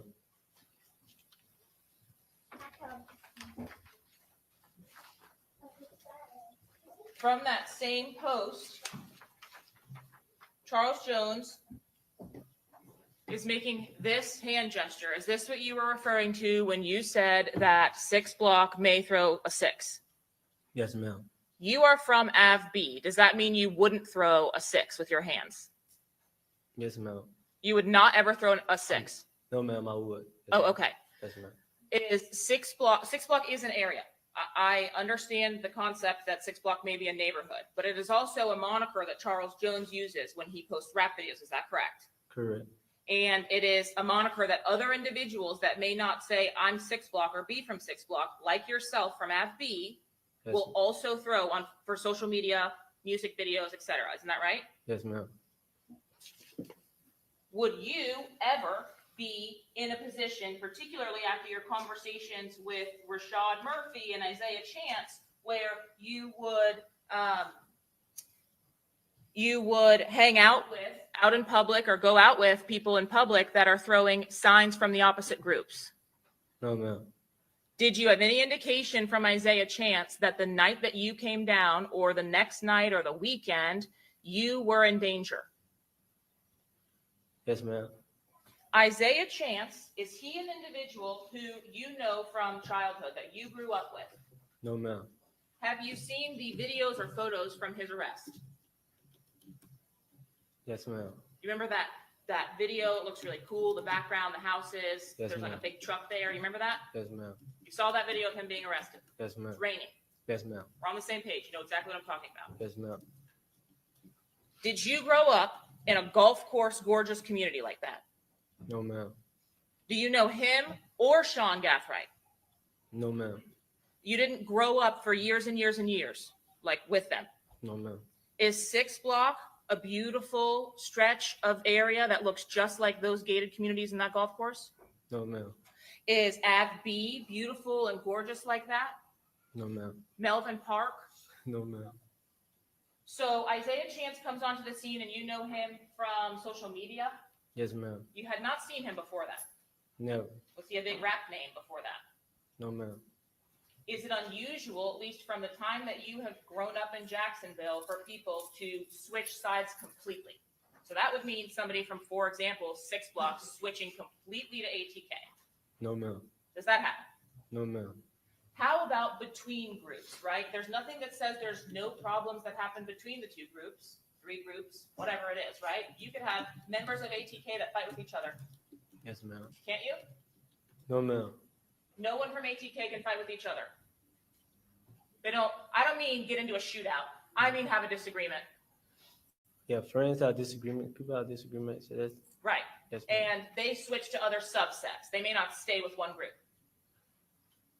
Now, that's not really common, but it'll happen. That's not common, No, ma'am. but it does happen. Yes, ma'am. Then how is Isaiah Chance, NHG, ATK, and now 1200 within 24 months? He's not really from anywhere. He's not really from a neighborhood. Yeah, so you don't actually see him before you go to prison, or as y'all are growing up, maybe playing football together or something, No, ma'am. with other 1200 members, No, ma'am. with other NHG members, No, ma'am. other ATK people. No, ma'am. Everybody else have known each other since children. Yes, ma'am. Are Isaiah Chance and Sean Gathright some of the only local people that you are aware of that live in the nice side of town? Yes, ma'am. You don't have, Charles Jones didn't grow up in a big mansion. No, ma'am. Fair to say he's probably one of the more successful of your group. Yes, ma'am. Okay. But no one grew up in those areas. No, ma'am. Can you explain how it's possible for Isaiah Chance to be switching from group to group to group like this? Why would one group even accept him if he left one subset to go to the next? To use them. Well, did you actually see on social media Isaiah Chance denouncing NHG and ATK? Yes, ma'am. Why? Why was he doing that? Yeah, I think he fell out with members of those groups. Those groups. Yeah, And then ma'am. he started, you saw a social media post where he started posting and he tagged Ghost187, Rashad Murphy, his new 1200 friend, right? You saw that. Yes, ma'am. So he again switched. Yes, ma'am. Is that something you have done? Never. Anybody in 6 Block that you're aware of switch up like that? No. Did Charles Jones and Gutazay or co-defendant Isaiah Chance get into it on social media? Yes, ma'am. Was that pretty out there on social media? Yes, ma'am. Did you see them on Spaces getting into it? Yes, ma'am. Do you recall what they were getting into it for? Yes, ma'am. What was that? Gotta say fake clothes. Fake clothes. Yes, ma'am. He was posting wearing designer clothes, wasn't he? Yes, ma'am. And Charles Jones was making fun of him on social media, wasn't he? Yes, ma'am. Charles Jones has lots and lots of followers on social media, doesn't he? Yes, ma'am. including the defendant in this case, Alicia Andrews. Did you know that? No, ma'am. You didn't know she follows him. No, ma'am. Would Charles Jones get into it with Ace on social media? Foolio and Ace get into it. Not though. I remember. I recall. Well, maybe not on social media, but YouTube videos. Yes, ma'am. You know, interviews with podcasters or music videos, drill raps that they're posting. They don't like each other. No, ma'am. It's pretty clear from the music videos. Yes, ma'am. And you admit Charles Jones really, really gets into it with people. I mean, he goes deep. He does. Right before the homicide actually occurs, are you familiar with the post that Charles Jones made to his social media account blasting ATK and their CEO Ace? No, ma'am. I wasn't aware of it. You're not aware of the social media post that he made about a thigh bone? It's been a minute. I probably seen it. Would it refresh your recollection to look at that post? Yes, ma'am.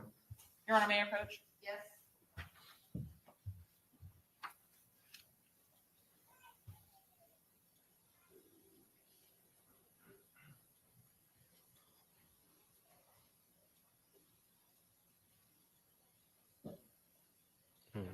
Okay. I remember it. You remember the post? Yes, ma'am. On June 11th, which we've heard testimony about that Spaces incident between Gutase and Charles Jones and how does his foot feel. We heard testimony about that happening on June 6th. Yes, ma'am. So on June 11th, is there a post from Charles Jones laughing about how Ace dropped y'all ass from the label and Corbin getting kidnapped? What's your question? Is there a post about that? Yes, ma'am. Okay, that's not uncommon for Charles Jones. Let's be honest. It's not uncommon for him to post something that's going to make somebody else upset, is it? No, ma'am. No. He does that all the time. Yes, ma'am. Does he get revenue or clicks from doing things like that? Yes, ma'am. Is he probably one of the most, at least successful in social media in Six Block? Yes, ma'am. He's also referred to as Six. Yes, ma'am. You mentioned Gino Norris, and I want to talk specifically about Gino Norris. Have you ever been in a scenario where Gino Norris was involved and there was some kind of negative activity or behavior going on? Not that I recall, no, ma'am. Gino Norris has a real job, doesn't he? Yes, ma'am. Gino Norris is quiet and reserved and shy. You never usually actually go out with him, do you? No, ma'am. Was the trip down to Tampa with Gino actually one of the rare times he goes out with y'all? Probably the first, yes, ma'am. And he doesn't get involved in any of this back and forth. No, ma'am. Gino Norris is not in these music videos. No, ma'am. He's not throwing any gang signs. No, I can't recall. You've never seen him throwing gang signs. No, ma'am. He doesn't do this. No, ma'am. Now, on the night of the actual homicide itself, Gino Norris was also there Yes, ma'am. with several other individuals in that little cover area Yes, ma'am. outside of the Holiday Inn, home to suites. Yes, ma'am. And you've subsequently become aware that Gino Norris was shot Yes, ma'am. as a result of his being inside of that car. Yes, ma'am. Do you have any personal knowledge of anybody having a problem with Gino Norris? No, ma'am.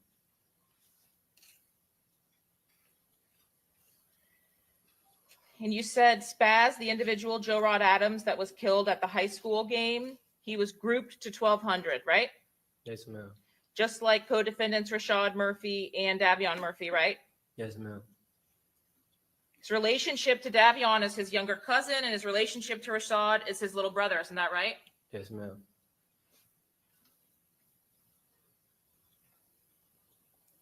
There weren't just rumors about you having not committed this crime or having committed this crime, whatever it was. They called you and and confronted you, especially Rashad Murphy. Yes, ma'am.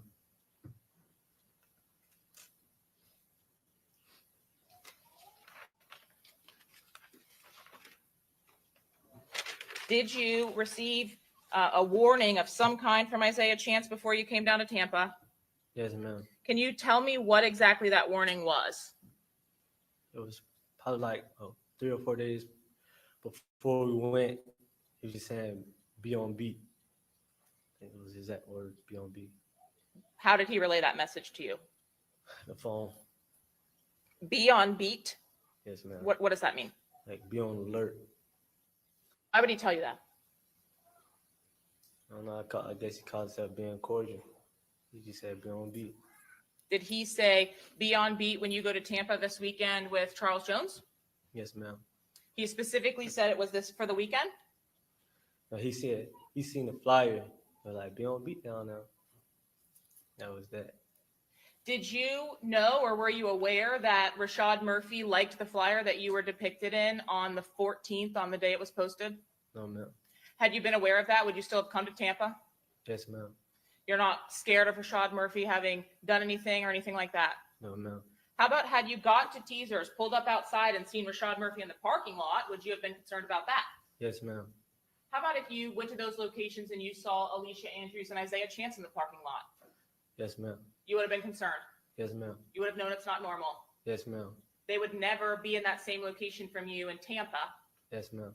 and coming inside to hang out with you and your other friends. Yes, ma'am.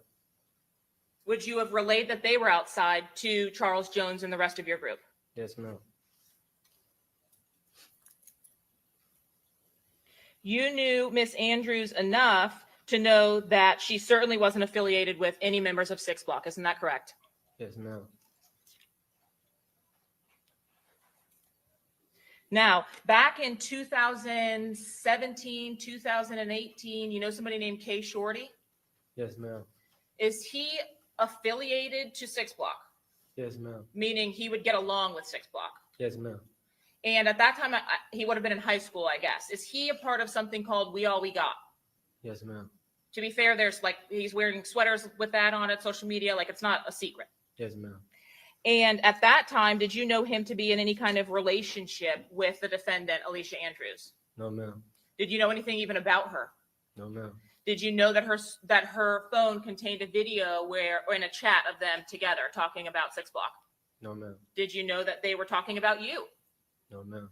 Do you know the contents of her messages about you with Kay Shorty? No, ma'am. Have you talked at all with anybody about the content of those messages, including the defense? No, ma'am. Mr. Howard, Davion Murphy did not like you, did he? No, ma'am. And Rashad Murphy did not like you. No, ma'am.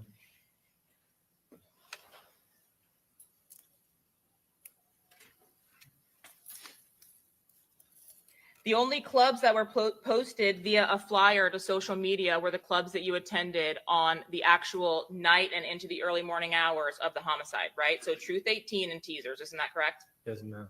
The places that you went when you all got there on the first night, which was Friday night, there was no kind of promotion for that or club flyer. No, ma'am. Did you help when Julio would go to these appearances and check out the location, make sure that he got paid, those types of things? Yes, ma'am. You didn't have any of that for Friday night. No, ma'am. The only ones that would have been publicized were Truth 18 Yes, ma'am. and Teasers. Yes, ma'am.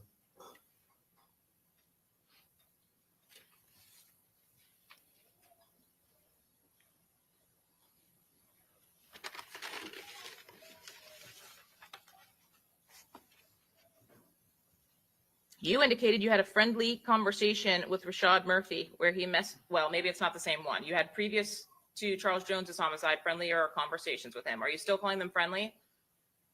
Yes, ma'am. Why? Because you're not cussing each other out on the phone? Yes, ma'am. Him asking you about whether you killed his younger brother, I'm confused or kind of little, I guess maybe just confused about how that could be not anything. Man-to-man conversations, not we're just talking normal. Well, he wasn't happy with you, was he? No, ma'am. He wasn't asking if you wanted to go do things together, was he? No, ma'am.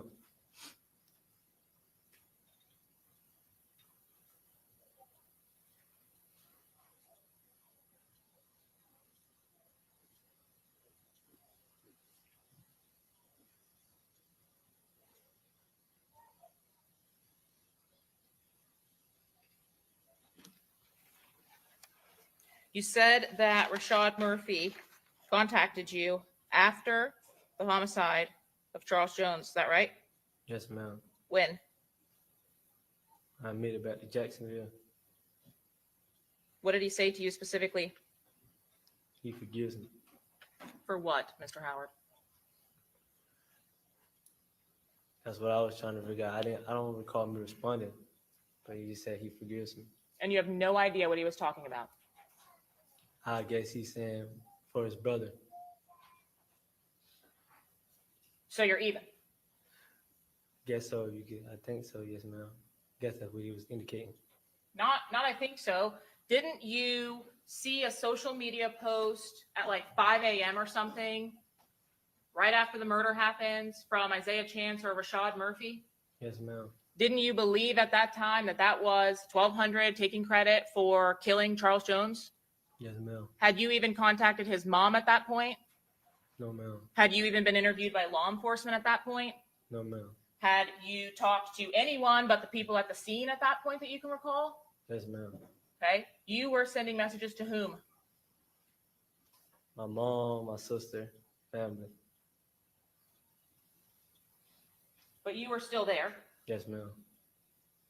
You see it on media outlets at the time you saw them posting that? Yes, ma'am. You saw it already on the news.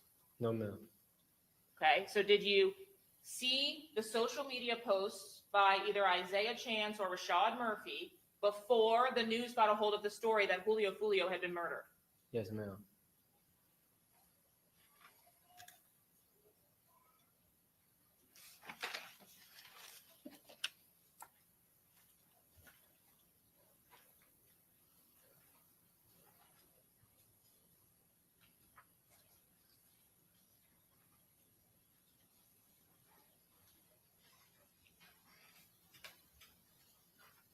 Your Honor, may I have one moment, please? Yes.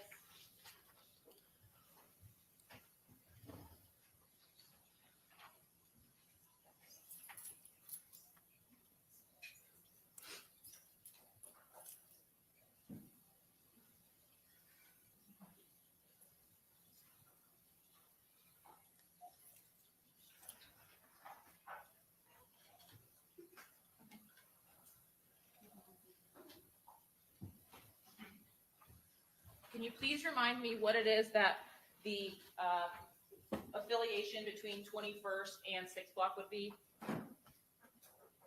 If any, same side or opposite sides, just down to that. Different sides of town. Yes, ma'am. Not geographically, same sides if we go out and everybody's getting into a fight, or different sides since you won't say gang? Different side. Different sides. Yes, ma'am. Why would Charles Jones be putting up 21st in posts or on social media? Is it the same reason he'd post himself in front of a picture of Melvin Park?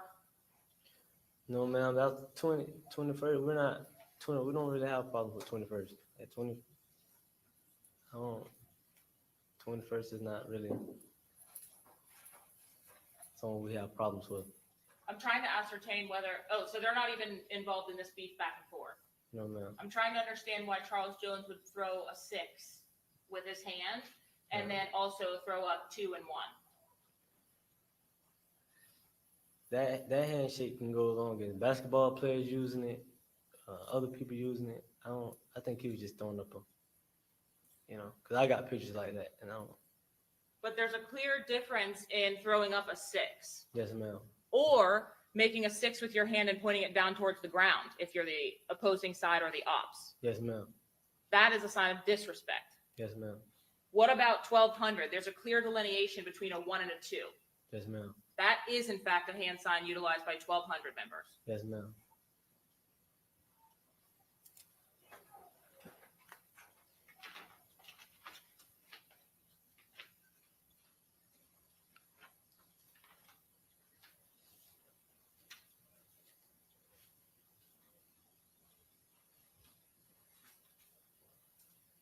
Your Honor, may I just have one more moment? Yes.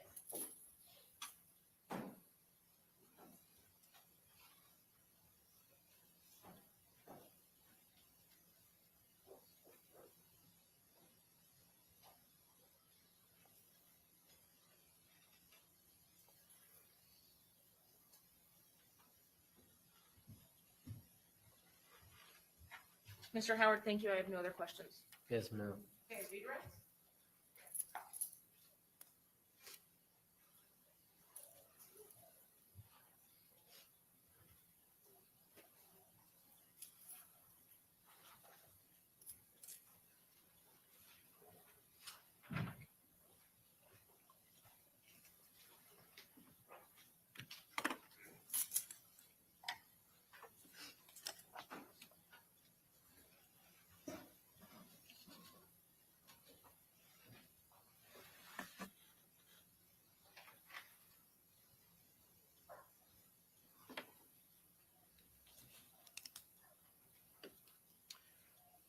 night that Charles Jones was killed,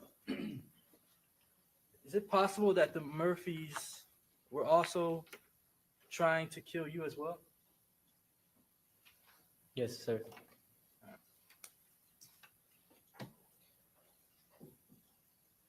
And do you know people who have been witnesses to trials involving any of the Jacksonville groups or gangs? Can you repeat your question? Do you know witnesses who have been you have people who have been witnesses in trials to any of the people in Jacksonville gangs or groups? Yes, sir. All right.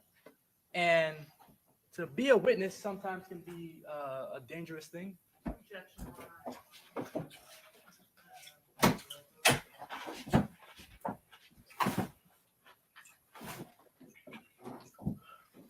Can it be dangerous to be a witness in a case?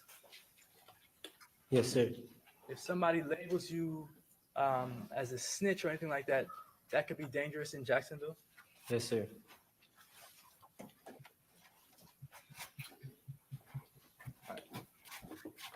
In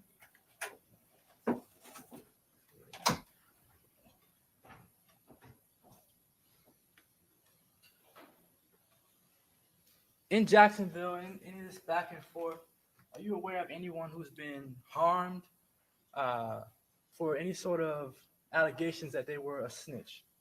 No, sir. Are you aware of any individuals who've been harmed for any allegations that they have been a witness for the state or for the police? Not that I recall, no, sir. All right. Are there any rap songs that you know of in Jacksonville about people being harmed for being snitches or for being cooperating witnesses? Not that I'm aware of. All right. I'm going to show you something.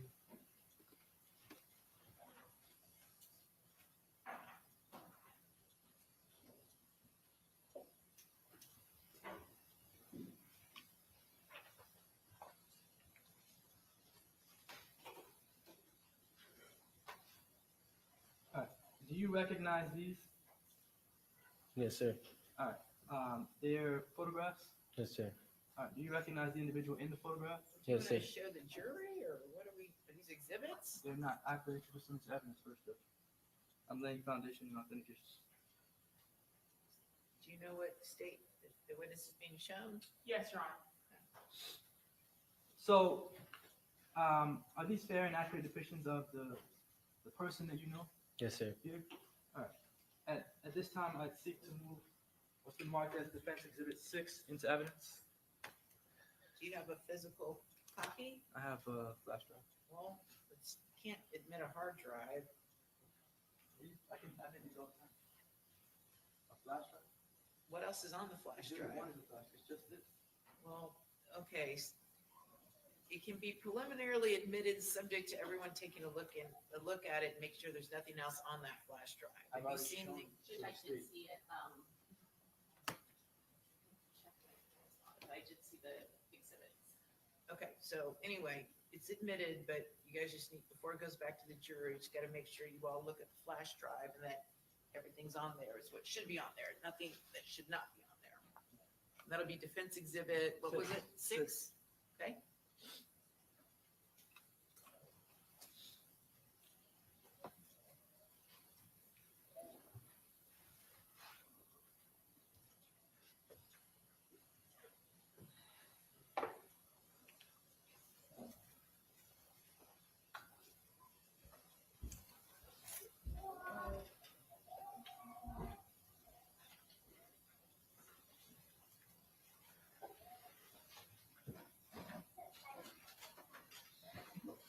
I'm going to publish Exhibit 6 to the jury.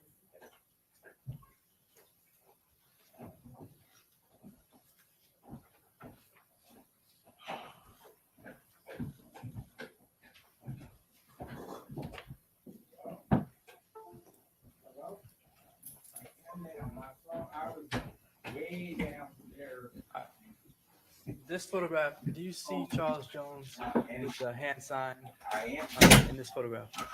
Yes, sir. All right. Again, is Charles Jones throwing up a hand sign that is not a 6-block hand sign. Yes, sir. All right. And this hand sign doesn't mean that he's involved in another gang, correct? No, sir.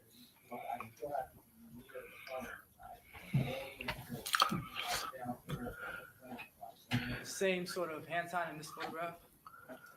Yes, sir. All right. And this does not mean that Charles Jones is part of any other group or gang. No, sir.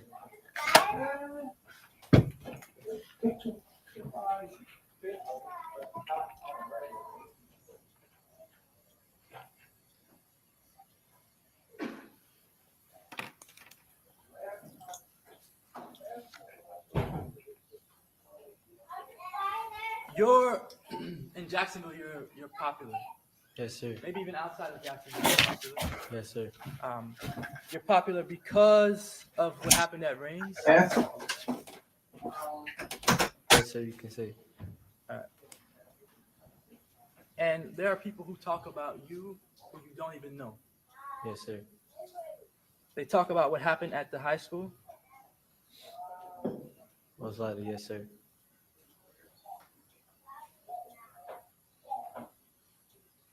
And it would not be crazy to think that there are other women out there or men out there who talk about you and what happened at Reigns High School.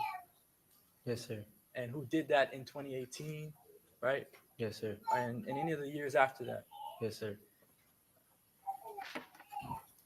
You said that Charles Jones was making fun of Gutta Zay for Gutta Zay having fake clothes.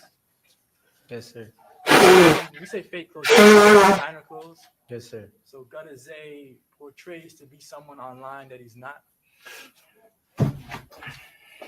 I wouldn't say that off of wearing fake designer clothes, but I know it was posted about Charles clowning him about fake designer clothes. Okay. So he wears, to your knowledge, he wears fake designer clothes. Yes, yes, sir. But posted on social media as though it's real designer clothes. Yes, sir. And Julio Foolio, he had millions of followers. Yes, sir. On social media. Yes, sir. The followers that he had, were they also millions of followers on Instagram? Yes, sir. Did Young and Ace also have millions of followers? Yes, sir. Also on Instagram, he had millions of followers? Yes, sir.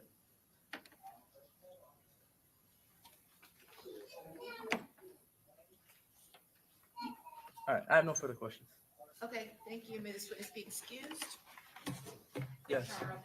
Okay, thank you, Mr. Howard. You are now excused.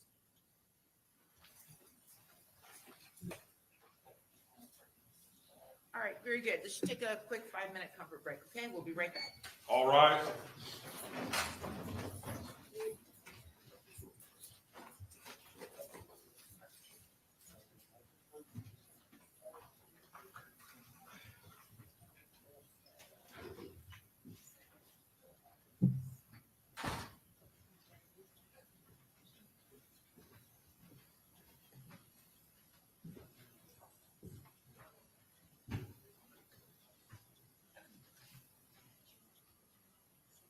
All jurors out there. Okay, very good. Okay, so I took a look at the case sites you gave me, Mr. McClimate, the Slicker case at 941 Southern 2nd, 1191. That was a lewd and lascivious molestation case. And in that case, the witnesses had direct knowledge of it was actually the mental condition of the defendant at or near the time of the offense, coupled with hearsay statements that she made to them. So the court said that was admissible. And the Rivera case at 561 Southern 2nd, 536, I don't know, that was a death penalty case, and the context of state of mind was more having to do with the aggravators and the mitigators. So again, first of all, duress and or coercion are not defenses in the state of Florida to intentional homicide. And any statements made to these witnesses, Ms. Jewell, and I can't remember the other person's name, those are just hearsay statements. They're inadmissible. Okay, who's next for the defense? Okay, 5 minutes, we'll be back.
Pardon me.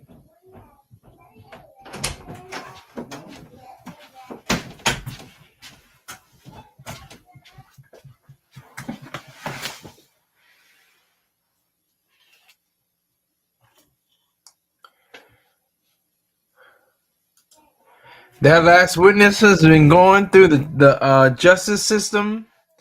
He didn't want to get broadcasted. He didn't want to be shown, but he had the yes sir, no sir, no sir, yes ma'am, no ma'am. He had all that down pat. He was incarcerated for what was it, 4 years, something like that. So he knew the role to play. He knew how to answer the questions. He knew how to, be very astute when it came to the different functions of the judicial system. I don't know if that's gonna hinder Alicia Andrews. She's probably, it's probably not gonna do too much damage to her, but it's probably gonna do somewhat, I would imagine. He was cross-examined, so that, like, both sides definitely poured out their best abilities for this particular individual. He seemed very, composed. He seemed very, thoughtful, and he gave the right answers, yes or no, ma'am, sir. So, like I said, and I think he exhibited himself, pretty well on the stand. He was. I always remember during Rocky, ASAP Rocky's trial. His I can't remember his name, but the guy was like, "What, man? Oh no, you." He's just like, he was all over the place. He was just a mess. He pretty much handed the case to Rocky because he was a terrible witness. He was one of the worst witnesses I've ever. I'm not going to use the word witness, but I've ever seen. But yeah, so they're doing some kind of I I don't want to say deliberations. I don't know if that's the correct word, but they're convening. They're showing the defense, especially.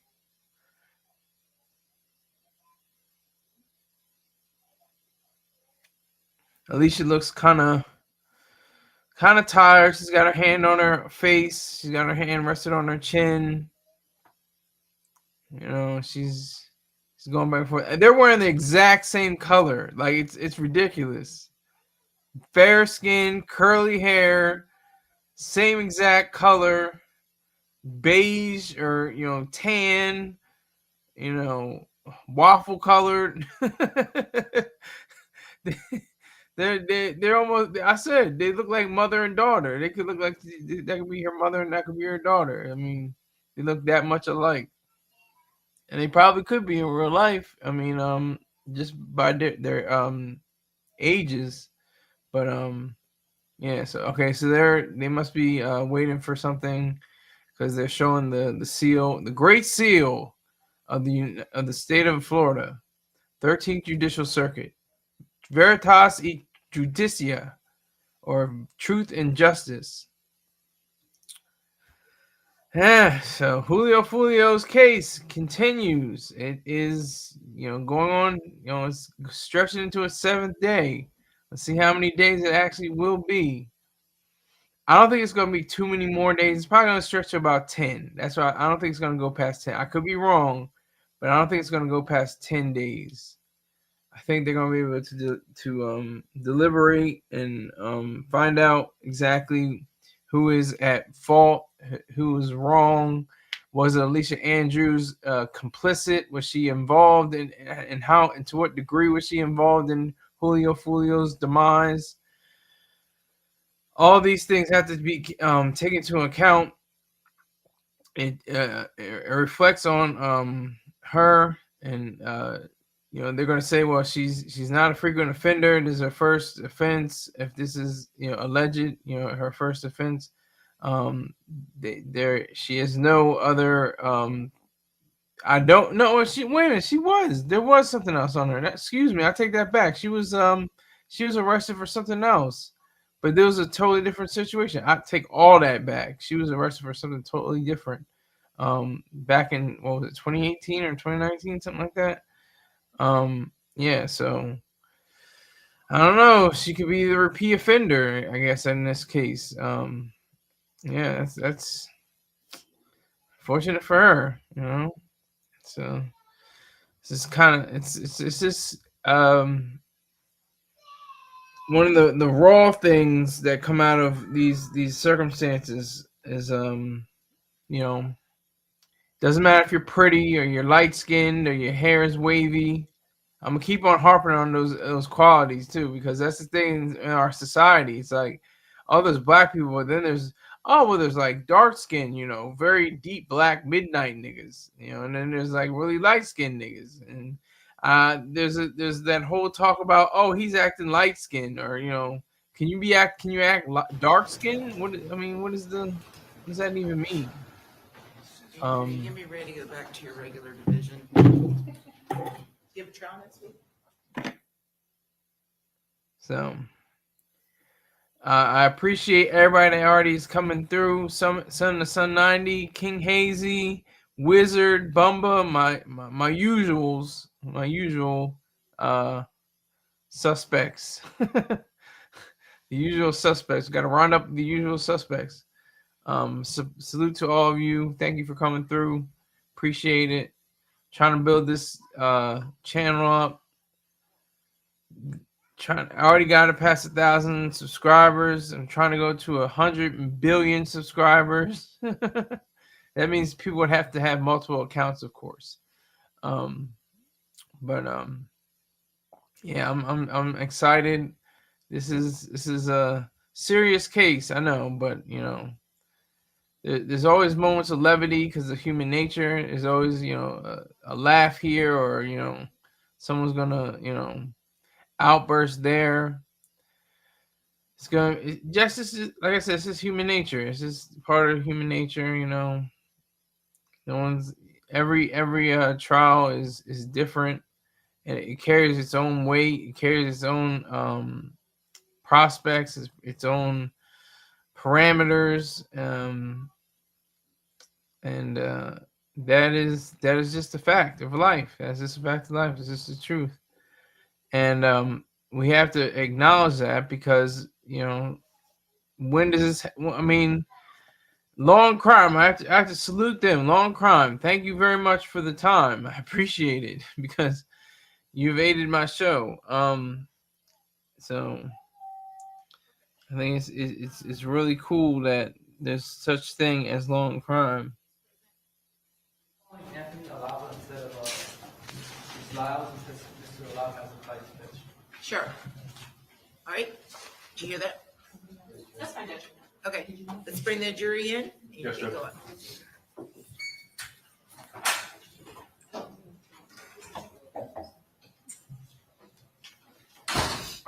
It's just because they're all like, Judge, I was just a little fire defense. I don't know if they talked to him about any sort of scene or not. If he wants to. Oh, not in space? Yeah, I don't know if it was wired or not. I don't know. Okay.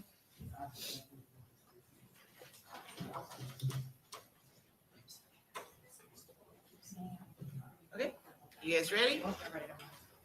I am, but I don't have to say does. And the camera Oh, already. okay. Is that him? Where's the witness? No, Well, oh, okay.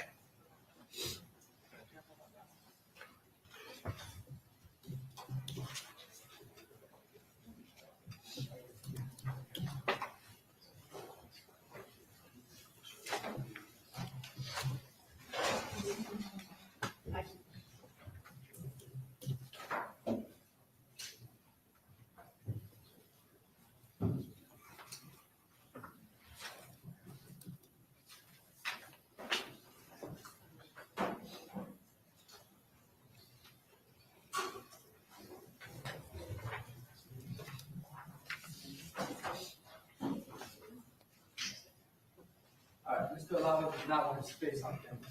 Okay, I'd ask the media not to broadcast the face of the next witness. All right. Bring the Yes, jury. Judge. All rise.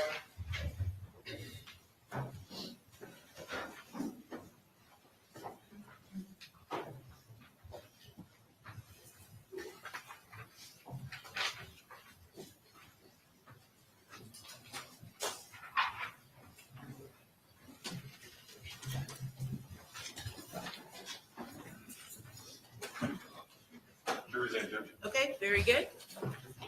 Okay, defense, call your next witness. At this time, the defense calls Anthony.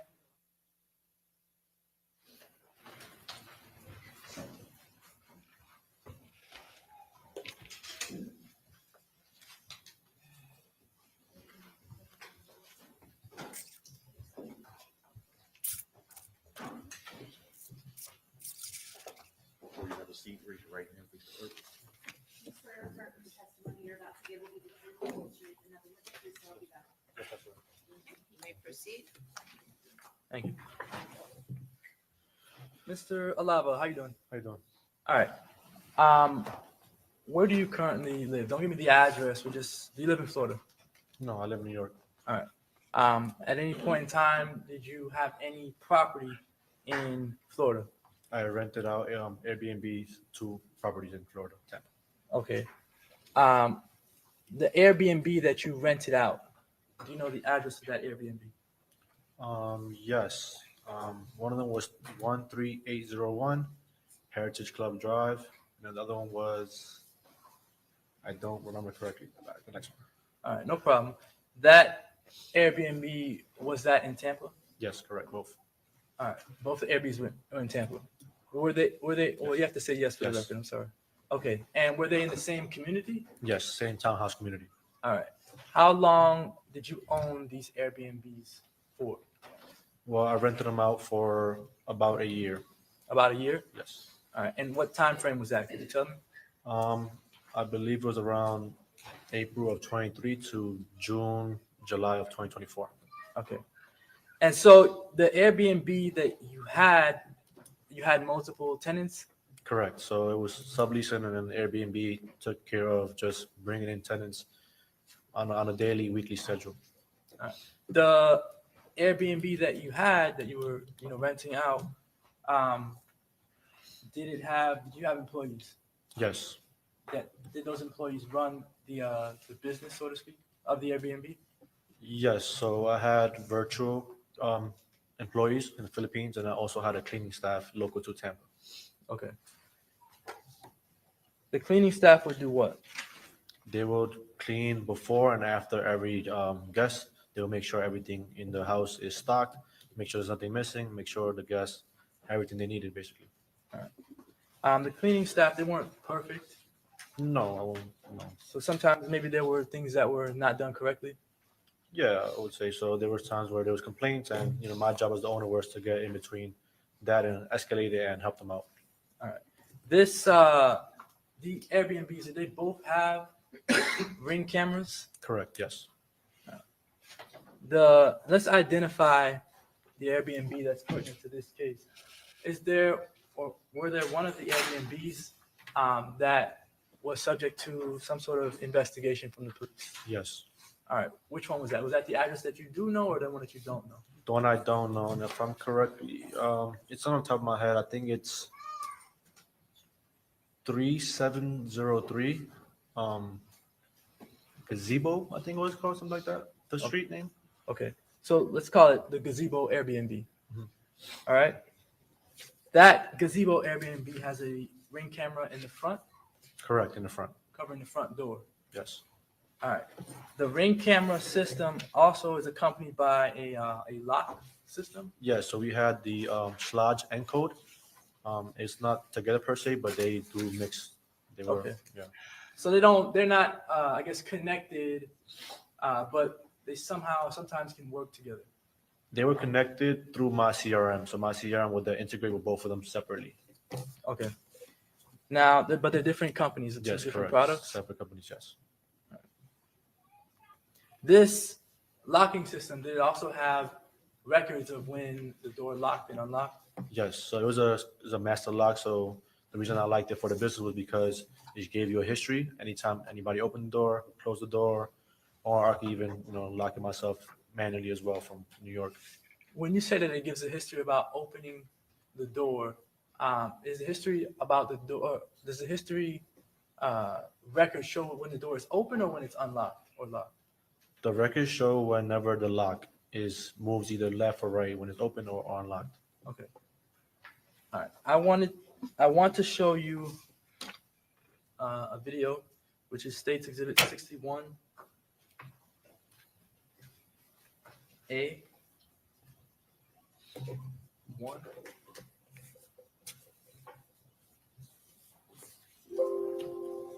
Have you ever seen this video before? Completely. Yes. All right. And is this the Gazebo Airbnb? Correct. The date on the bottom is June 22nd, 2024.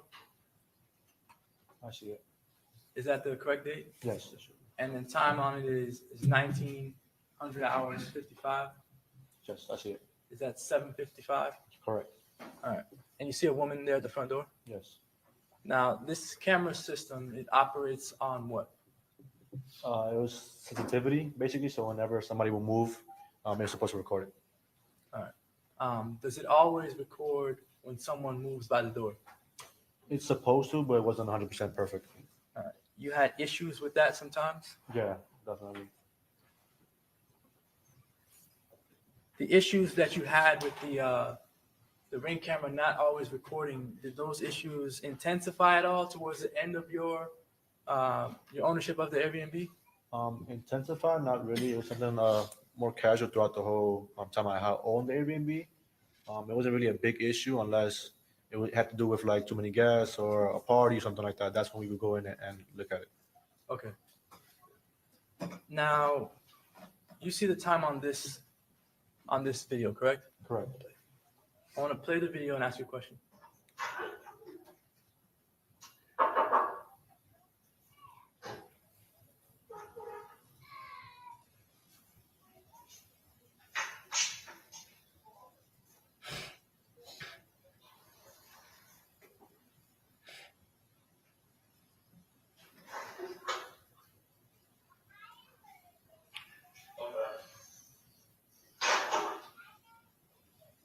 Do you hear an individual saying "my bad" on the Yes, I video? do. Is that you? No, it's not. All right. Is that someone inside the Airbnb? It sounds like yes. The intercom system. Is there an intercom system for the Ring camera? Yes, there is. And did you ever used to activate or use the intercom system yourself? Only when it was needed. All right. Was it needed on June 22nd, 2024? No, I don't know. The intercom system, you did not use it on June 22nd, 2024? No. Did you unlock the door remotely on June 22nd of 2024? No.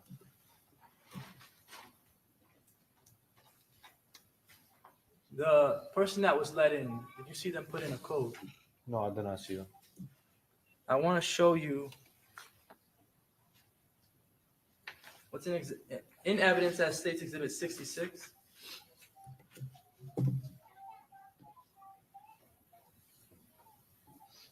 What is this document, to your knowledge? Yeah, so this was the slide and code, the history. So anytime, so as you can see, Tampa 1202, that's one of the Airbnbs, and then it shows the date and by time of the transactions, basically. I'm sorry. The Tampa 1202, is that the gazebo? Yes, spot? correct. All right. Do you see the time here, 7:55, unlocked by access code? Just for the record, is that yes? Yes. The court reporter is Sorry taking about it down. All right. Now, it says unlocked by access code, but at 7:55, you did not see anyone put in the code on the camera. Is that correct? Correct. All right. Now, is this locking system, is it, you know of it ever to be incorrect? No, it's actually more accurate than the Ring. All right. Now, that 7:55 unlocked by access code, is that an example of the Ring camera not picking up an individual in front of the camera? Yes, because in the video, we didn't see anybody there, 7:55.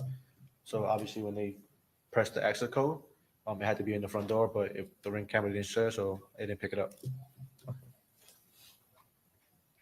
All right. I don't have any other questions. Thank you. Hey, Cross? Just Mr. Alava, actually, can I use that? Thank you. Mr. Alava, you had seen the Ring video and you had sent that to a Tampa police detective, is that correct? Correct. I sent it to, I believe, two people, a sergeant, something Sergeant Rachel Cholnick and Detective, is it, let me look at the email. Nick McGill, I think, I believe. Detective McGill, that's correct. Yes. And when we're looking at this, I'm going to go down here, unlocked by access code. Right before it, you have access code deleted. Does that happen when you have an Airbnb guest no longer there? Is that access code originally given to them deleted? Correct. So it's all automated. So the CRM would, anytime a guest will leave, then their code will be deleted. Anytime a guest will come in, they have a new access code automatically placed as well. And then you had already talked about this one at 7:55 where it is unlocked by access code. That's that new Airbnb guest using their new code. Is that correct? Yes, that's anybody who comes in using that code. And obviously you saw that video where the person walks up and knocks and the person has already gone in, correct? Correct. So the camera did go on. It was just delayed and did not capture that first person. Is that correct? Yeah, so from the video, I just see the lady there. I don't see anybody beforehand coming in, but it shows like somebody's already inside. And then you saw the second video where the door is already opened and that person, that lady walks right in, correct? Correct. So again, that was captured on the Ring camera. And then we show the 7:59 locked and unlocked, and there is no video for that. Does this, you said that this locked log is very accurate, correct? Correct. And can a person just unlock the door and not open the door? You see what I'm saying? Like if somebody was within the Airbnb, can they unlock it just to test to see if it's locked, which would be reflected on this lock log? Is that correct? Correct. So anytime someone goes left or right on the lock, it will go there in the transactions. Yeah, so if a person just went left and right, but never actually opened the door and went out, it would not activate a Ring camera. Is that correct? Correct. It will activate that, not the Ring camera. And you have a back sliding glass door in that Airbnb. Correct. And there is no Ring camera that covers the back of that door. Is that No, correct? No camera, and didn't have a lock per se, just sliding. It wasn't physical or code per se. In fact, Airbnb policy, you have to let your guests know where those cameras are, correct? It is a policy. I have to make sure I let them know exactly where they are, and I can only have it outside on the front, nowhere in the inside, anything like that. And so anyone that is not unlocking and locking that front door, there is another access point where they can get in your Airbnb at that lane, at Gazebo Pond Lane, correct? Unfortunately, yes. And that's the back door. Yes, And you got to go through the back door, the sliding glass door, and through a back gate, and then through kind of a grassy field to get to the parking lot. correct. And there would be no record of anybody coming in and out of that back sliding glass No. door. Correct. Okay. I have no further, Judge. Okay.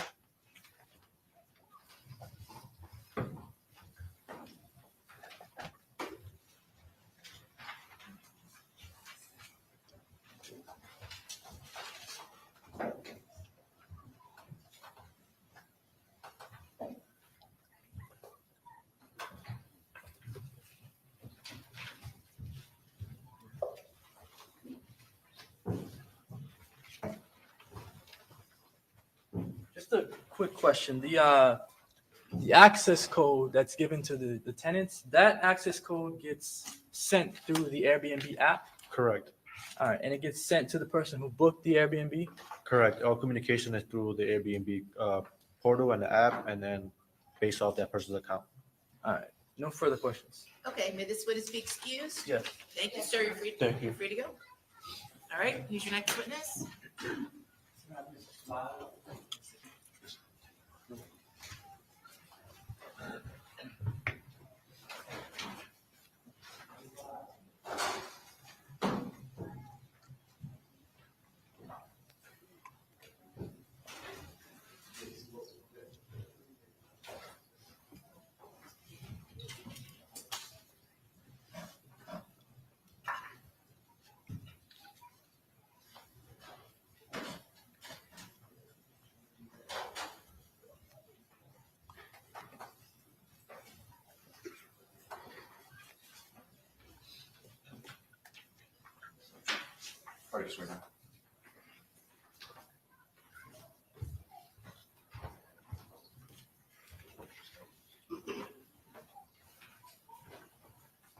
Before you have a seat, raise your right hand, face the clerk. Yes, her face is not to be broadcast. Do you swear or affirm the testimony you're about to give Sound the truth, the whole truth, and nothing but the truth, so help you God? Yes. Your Honor, can we approach? Yes.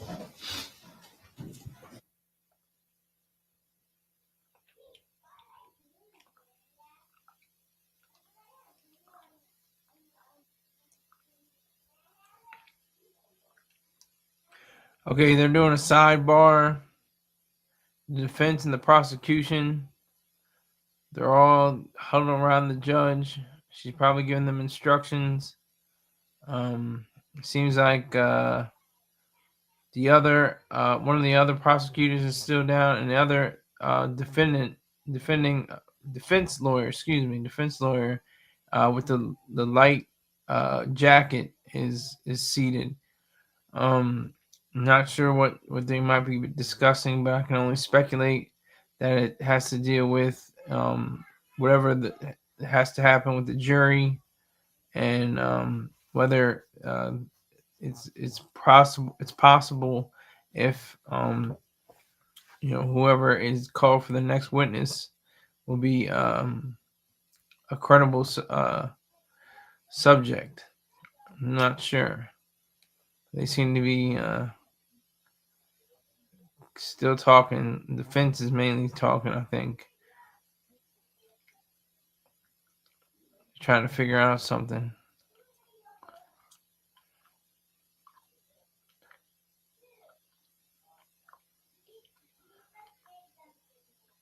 Promise, just momentarily. All rise.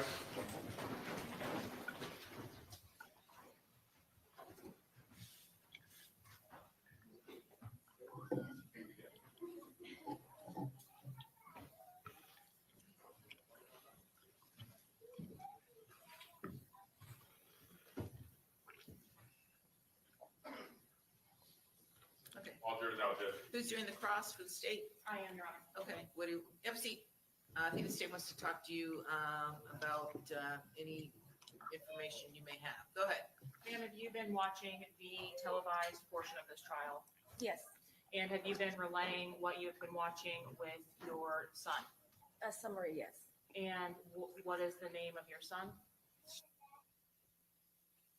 Communicated to him what has been going on throughout the duration of the trial. Yes. Were you instructed by the defense not to watch the trial? Well, I started that before. I wasn't originally supposed to testify. So once I got the subpoena, then I stopped that. When was that? I want to say late last week, early this week, something like that. Well, when was the last time that you communicated with your son about testifying or what has occurred in court? Probably about 2 days ago. And was that after or before your subpoena was received? That was after. But you have not received any kind of notification or instruction not to watch what's going on? I have TV? subsequently. When? It was a few days ago. You don't recall I have when? to, not a specific day. It was a couple days ago. And thereafter, you did not watch anything? Correct. And whatever was being televised, was that the live stream or news media that you were It was observing? news media. Did you have an opportunity to meet with the defense team about preparing for trial? I spoke with them on the phone yesterday. And were you the only person present for that preparation? Yes. Have you talked to your daughter, Nevaeh Gathright, about trial? Not really, no. About what's happened in trial? No. And have you been present for three-way conversations where you and your son were discussing that with Nevaeh on the phone? Ms. Gathright on the phone? No. I don't have anything else, Ron. Okay. All right. Now you know. Let's go. Bring the jury.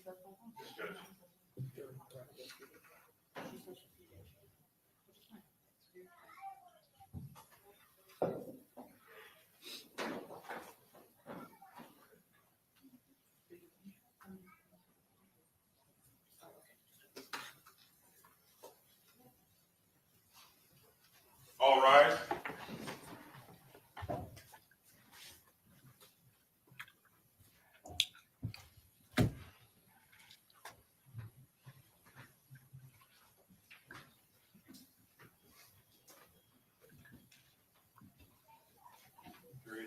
Okay, very good. Everyone have a seat again, and you may proceed, Mr. McClement.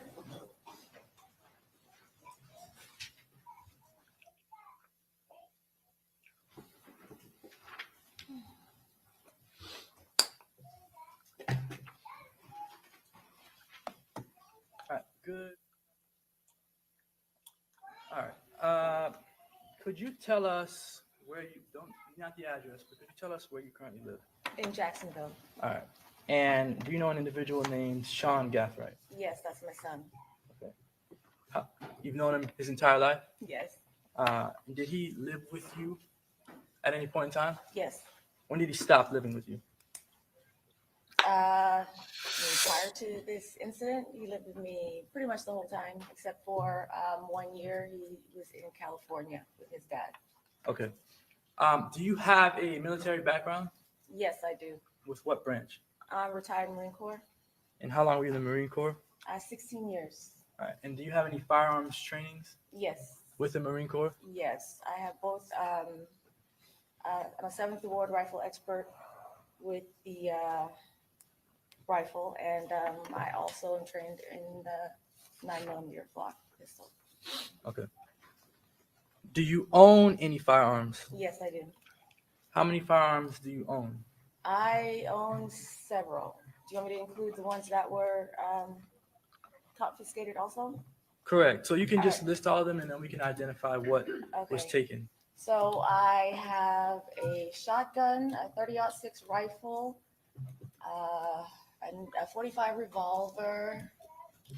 What else? And then I had the 2 ARs that were taken and another 9mm. I also have a 380, and then I have since replaced my ARs that were taken with another AR. Pause on this. This woman sounds sexy as hell. 16 years in the Corps, guard these firearms. That's attractive to me. All right.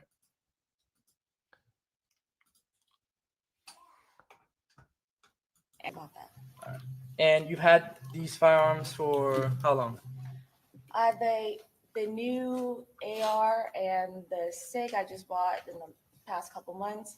The other weapons I've had mostly since between 2012 and 2015 when I was stationed in Jacksonville, North Carolina. How long have you had the 2 firearms that were taken from your house? Those two, I got those at a gun show in Jacksonville, North Carolina. So I would say 10, 11 years, 12 years, somewhere around there. And those that were taken, they were taken by Jacksonville Sheriff's Office? Yes, they were. All right. Was there a search warrant conducted at your home? Yes, there was. And during that search warrant, did someone read the search warrant to you? I don't recall. All right. They kind of. Did the Jacksonville Sheriff's Office search your entire home? As far as I know, they told me I couldn't go in or anything. So you weren't actually inside when the search No. was conducted? No. All right. They made me sit outside. All right. I'm going to show you what's in evidence as States Exhibit 53, A through X.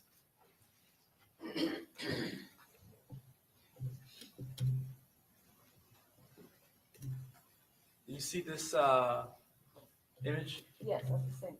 Is that the sink in your house? Yes. The kitchen sink? Mhm. And that sink, what's inside the sink?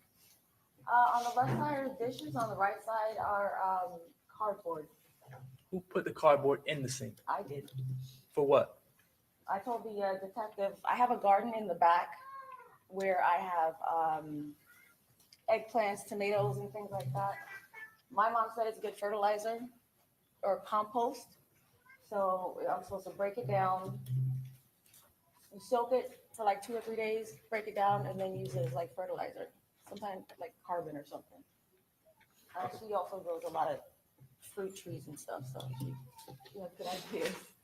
Understood. And you told that to the police? They didn't ask me about it. All right. The items, the cardboard, what is the cardboard made of? I'm not sorry, what is it not made of, but what is it of? It was various different things, Amazon boxes, various boxes that were in the house. All right. Did any of it include boxes of weapons that were purchased? It is possible.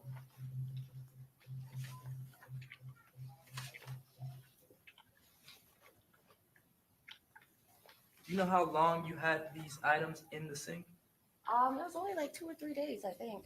You're supposed to soak it for 2 or 3 days so it breaks down easier. You gotta peel the plastic, the coating. If it's not all cardboard, you gotta peel that Is off. there a question posed, Your Honor? Objection? Yep, ask a question, please. You know what this is? Not off the top of my head, no. Do you see any cardboard that came from either a firearm or firearm part? I believe the mag tool, and I can't see.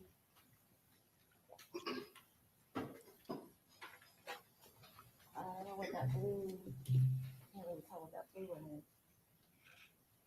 All right. The home, did the home have, other than just the firearms, did it have any ammunition in it? Yes. All right.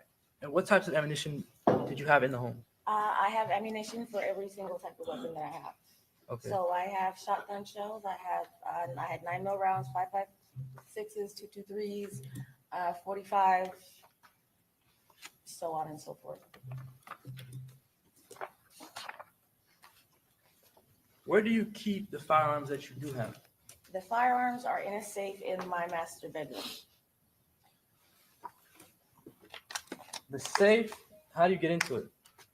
It's either a combination code or a key. Showing what's in evidence as States Exhibit 54A through CCC. Is that a photograph of the master bedroom? Yes, it is. It's right next to my trusted doors. All right. That safe, you said has a key or a lock? It has a combination lock and you can open it with a key. I usually use the key because I can never remember the combination. All right. Is the combination anywhere? Like, do you store No, it it's not somewhere? written down anywhere. That's why I always forget it.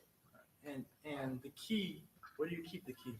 The key's kept on my dresser in like an oval trinket box where I have like loose change, pens, old gift cards, like random things.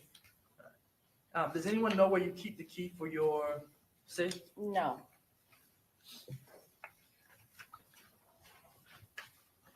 Showing 54D. Is that the inside of your safe? Yes, it is. And how did the police get inside the safe? I gave them the key.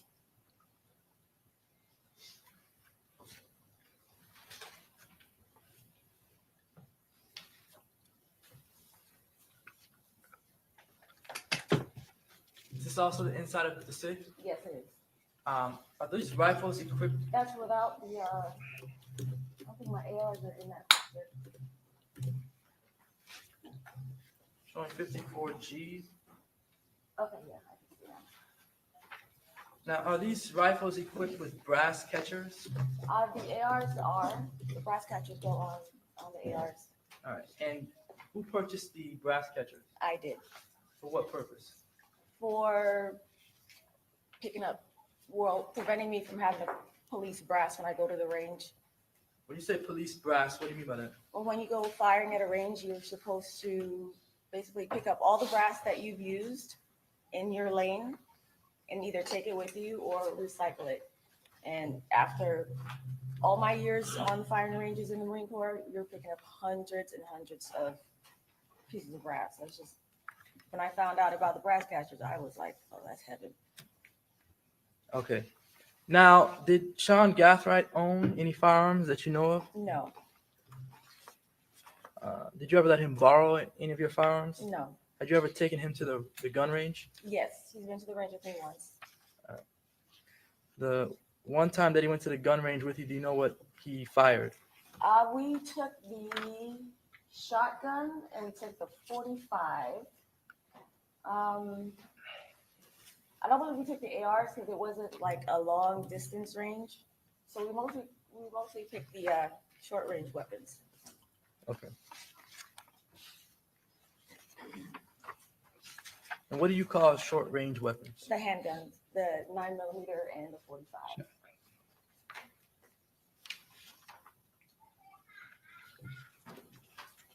Showing 54VV. Is that also the safe? Yes, that's also the safe. And showing 54WW. Is that inside of the safe? Yes, that's also inside of the safe. And Sorry. Is that ammunition that we see there? No, those are empty magazines right there. Oh, are they? They're empty. Yes, those are empty right there. The ones on the right, I can't tell the ones on the left because they're not turned around where you could see where you put the rounds in, but the ones on the right that are stacked horizontally and then the two right there in the middle, those are empty. Okay.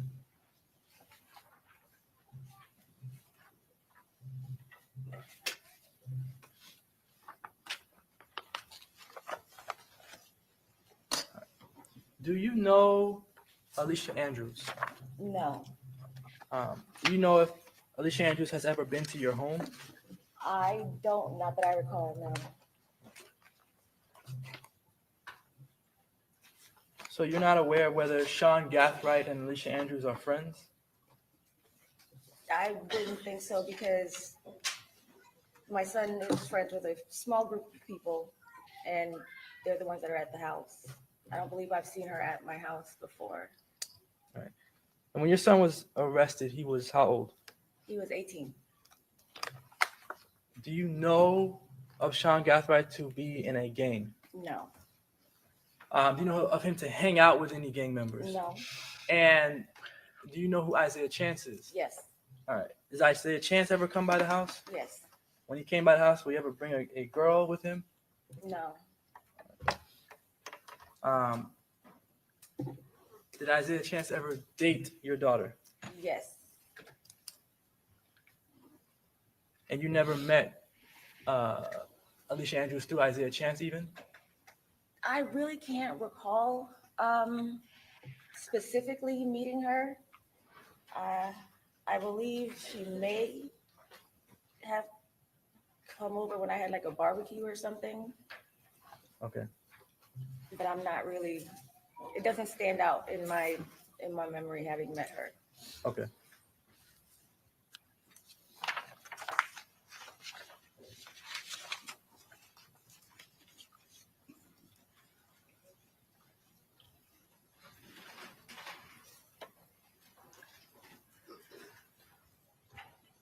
Do you know of Isaiah Chance as the name Gutta? No, You never heard that before? no.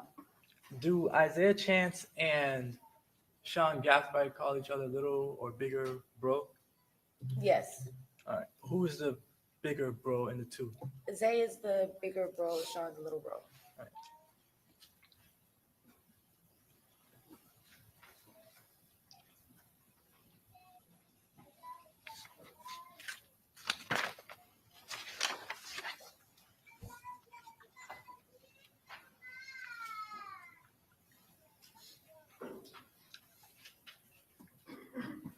The cars that you had at the home. Yes. Could you describe what cars you had? At that time, I had a 2018 Lincoln MKZ.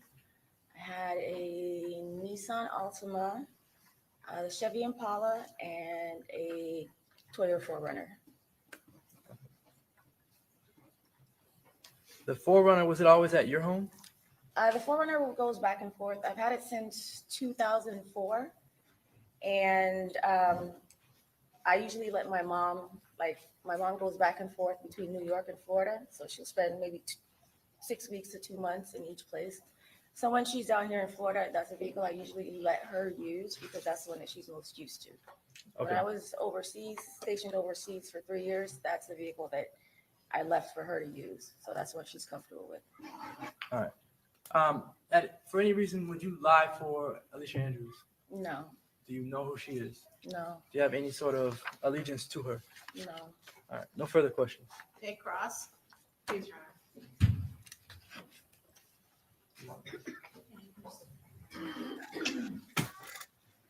Honor. Yes, I'm sorry. We do need to put the witness's name on the record, including spelling.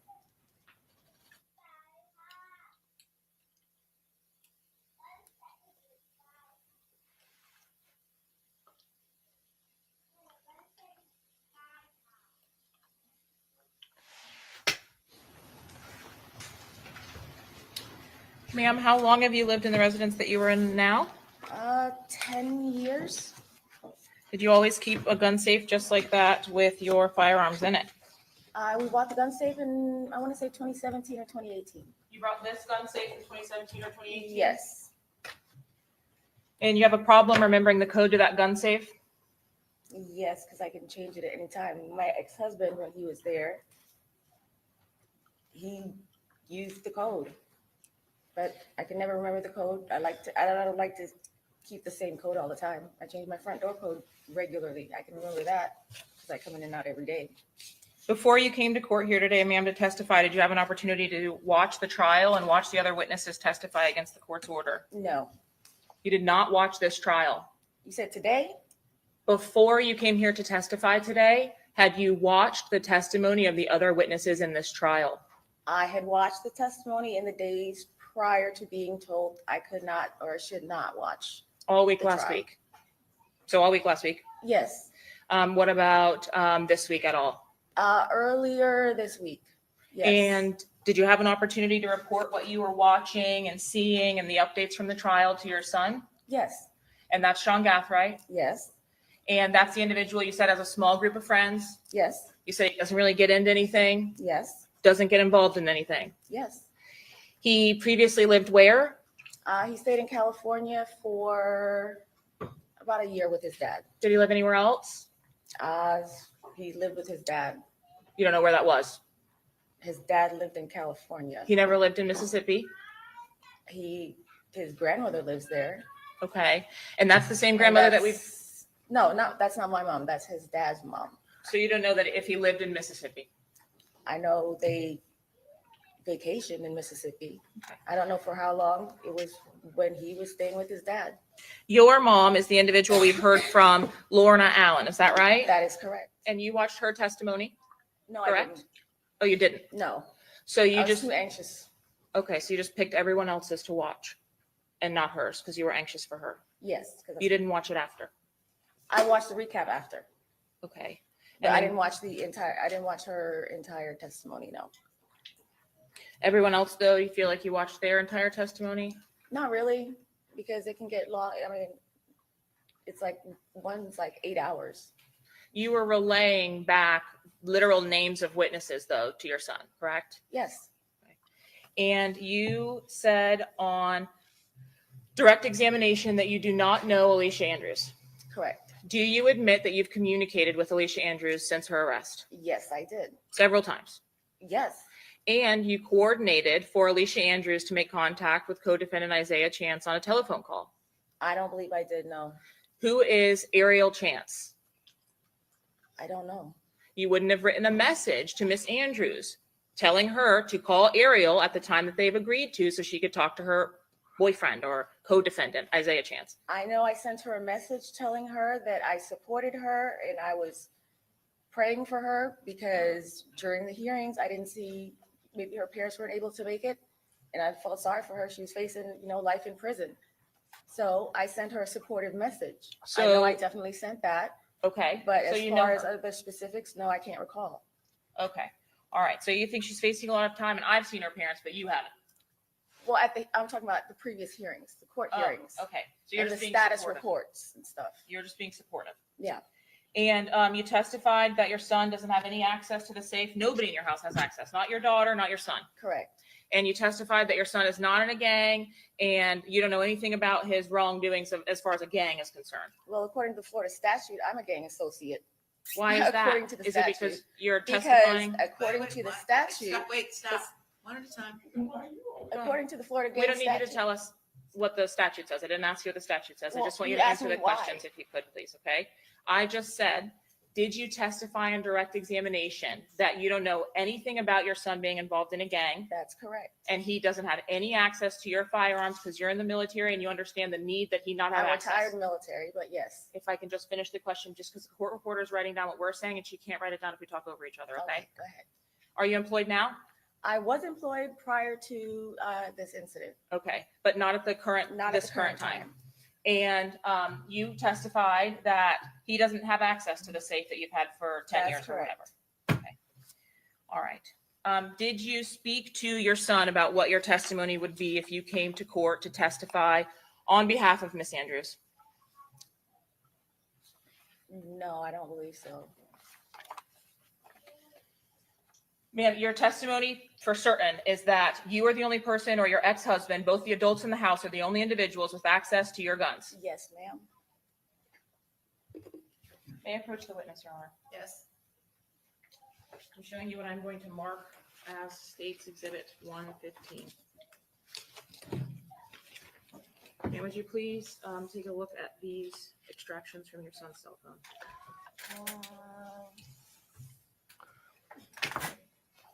Door pockets.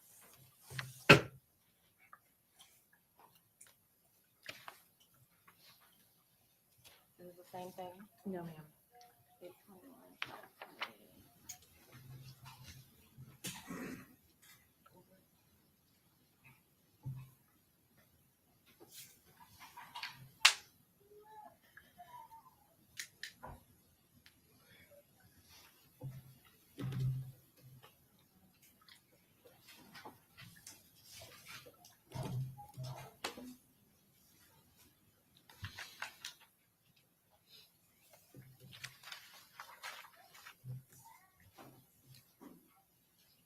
Okay.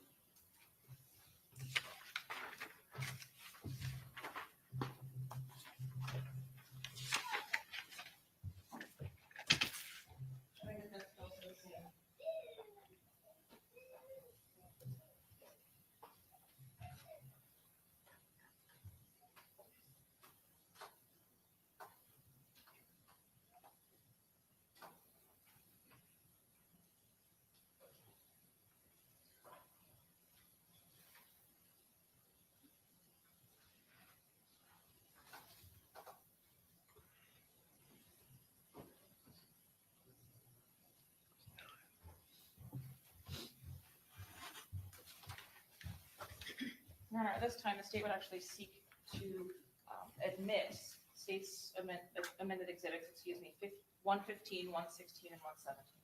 Any objection? Okay, admitted. Ma'am, you would agree that 2023 is within the last 10 years, isn't that correct? Yes. Would you like to know what safe that's Ma'am, referencing? listen, Oh, I'm sorry. you just need to wait and answer the question that's asked, okay? Okay. Ma'am, in 2023, did the device identified as belonging to Sean Gathright send you a message, so from, that indicated, hey, I'm on the way OTW to the spot. There was only $120 cash in the safe store pocket, so I grabbed that. Did he send you this message? I can't recall the specifics, but yes, I guess it would. 115, on August 21st of 2023, did your device from an individual named Mom send your son a message that said, what's the code to the safe? Is that correct? Yes. Thank you. And in 2016, or in states 116, 2023, did you send your son a message indicating, hey, Shawnee, at 8:14 p.m.? Okay. Did you send the message to your son that says, hey, Shawnee, at 8:14 p.m.? It is possible. Yes. Did you also send, I'm back at home for a few minutes? Yes. Does he tell you that he's on his way over? Yes. Do you then ask him, what is the code to the safe? Yes. Does he respond to you with a code? Yes. Do you respond to him, I'm about to leave, I'll get off from you later? Yes. And again, never mind, just hold on to it for now at about 8:43. Yes. Does he say, do you want me to put it back in the box, question mark, to you? Yes. And do you respond, no, just hold on to it, but be safe? Yes. Ma'am, do you know your son to actually have been in possession of any firearm outside of when you have indicated you took him to utilize those firearms No. at the firing range? No. Do you recognize what was previously admitted as a photograph that was sent to one of the co-defendants' devices or on one of the co-defendants' devices, any of the firearms depicted in this photo? They're AR. Okay. Do you recognize them? They're AR. Do you recognize the specific firearms? I can't recognize a specific firearms in the picture. Do you recognize that shoe as one that your son wears? I don't know if that's I can't tell you. It's a picture If of a you don't know, firearm that's on the okay. floor. If you don't know, that's okay. Yeah, I really can't tell you. Oh, snaps. Are you familiar with what a Glock switch is? Yes. Do you possess a federal stamp required by law for which to possess a Glock switch? No. Do you have a Glock switch in your possession? No. Do you own a Glock switch to use with your guns? No. Can you please, for the jury to see, put your hands up so that they can see the front and the backs of your hands, ma'am?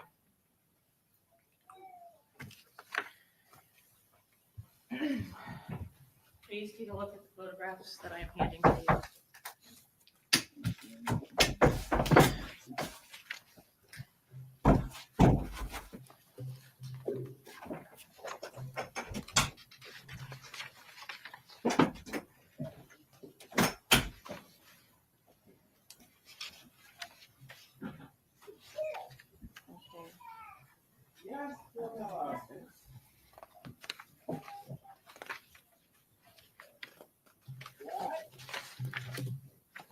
Do you recognize any of those photographs? No, not really. Do you Just recognize? pictures of. I'm sorry. Go ahead. Do you recognize any of the guns depicted in those photographs? No, because I don't see anything in reference to them that I would know. Well, do you recognize any of them as being your guns or similar to your guns? Similar to mine. Yes. When you went to the gun range the one time, you indicated you brought 2 long guns to shoot? No, the shotgun and I think one of the ARs and then the handguns. Did you bring any handguns with a Glock switch? To the range? No, I don't believe so. Do you own any handguns with a Glock switch, ma'am? No.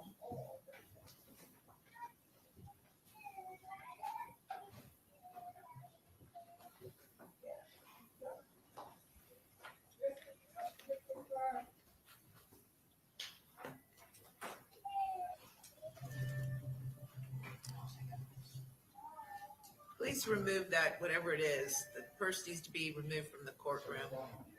I understand, but please just take, no. She Yeah, never you can take it out. Okay, yes, thank you. Just remove it. Thank you.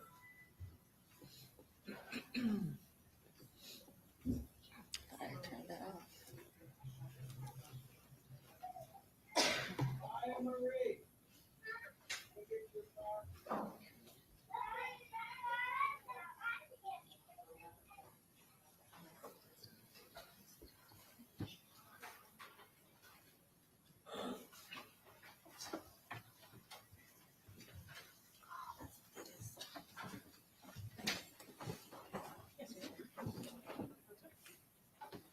Your Honor, at this time, the state would seek to admit and publish State's Exhibit 118, photograph extraction from the device of co-defendant Sean Gathright. Any objection?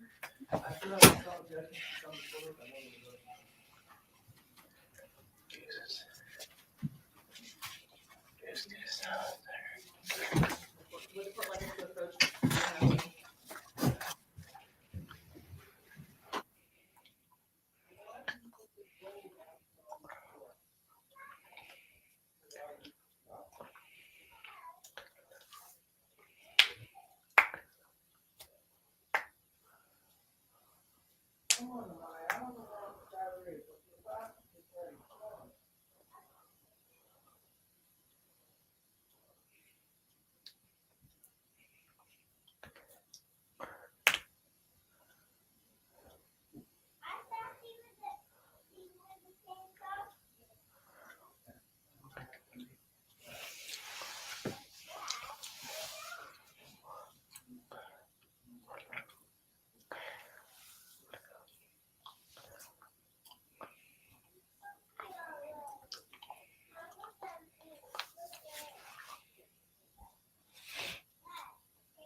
They're back.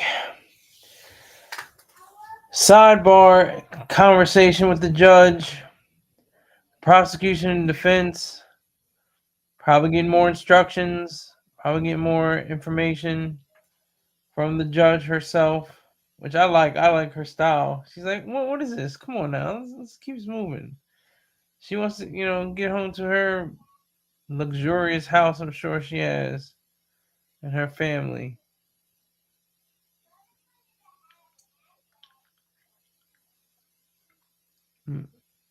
Judge Michelle Cisco.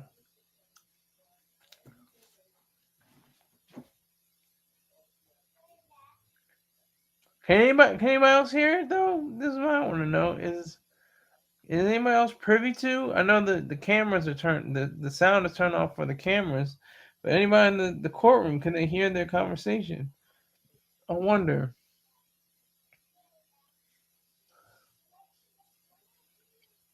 I got 3 people in here. Let's get to 30 people in here. Let's get to 300 people. Let's get to 3,000. Let's get to 30,000 people. Let's get to 300,000 people. Come on now. Tell somebody. Tell a friend. Everybody's got friends.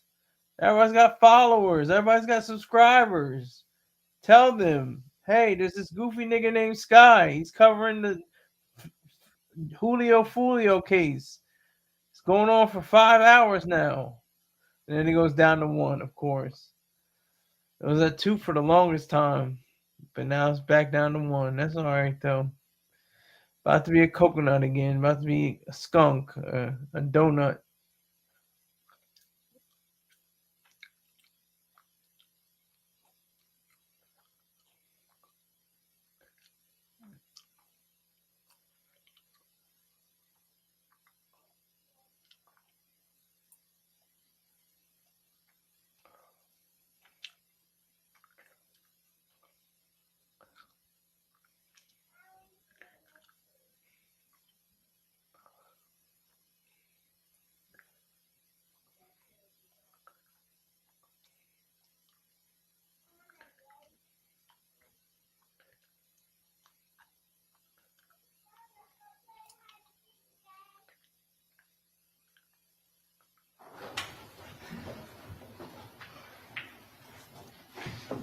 it's your testimony that you have not seen your son with firearms as well, right?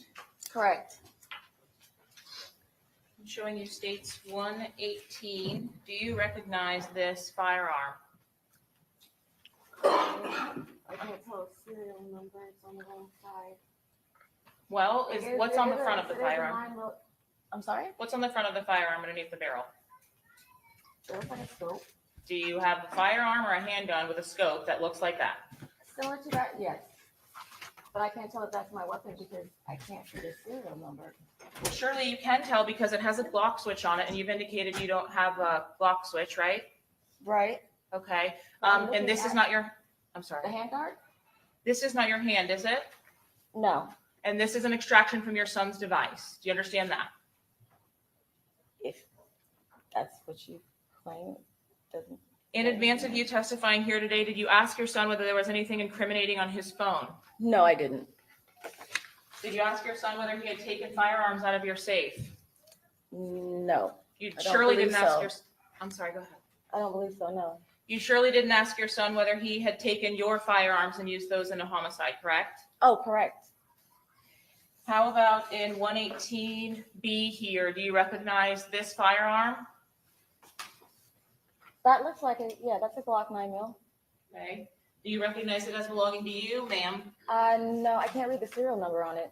Surely you can admit that those are not your legs. No, and I can't say that that's my gun either. Okay. And lastly, we'll show you 118C. Did you teach your son how to dismantle an assault rifle? No. You did not. No. You don't recognize these pictures from his device. No, I don't. I don't see any reference. I don't see anything to reference it to. It's just, it's a barrel on a sheet. Sure, I'm just asking whether you recognize it, ma'am. No, That's I all. don't. Okay.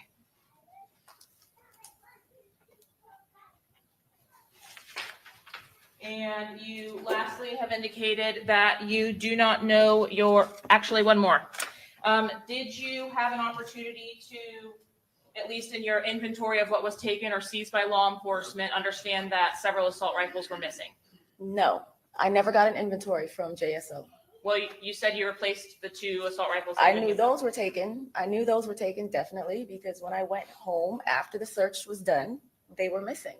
Okay. And I know where they are. Were they the only 2 weapons that were missing? Well, I don't know what JSO took. Which indicates you don't know what you had. No, I know they took the 2 ARs and they took some of my 9mm. I think 2 of my 9mm actually. The exhibit that I previously identified as having been a photograph on co-defendant Rashad Murphy's device. Do you remember me showing you this photograph? Yes.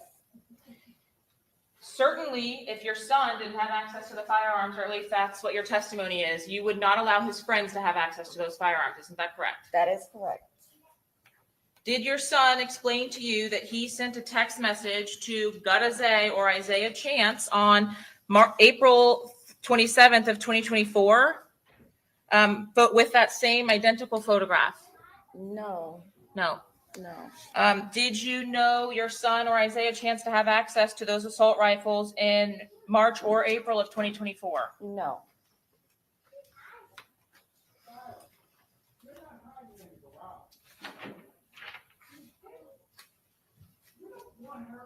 I'm going to show you what I will identify as State's Exhibit 119. So it would be your testimony that you do not recognize this communication between GZ or Gutazay and your son. These are not my devices and not my communication, so I can't be asked to identify who they are. I'm not asking you to identify who they are. I'm asking you if you're aware of the communication. So the answer to that is no. Well, they're not on my phone, so no, I wouldn't be aware of these communications. But you are aware that you did not give either permission to access your safe or your firearms, correct? Correct.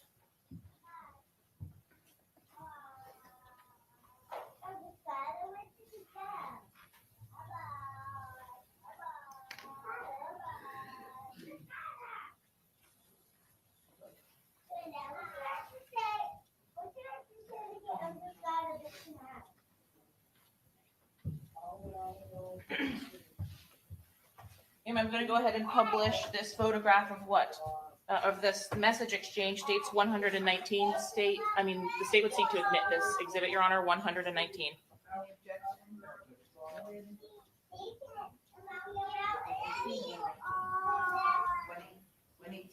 119. Prior was 118.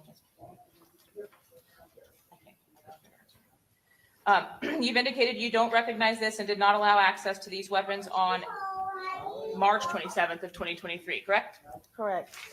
I think that's 2024.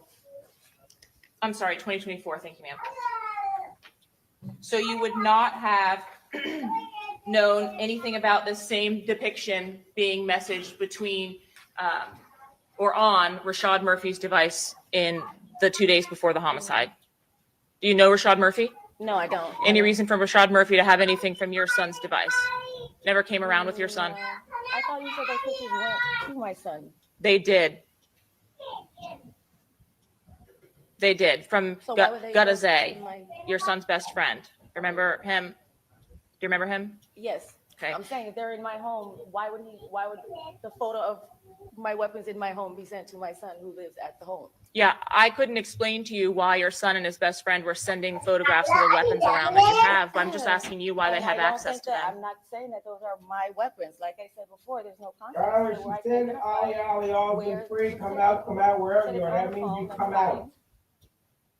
But there's no context. There's nothing that I can identify as something from my home. There's no question. The context is you've indicated your son, other than the one time you took him to that firing range, would not have access to all of your Correct. assault weapons. Correct. Correct? Correct. Lastly, you've indicated that your son is not in fact in a gang. That is right. But you admit that you yourself, you said today, I think, that you are a gang associate according to Florida statute. Yeah, according to Florida statute, So you're because, familiar.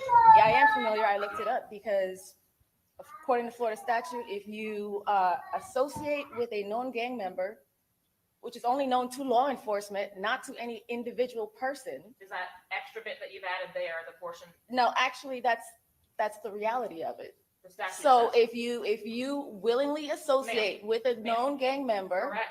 then you are considered a gang associate. Not a question. What's the question? Well, she said I willingly admitted to being a gang member. I just wanted to clarify that. That's fine. And Mr. McClimate will be able to clear anything up on redirect. So what's the next question? You've indicated that you do not have any information about your son being a gang member Correct. or a gang associate. Correct. I'm going to show you what I've marked as states exhibits A through F. Please take a look at those photographs.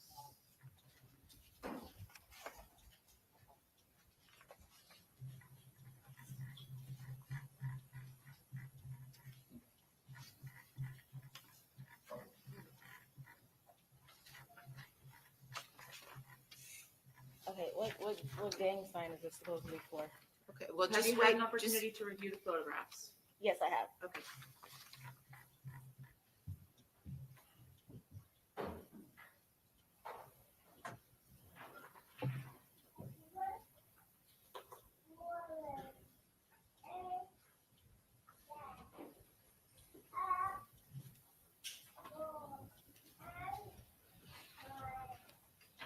Is it fair to say that your son is depicted in all of the photographs with the exception of one which depicts Isaiah Chance? Yes. Is it fair to say that you watched the portion of the trial during which the detectives testified about what a 1200 gang sign would look like? No, I didn't. You did not watch the I detectives? did not see that portion, no. Ma'am, please. You did not watch detectives Drabick or Nieder or Griffin testify? Not testify about gang signs, no. You did not see the gang charts that were published in this case? I saw the gang charts, yes. Did you see anything on the gang charts that would have been indicative of a gang sign? No, I don't believe so. And it's your testimony that you cannot identify your son as being involved in any gangs, is that right? That is right. I'm going to may I please seek to admit Your Honor states 114C, A through F. Any objection? Okay, admitted. Who is the individual depicted in states 114E, ma'am? I'm sorry, it's 114, A through F.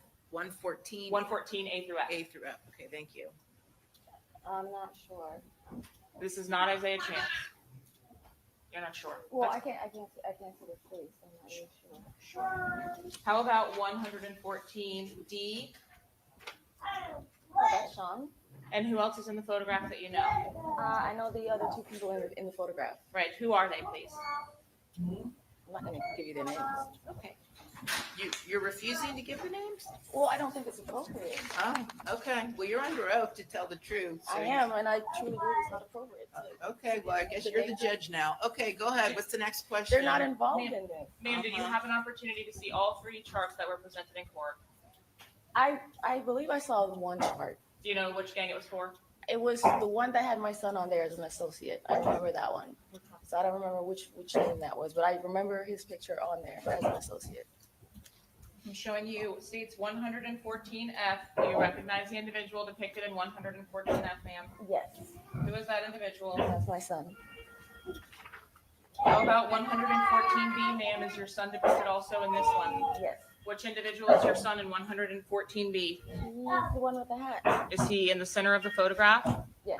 Is your daughter also depicted in the photograph? Perhaps. May I have one moment here? No further questions. Okay, you ready?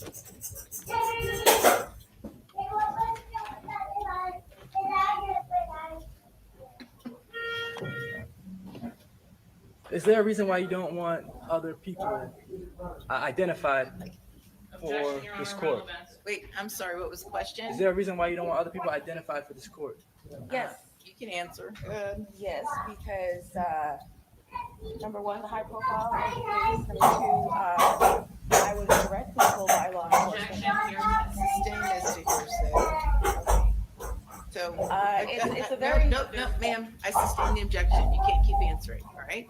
So you're not actually the judge in here. So, and I do appreciate the situation you're in. However, nonetheless, you need to do what I tell you to do. What's the next question? I'm gonna ask you the question, but you don't have to tell me what anyone told you. Are there reasons why I believe that. Thank you. What's the next question? Well, I would like for her to explain her answer. Well, yeah, I don't know where this is going exactly. So you can't repeat what anybody said to you. So what's? I'm just telling you what I believe. And Okay, the reason why. go ahead. So the reason why I believe it would be dangerous for other people to be identified in relation to this case is because of the high profile nature and the fact that it involves supposed violent gangs in Jacksonville that we have never come in contact with. So I feel like it would be a violation of these individuals' privacy since they're not relevant to the case and they have no relevance to Alicia Andrews. All as right, far well, as now I we're getting know. into a narrative. So ask the next question. All right. There's a couple things that you wanted to explain, and all we're asking for is the absolute truth. Okay. All right. You were trying to explain something about a safe. The absolute truth. Is there another safe at your home? There is. Okay. My son has it safe in his bedroom. All right. And you were trying to also mention on cross-examination something about a gang associate and you being a gang associate. Can you explain what your understanding of your title as a gang associate? Okay. Once my son was arrested, I found out he was being labeled a gang associate. In order to be labeled a gang associate, by my interpretation of the Florida statute, if you willingly hang around somebody who is a known gang member, then you could be considered a gang associate. However, nobody tells that person that they're a known gang member, and nobody tells anybody around them that they're a known gang member. So if you're hanging around somebody unknowingly and law enforcement has deemed them to be a gang member, then you theoretically could also be considered a gang associate. All right. Alicia Andrews, do you have her phone number saved in your phone? No, I don't. All right. And what was the first time that you ever reached out to her? It was during one of the status hearings. I've attended every single one of my son's status hearings, so there were some where I noted that there was not somebody there for her. So I reached out. I'm going to sustain the objection. Had you ever communicated with Alicia Andrews prior to her being No, incarcerated? no. No further questions. Okay, thank you. May this witness be excused?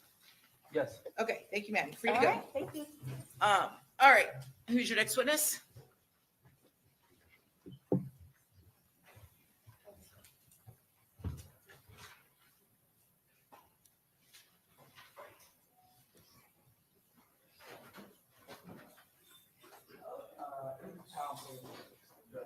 Pardon me?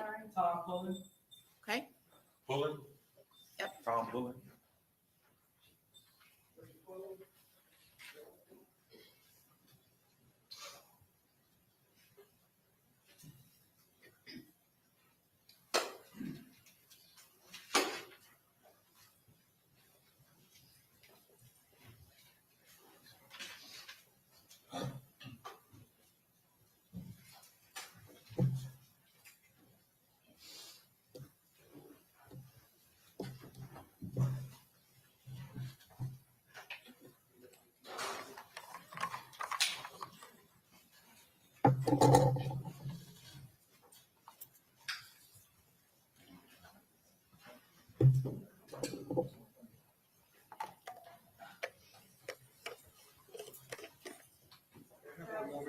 yes.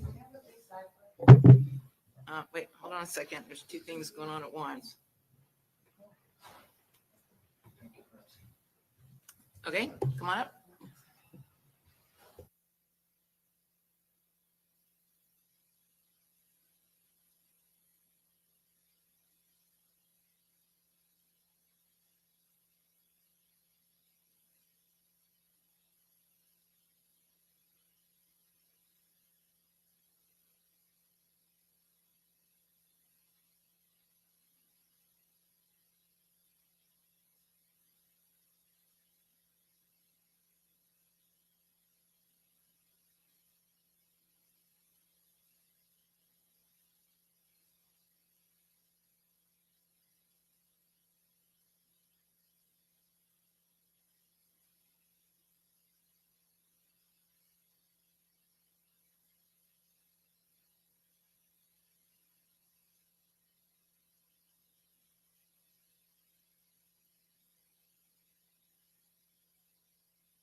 Come on, sir.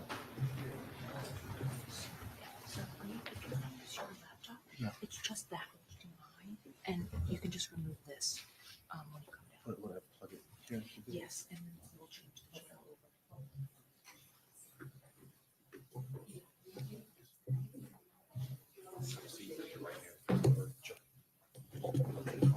Do you swear or affirm that the testimony you're about to give will be the truth, the whole truth, and nothing but the truth to help you out? I do. Thank you, sir. Face the jury. Yes, no, definitely face the jury, not me.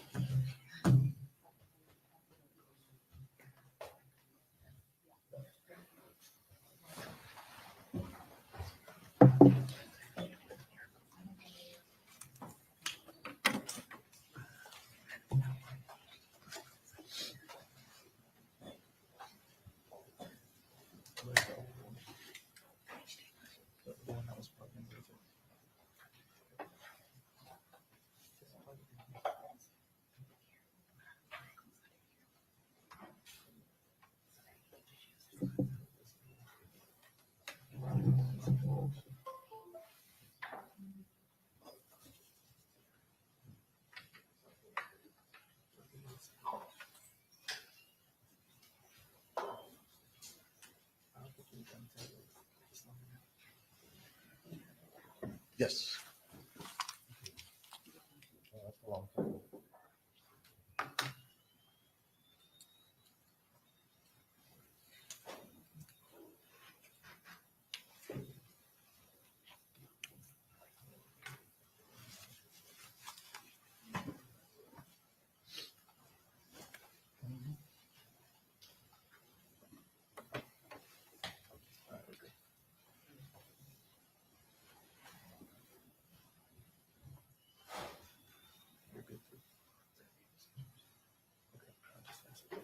All right, good afternoon. Could you please introduce yourself to the members of the jury? I'm Thomas Pullen. All right. And what do you currently do for work? I'm a computer and mobile forensic analyst, All right. How long have you been doing that for? 14 years. And could you tell us your educational background? Yes, I have a bachelor's degree in philosophy from Syracuse University. I have a Juris Doctorate from the University of Miami School of Law, and I have training and certifications in computer forensics. Okay. Could you talk to us a little bit about your certifications? Sure. I was certified by Magnet Forensics in something called IEF Essentials. I have a certification from Guidance Software and Computer Forensics 1 and 2. These are all things that require study and an exam that you pass or don't pass. I passed. And since then, I've attended training sessions with Cellbrite, which is another computer, it's a mobile forensic software, and updated Magnet forensics courses. They have a new product called Axiom that I've attended trainings on. Okay. So you're familiar with Axiom and Cellbrite? I am. Are there other programs like Axiom and Cellbrite that you're familiar with? There are. FTK, Forensic Toolkit, that's not used so much anymore. MSAB is another one. XRY. There's one called Forensic Explorer. There's another one called Oxygen Software Detective, Digital Detective. But the main two used in the field right now are Cellbrite and Axiom. Okay. The Cellbrite and Axiom, what is your understanding? Well, they both do the same thing. They're competitors, but they're slightly different. So what they do is they extract data from a device, whether it's a phone or a computer, and they present it in an easy to read, easy to understand format. For example, usually when someone has their phone or computer seized by law enforcement when they're arrested, law enforcement will take their phone, plug it into Cellbrite, extract the data, and then analyze it and put it in a format that a reviewer can just click through. They can quickly see, here are the text messages, here are the photos, here are the videos, here's the locations. And the same for a computer. But Cellbrite is a mobile forensics software, and Axiom is both. It does both phones and computers. So on a computer, it renders the information in an easy to read format. Click here to view all the emails. Click here to view all the PDFs, all the photos, things like that. And how long have you been working with Axiom and Cellbrite? Well, Axiom is the newer product, probably 7 years or so, and Cellbrite a little bit longer than that, maybe 10 years. Okay. And have you used these softwares to testify in cases before? I have. And you testified in state court? State and federal. Federal court as well? Yes, sir. How long have you been testifying? Since about 2012. And have you ever testified as an expert in this field? I have. About how many times? About 10 times. That's in trial? Yes, in trial. All right, but you've been hired as an expert before? Hundreds of times. Okay. Many cases don't go to trial.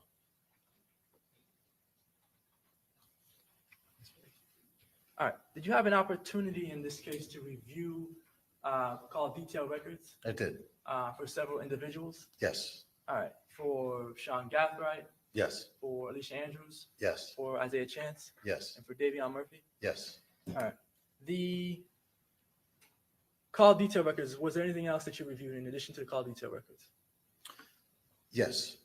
I reviewed Apple iCloud search warrant returns. Okay. And that, could you explain to the jury what an Apple iCloud search warrant return is? Sure. So I think most people that have an iPhone are familiar a little bit with iCloud. It's Apple's cloud or internet-based service platform. So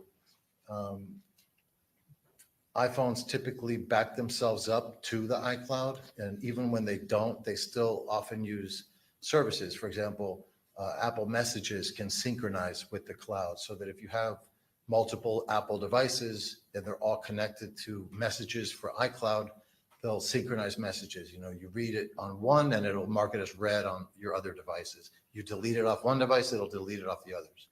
So an iCloud search warrant return is, it's particularly helpful if law enforcement doesn't have a physical device, if they don't have a phone, but they have an iCloud account, they can still serve a search warrant or a subpoena onto Apple and get back whatever data Apple has in the iCloud account. So it's sort of the internet-based data that's separate and distinct from sometimes the device data. And in this case, a number of individuals had an iPhone and they had data in iCloud, messages, photos, locations, things like that. And that forms the basis of the iCloud return. All right. Did you have an opportunity to review State's Exhibit 77, which is a PowerPoint? Is it of Cellhawk? Yes. Yes, I have. Okay.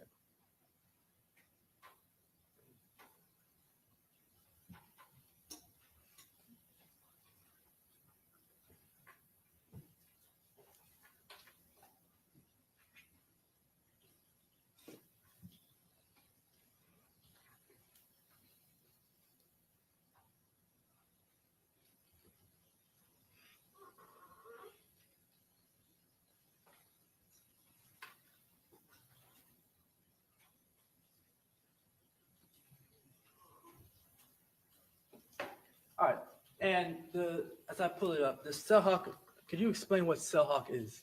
It's a law enforcement, mostly software, investigator software, mostly used by law enforcement. It's a way of mapping cellular phone data locations. So they can get it off a device or they can get it from phone records of where somebody's phone was at a given date and time and display it on a map. Okay, and as someone who's not in law enforcement, do you have access to Cellhawk itself? I don't use Cellhawk. It's my understanding that under certain conditions, they do make it available to people like private investigators and things along those lines, but I don't use it. All right, what do you use? I prefer Google Maps and Google Earth. What is the difference between Google Maps and Google Earth? They're very similar, but Google Earth is more of a, it's more customizable. It lets someone create maps and you have more control over, it's more of a map creation software, and Google Maps is already a ready-made product. Okay.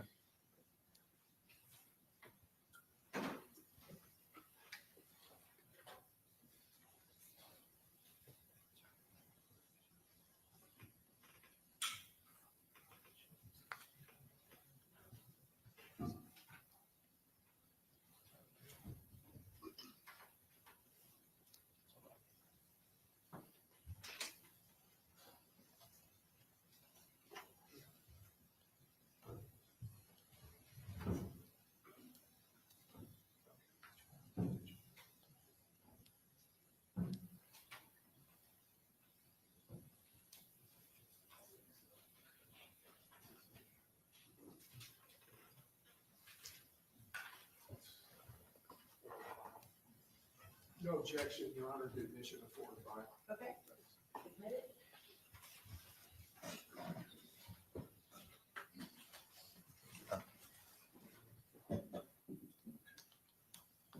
All right, I've handed you two exhibits, exhibits 4 and 5, defense exhibits. Do you see them? I do. All right. What is exhibit 4?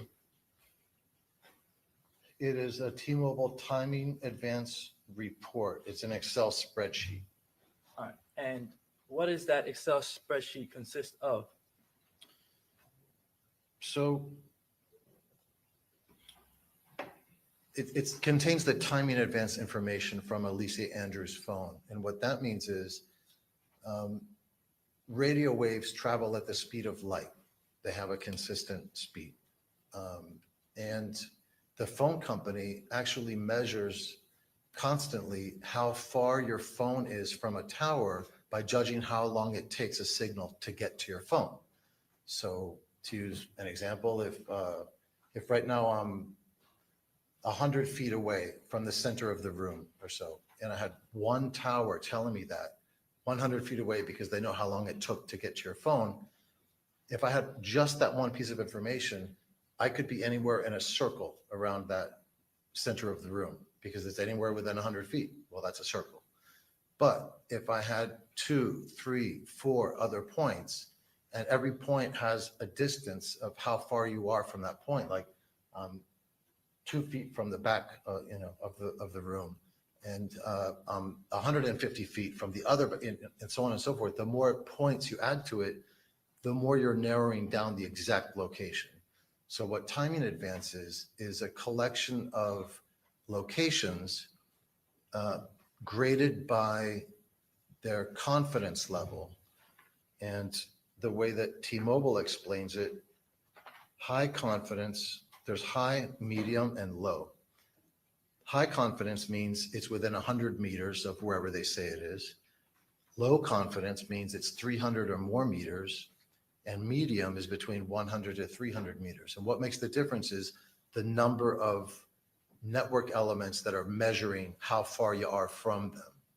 So the best would be to have more, 3, 4, 5, 6 devices all saying exactly how far you are away from them.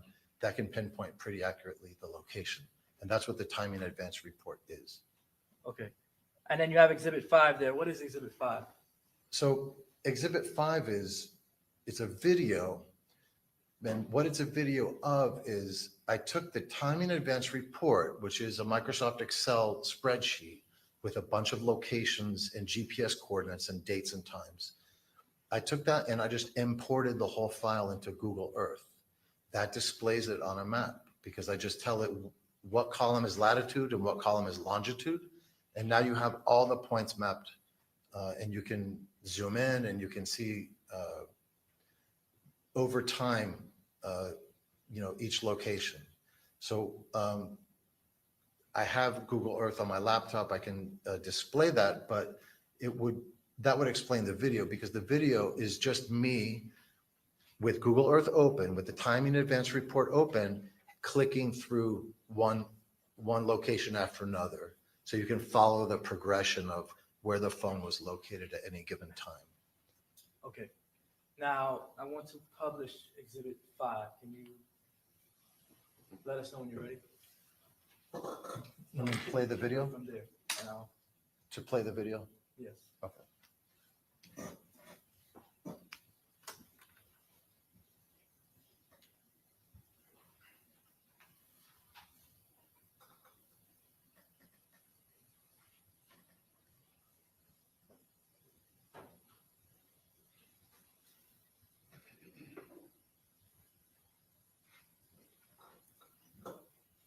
Okay. Can you explain to the jury what they're looking at right now? Yes. Is it possible to maybe after this show them in Google Earth, or should I just show them with the video, with this video? Let's do the video first. Okay. So this is a map. This is Google Earth. It says so at the bottom right, and you can see the date and time at the very upper left. It might be hard to see. The times and dates, it goes from June 22nd, 2024 to June 24th, 2024. And as I progress through the map, the slider at the upper left will move because it's progressing in time. This is a zoomed in location of 569 Lawton Avenue, which I understand is the house for Miss Alicia Andrews. So the map starts at that location. All right. Is that Jacksonville? Jacksonville, Florida, yes. All right. And then how long is the video itself?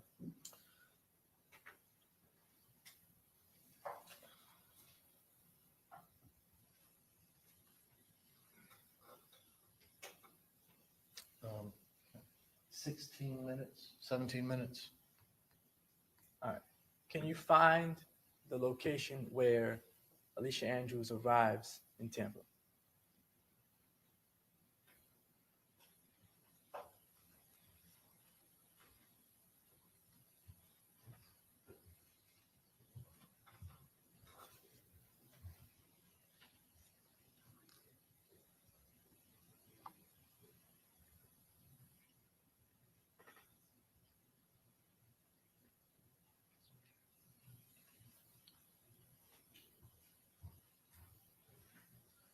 I believe it's right here, about 8 p.m. on June 22nd.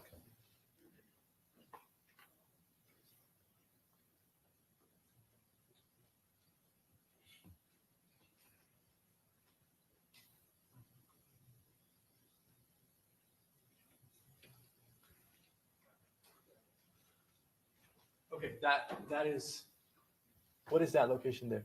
I believe it's an Airbnb, All right. And the time is around what time? around 8 p.m. on June 22nd of 2024. All right, and I think, is that a yellow pin? Yes, What does the yellow pin represent? that's where the phone was located at that time. All right. Now that pin, does that, okay, can you continue to play the video? Sure.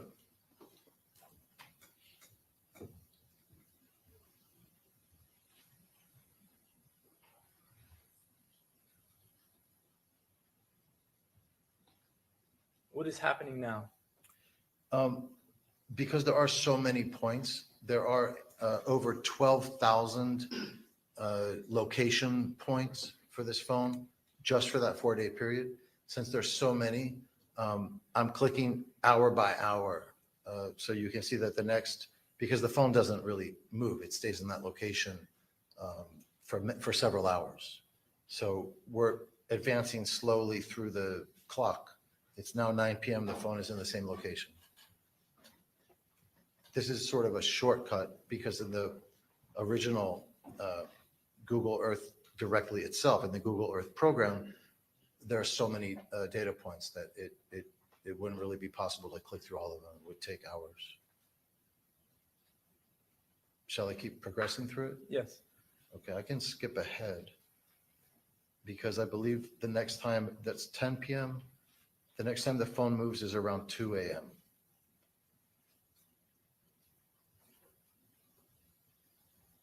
That's 1 a.m.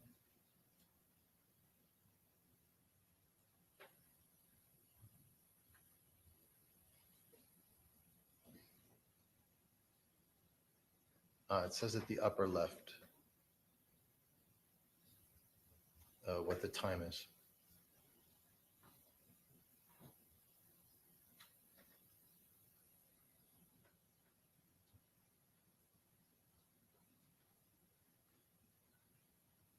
Can we go back to the 2 a.m. coordinate? Yes. All right.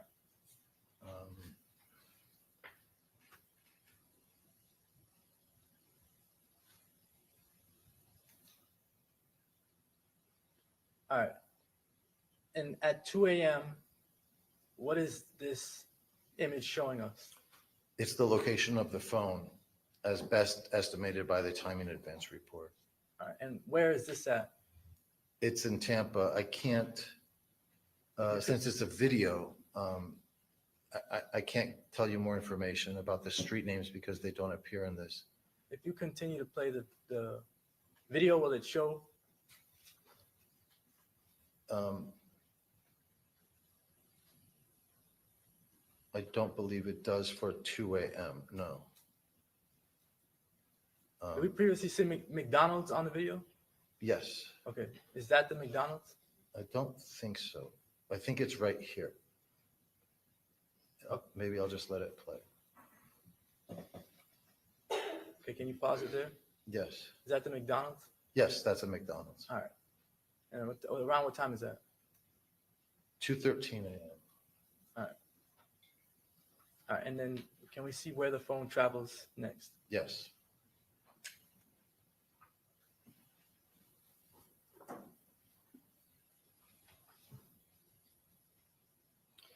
Around 2:15, 2:16, Teasers Club.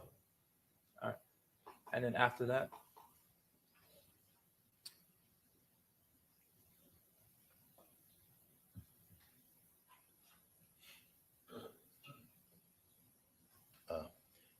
Around 2:40.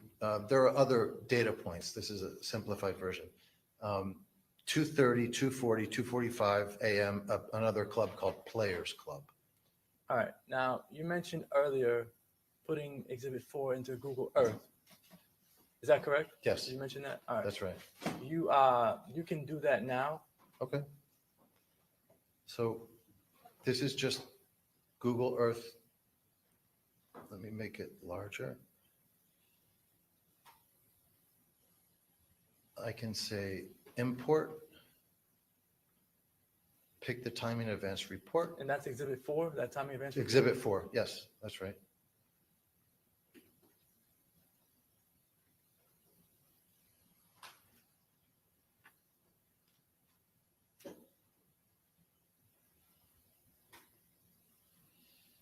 And this will make the video make more sense, I think.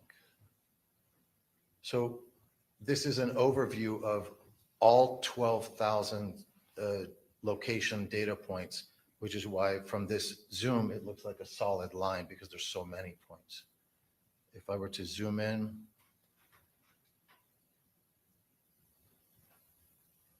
you can see that it went from Jacksonville to Tampa and back up to Jacksonville.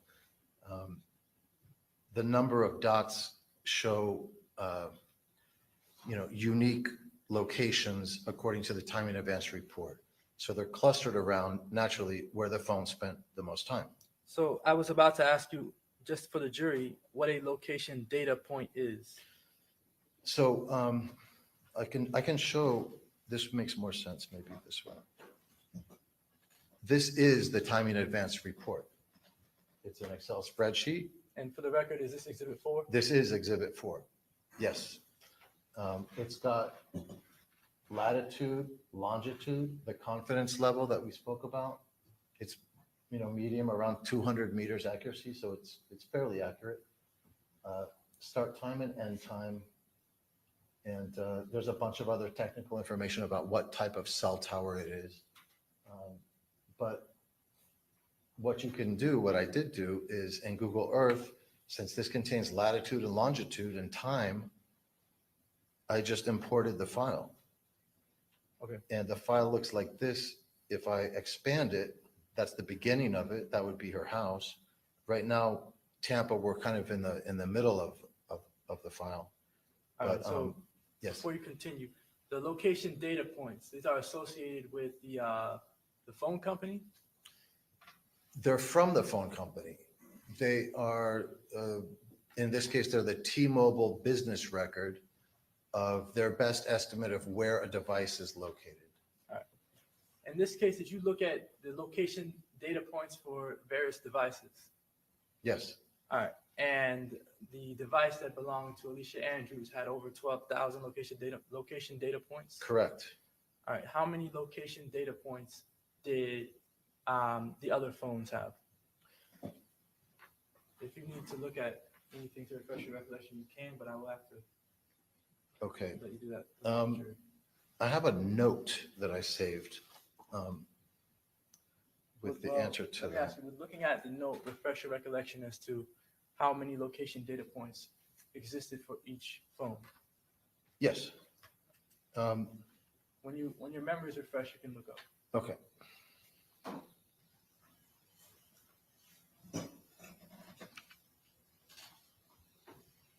So I can, well, it's off the screen. Alicia's phone has 12,087 GPS coordinates in her phone records. Sean Gathright has 70. Davian Murphy has 3,287. Rashad Murphy had 0. And Isaiah Chance had 47. So again, Alicia Andrews' phone had over 12,000, had 12,087. Okay.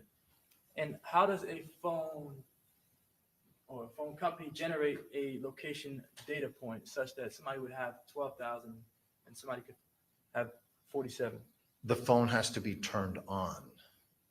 If the phone is turned off, it's not going to get signals from the cell tower. It's not going to have an entry in the timing advance report.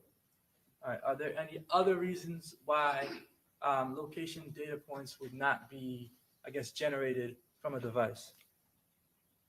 Yes, but they're fairly obscure. There is a device called a Faraday bag, which is a special type of equipment that blocks radio and other signals.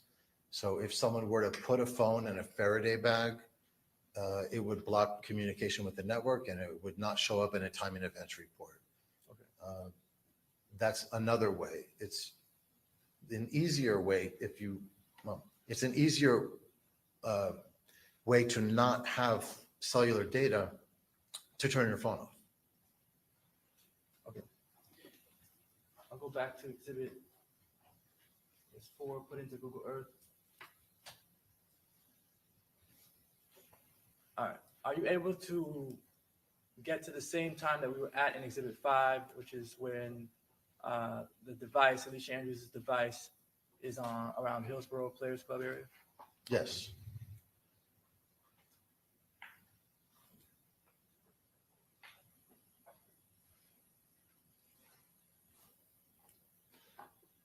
So, Well, hold on. Can you explain to the jury what they're looking at here? yes, maybe I can zoom in a little more. So we're looking at a map of Tampa. There's a club called Players on, is it Hillsborough, I believe? It shows the latitude and longitude coordinates, and it gives the date and time in UTC format. And roughly speaking, that's 4 hours ahead of Florida for that time of year. Phone companies always provide time in UTC. It's sort of the global universal standard. So this says 6:40, so it would be 2:40 a.m. And there's a cluster of location points because the phone was in this general area at that time. And how long was the phone in that general area for? Based upon prior review of this evidence, about 10 minutes, maybe 15 minutes.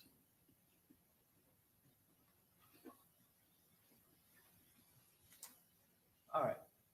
You looked at the cell hawk video, Yes. or PowerPoint, correct?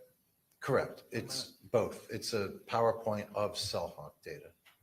I want to publish States Exhibit 77.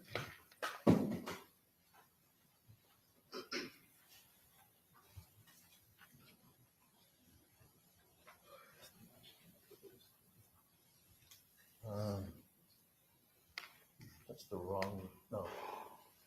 It's extending the display. I think you might have to slide that to the right or left or something.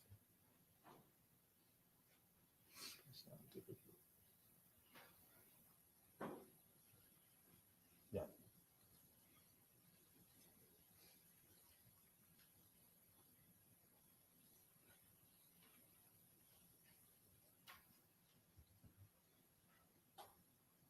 All right, is this cell hawk? Yes. Can you describe what you see on the screen with the circles? Yes, it's the approximate location of a phone.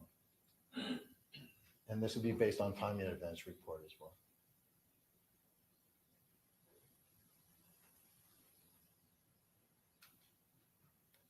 This is sort of a version of what I had done in Google Earth, just done in different software. Is it showing that same line Yes. from the plots from Exhibit 4? Yes.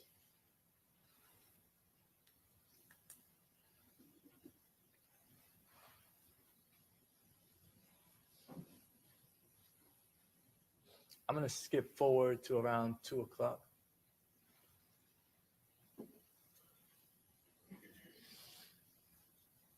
That's 2 a.m.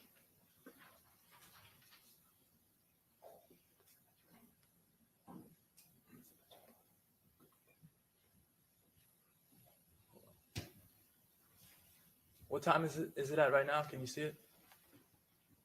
8 p.m. That's the Airbnb.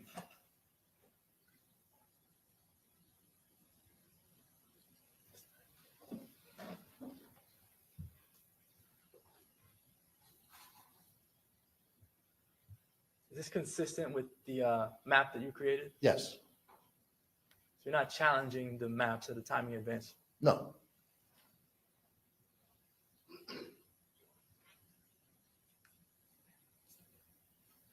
All right. Where is the device at right now? Is it possible to zoom in? If you need to stand up and get closer, you can. I don't know what this is.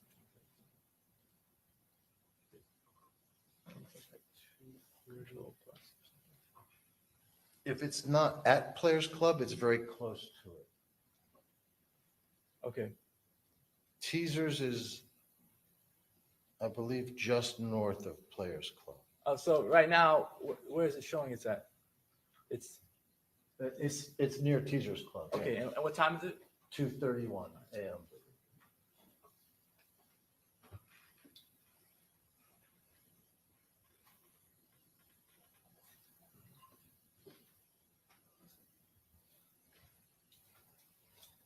Ah. I can't see the time. Yes, perfect. That's consistent exactly with the map that I have. That is Players. Okay.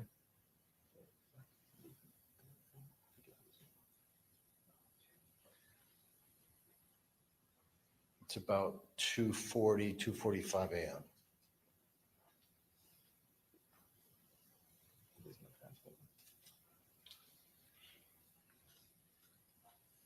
I don't believe this exhibit fast forwards. So let me just ask you a couple of questions while it runs back to that spot. Yes.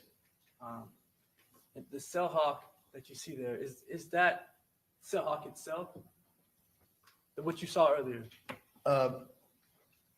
It's a PowerPoint presentation with cell hawk data in it. All right. And when you were viewing the cell hawk data in the PowerPoint, did you notice anything that was missing? Yes, but it was on the slide view, slightly different than the map view that we just saw. I saw prepared slides in the PowerPoint, and I believe there was about a 20-minute gap. In the slides? In the slides, So yes. we'll go through those.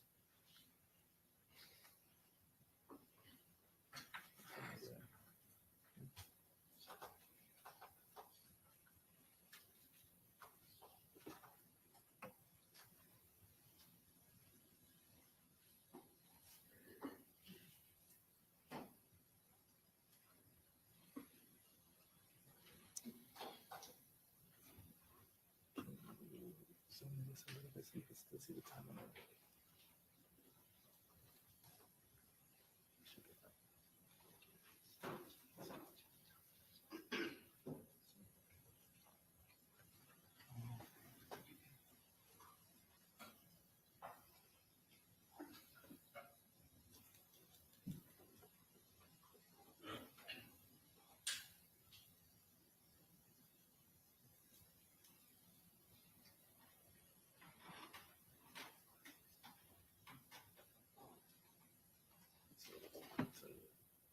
Go to his screen. Keep on.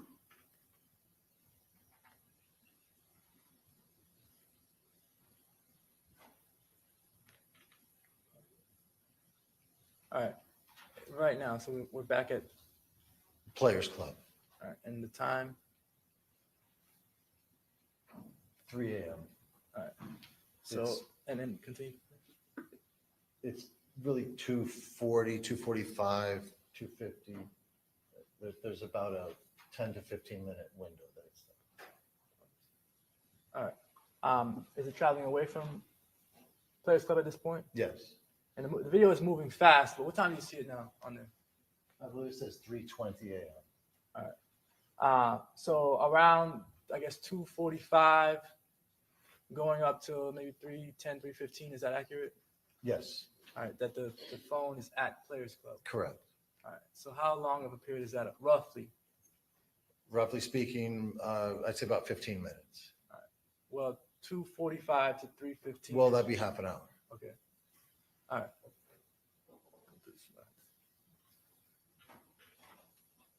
The slides that you were referring to earlier, are these the slides? Yes.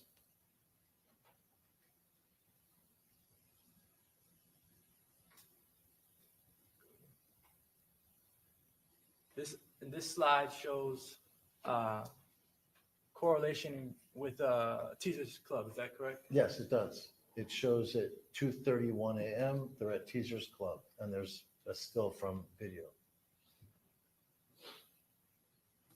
238, what is it showing?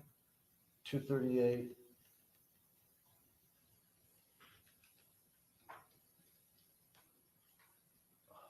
Not completely sure where on the map that is in relation to the clubs. Could this be just them traveling? Traveling, yes. All right.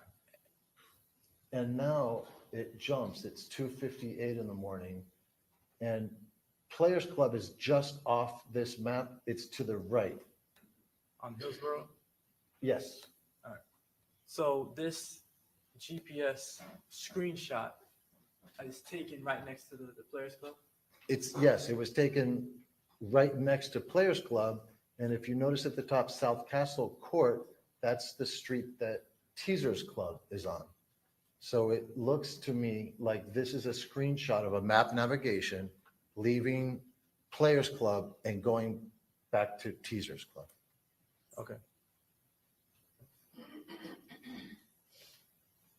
All right. But this PowerPoint itself doesn't have like any indication that Players Club was a location that the phone traveled to. That's correct. It's not in their PowerPoint. It is in the Cellhawk data. We saw it. We saw the clusters of locations in the Cellhawk data for that time period, but they just didn't make a slide for it. Okay. All right. No further questions.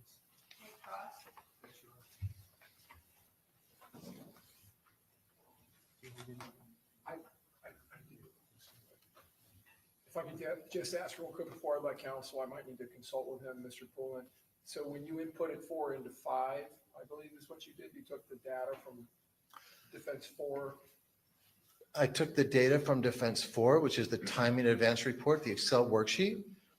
I imported it to Google Earth and recorded a video of me clicking through it, and that video is Exhibit 5. Okay, so I want to go to Exhibit 5. Yes. Thank you. I have it on my screen. So I just want to make sure what we're talking about. It was the mapping that basically showed that black ribbon Yes. of information going from Jacksonville to Tampa and back. Yes, sir. Okay, all right. So you would agree that the Cellhawk mapping matches up pretty closely to what you did? Yes, sir. No real discrepancies? Correct. Nothing you would have any issue with? That's correct. All right. And the players, the timing advance data that was near and hitting around the Players Club was within the Cellhawk mapping, just not in the PowerPoint? Correct. Yes, sir. So I just want to talk real quick about timing advance information. Yes, sir. So timing advance, if I understand it correctly, it's listed in levels of confidence That's by right. T-Mobile. Is that right? Yes, sir. Okay. So the levels of confidence are low, medium, and high. Yes, sir. So you indicated earlier, I think towards the middle of your direct examination, that I believe it was medium. You said the error rate or the confidence was around, or accuracy, I guess, was around 200 meters. Is that right? According to T-Mobile, medium is 100 to 300 meters accuracy. Okay, 1 to 300. And is high on there? Yes, sir. It's at the top. It's this third paragraph, maybe, or second paragraph. A high level of confidence means the device is located within 100 meters of the indicated location. Okay. And that's the highest level of confidence? It is. So the highest level of confidence is that the point, the data point you're getting is within 100 meters of where the phone actually is? Correct. So these dots that we're looking at are not necessarily where the phone is actually located, but depending on the confidence interval, Yes, sir. it's within that amount of distance, I guess. Exactly right. And if I understand what you were saying earlier, the more data points you have, the higher the accuracy can potentially be of where the phone is, or the higher confidence of where the phone is located. I want to have a nuanced answer to that because the answer is yes, but it's not the number of data points in the sense that we're looking at data points on the map.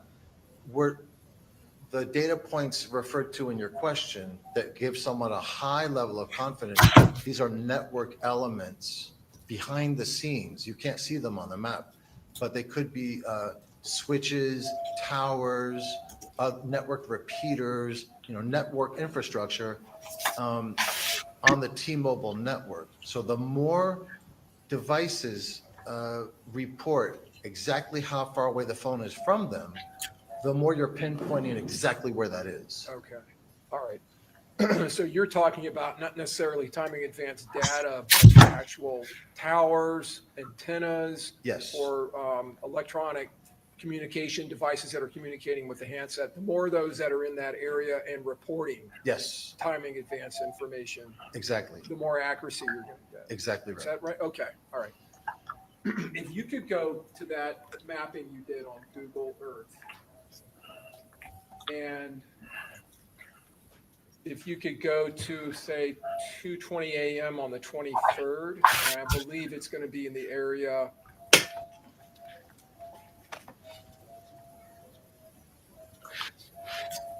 Just want to make sure I have the address right. 9700 North Nebraska. That's probably not going to be reflected on this, but that's going to be the area designated as teaser. Okay. So on your mapping, the white circles with the black centers are going to be the timing advance Yes. GPS coordinates or GPS That's right. information Correct. mapping. Okay. And so you have a significant number there around the teasers. Yes, And this is for the defendant's phone, correct? it is. This is only Alicia Andrews data. All right. And then if you can take us to the time period, and you may know better than me, when the phone had moved south and east on Hillsborough to near where that Players Club was. Yes. I believe it's 2:40 a.m. approximately.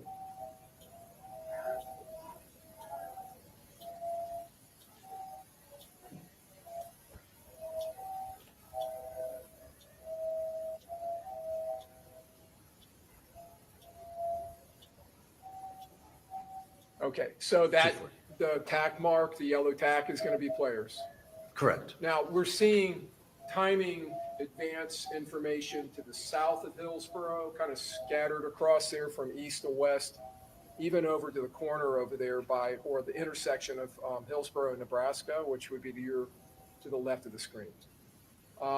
Correct. So you have a significant or kind of a density of timing advance information in this area. Yes, All right.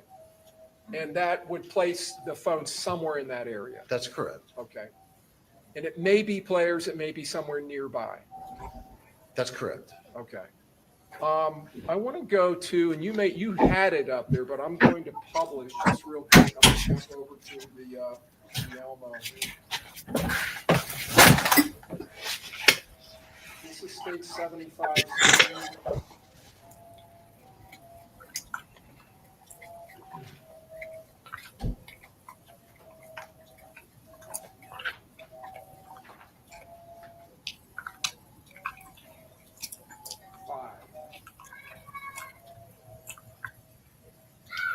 Does that look like that same slide you had? Yes, That you had pulled out of the iCloud? It does. Information? All right. yes, sir. So we talked about this just a little while ago. The two of us did outside. I came out to meet with you briefly. Yes, sir. So this shows someone utilizing the iPhone mapping for navigation application. Yes. Okay. And they're heading on this from the direction of these arrows. They're heading back to the west on Hillsborough and then north on Nebraska. Correct. And it says up here the destination is South Castle Court. Correct. And we looked that up, and that is actually the road that runs along the southern edge of the parking lot of Teasers. Correct. Okay. So they have inputted that area, and they're heading there, and they have an estimate of the distance, an estimated time of arrival, the time of travel, and again, the distance. What is wrong with me? Yes. This is the easiest thing ever. 3 videos in 90 days. Miles are around Seen on 5,000 pounds. 3,000 and 4,000. 10 million valid public short streams. at some point after leaving the area. Yes, sir. Glad if I get But 30. this shows that that phone is traveling, or at least they're mapping a navigation route leading back to Teasers. Correct. Now, The cases that you work on that are criminal cases, you're normally receiving, when you're working with information like this, CDR information from cell phone companies, that's going to be information that is provided by Hey, the prosecution, Papa. the federal government, or whatever prosecuting agency. It's to your the world defense now, and Daddy. for you when you're hired by the defense. Correct. All right. And that's obtained, like it was in this case, by search warrant. Yes, That information is protected and the government has to have a search warrant and they have to demonstrate probable cause to obtain that information, correct? correct. And when the information is provided in an Excel spreadsheet format or an Excel format, is that easier for you to then put it into the Google Earth application or software? Very much so. Okay. And when you place it in there, it maps out what we had here. Yes, sir. All right.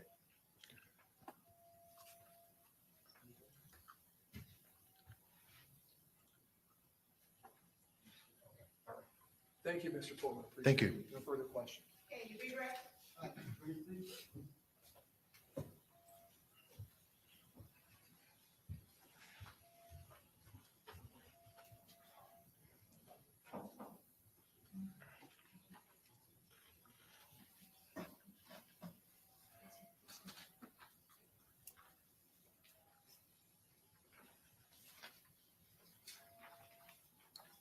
This photograph here, Yes, all right. The timeline is 2:58, right? yes. And wherever they're at this point, it's 6 minutes away from wherever they're going. Yes, It's possibly teasers, but you're not sure. correct. It's the street that Teasers is on. Does this indicate that they're actually on the way to teasers yet? Given the time of 2:58 and knowing that they were at Players just a few minutes before that, and that is where this map is, Players is just off the right to the right of where it says Taco Bus. It's right on that street. Yes, I think it indicates that they're headed from Players to Teasers. All right. At this time, my question is, Fucking at this burger. time, 2:58, is that consistent with the call detail, the time in advance Yes. report? Yes, sir. They're leaving Stream the tacos. Players Club Yes, already. sir. Wait, listen to the question. 7-Eleven. They're leaving Players Club already at 7-Eleven. 2:58.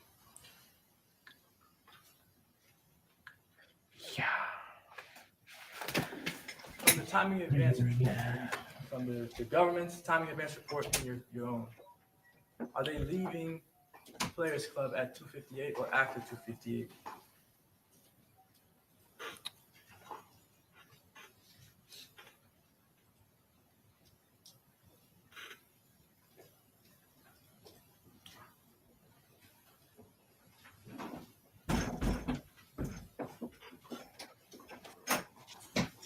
I'm consulting the points around Players.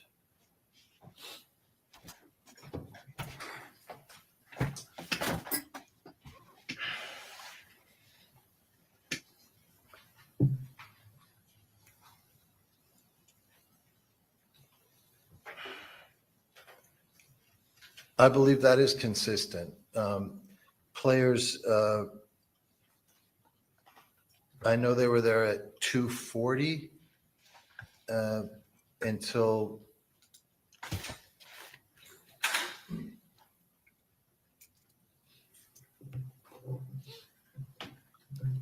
well,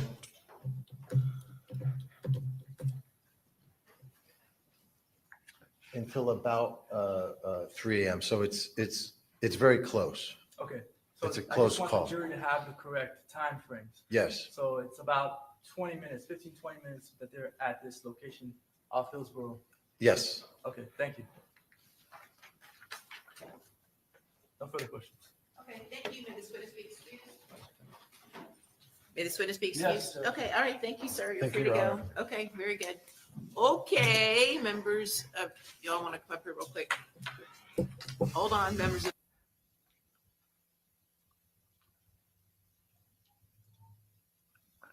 Po folks, back me against the wall and the whole world. As in hip hop shots and Jay-Z. Soldier story. Please. Battle. Soldiers. Did you ever notice?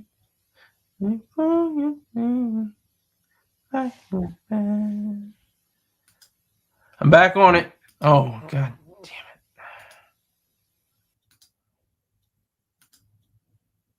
I'm back on it. See how they're negotiating. Hold on.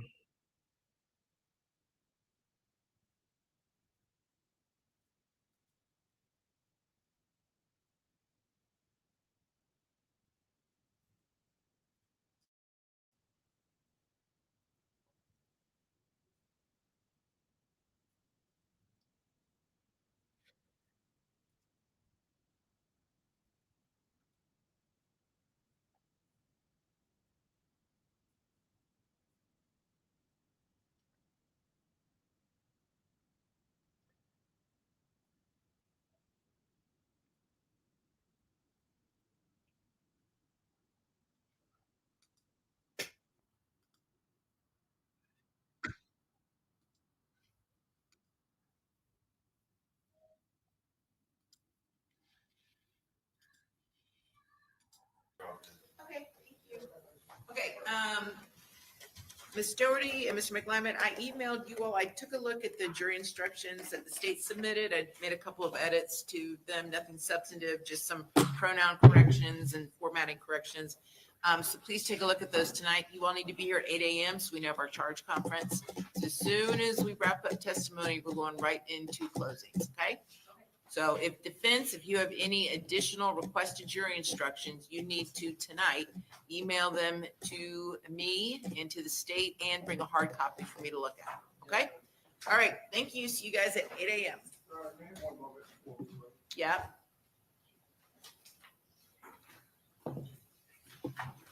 Your Honor, I just want to alert the court, I may be leaving town early tomorrow. We had a death in our family, and I'm not decided yet, but the funeral's on Saturday, but anyway, I can make it sometime early tomorrow. So, I think that Ms. Doherty will be handling closings. Right. Okay. All right. Sure. Court is adjourned. All right.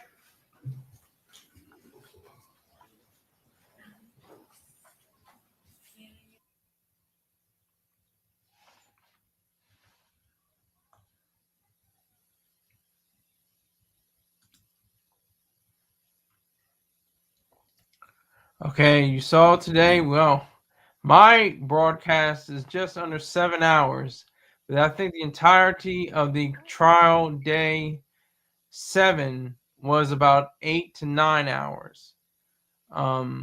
It started a little bit earlier than I came in. Whew, a lot of testimony. My favorite one was I was getting excited when that Marine got on the stand and she was talking about her firearms. I was like, wow, she's got quite the arsenal in her house. She has to change that combination, obviously, but yeah, she was getting a little testy there too. She was getting like, I don't know, it's kind of getting goofy, but at least we got the chance to see more in-depth information.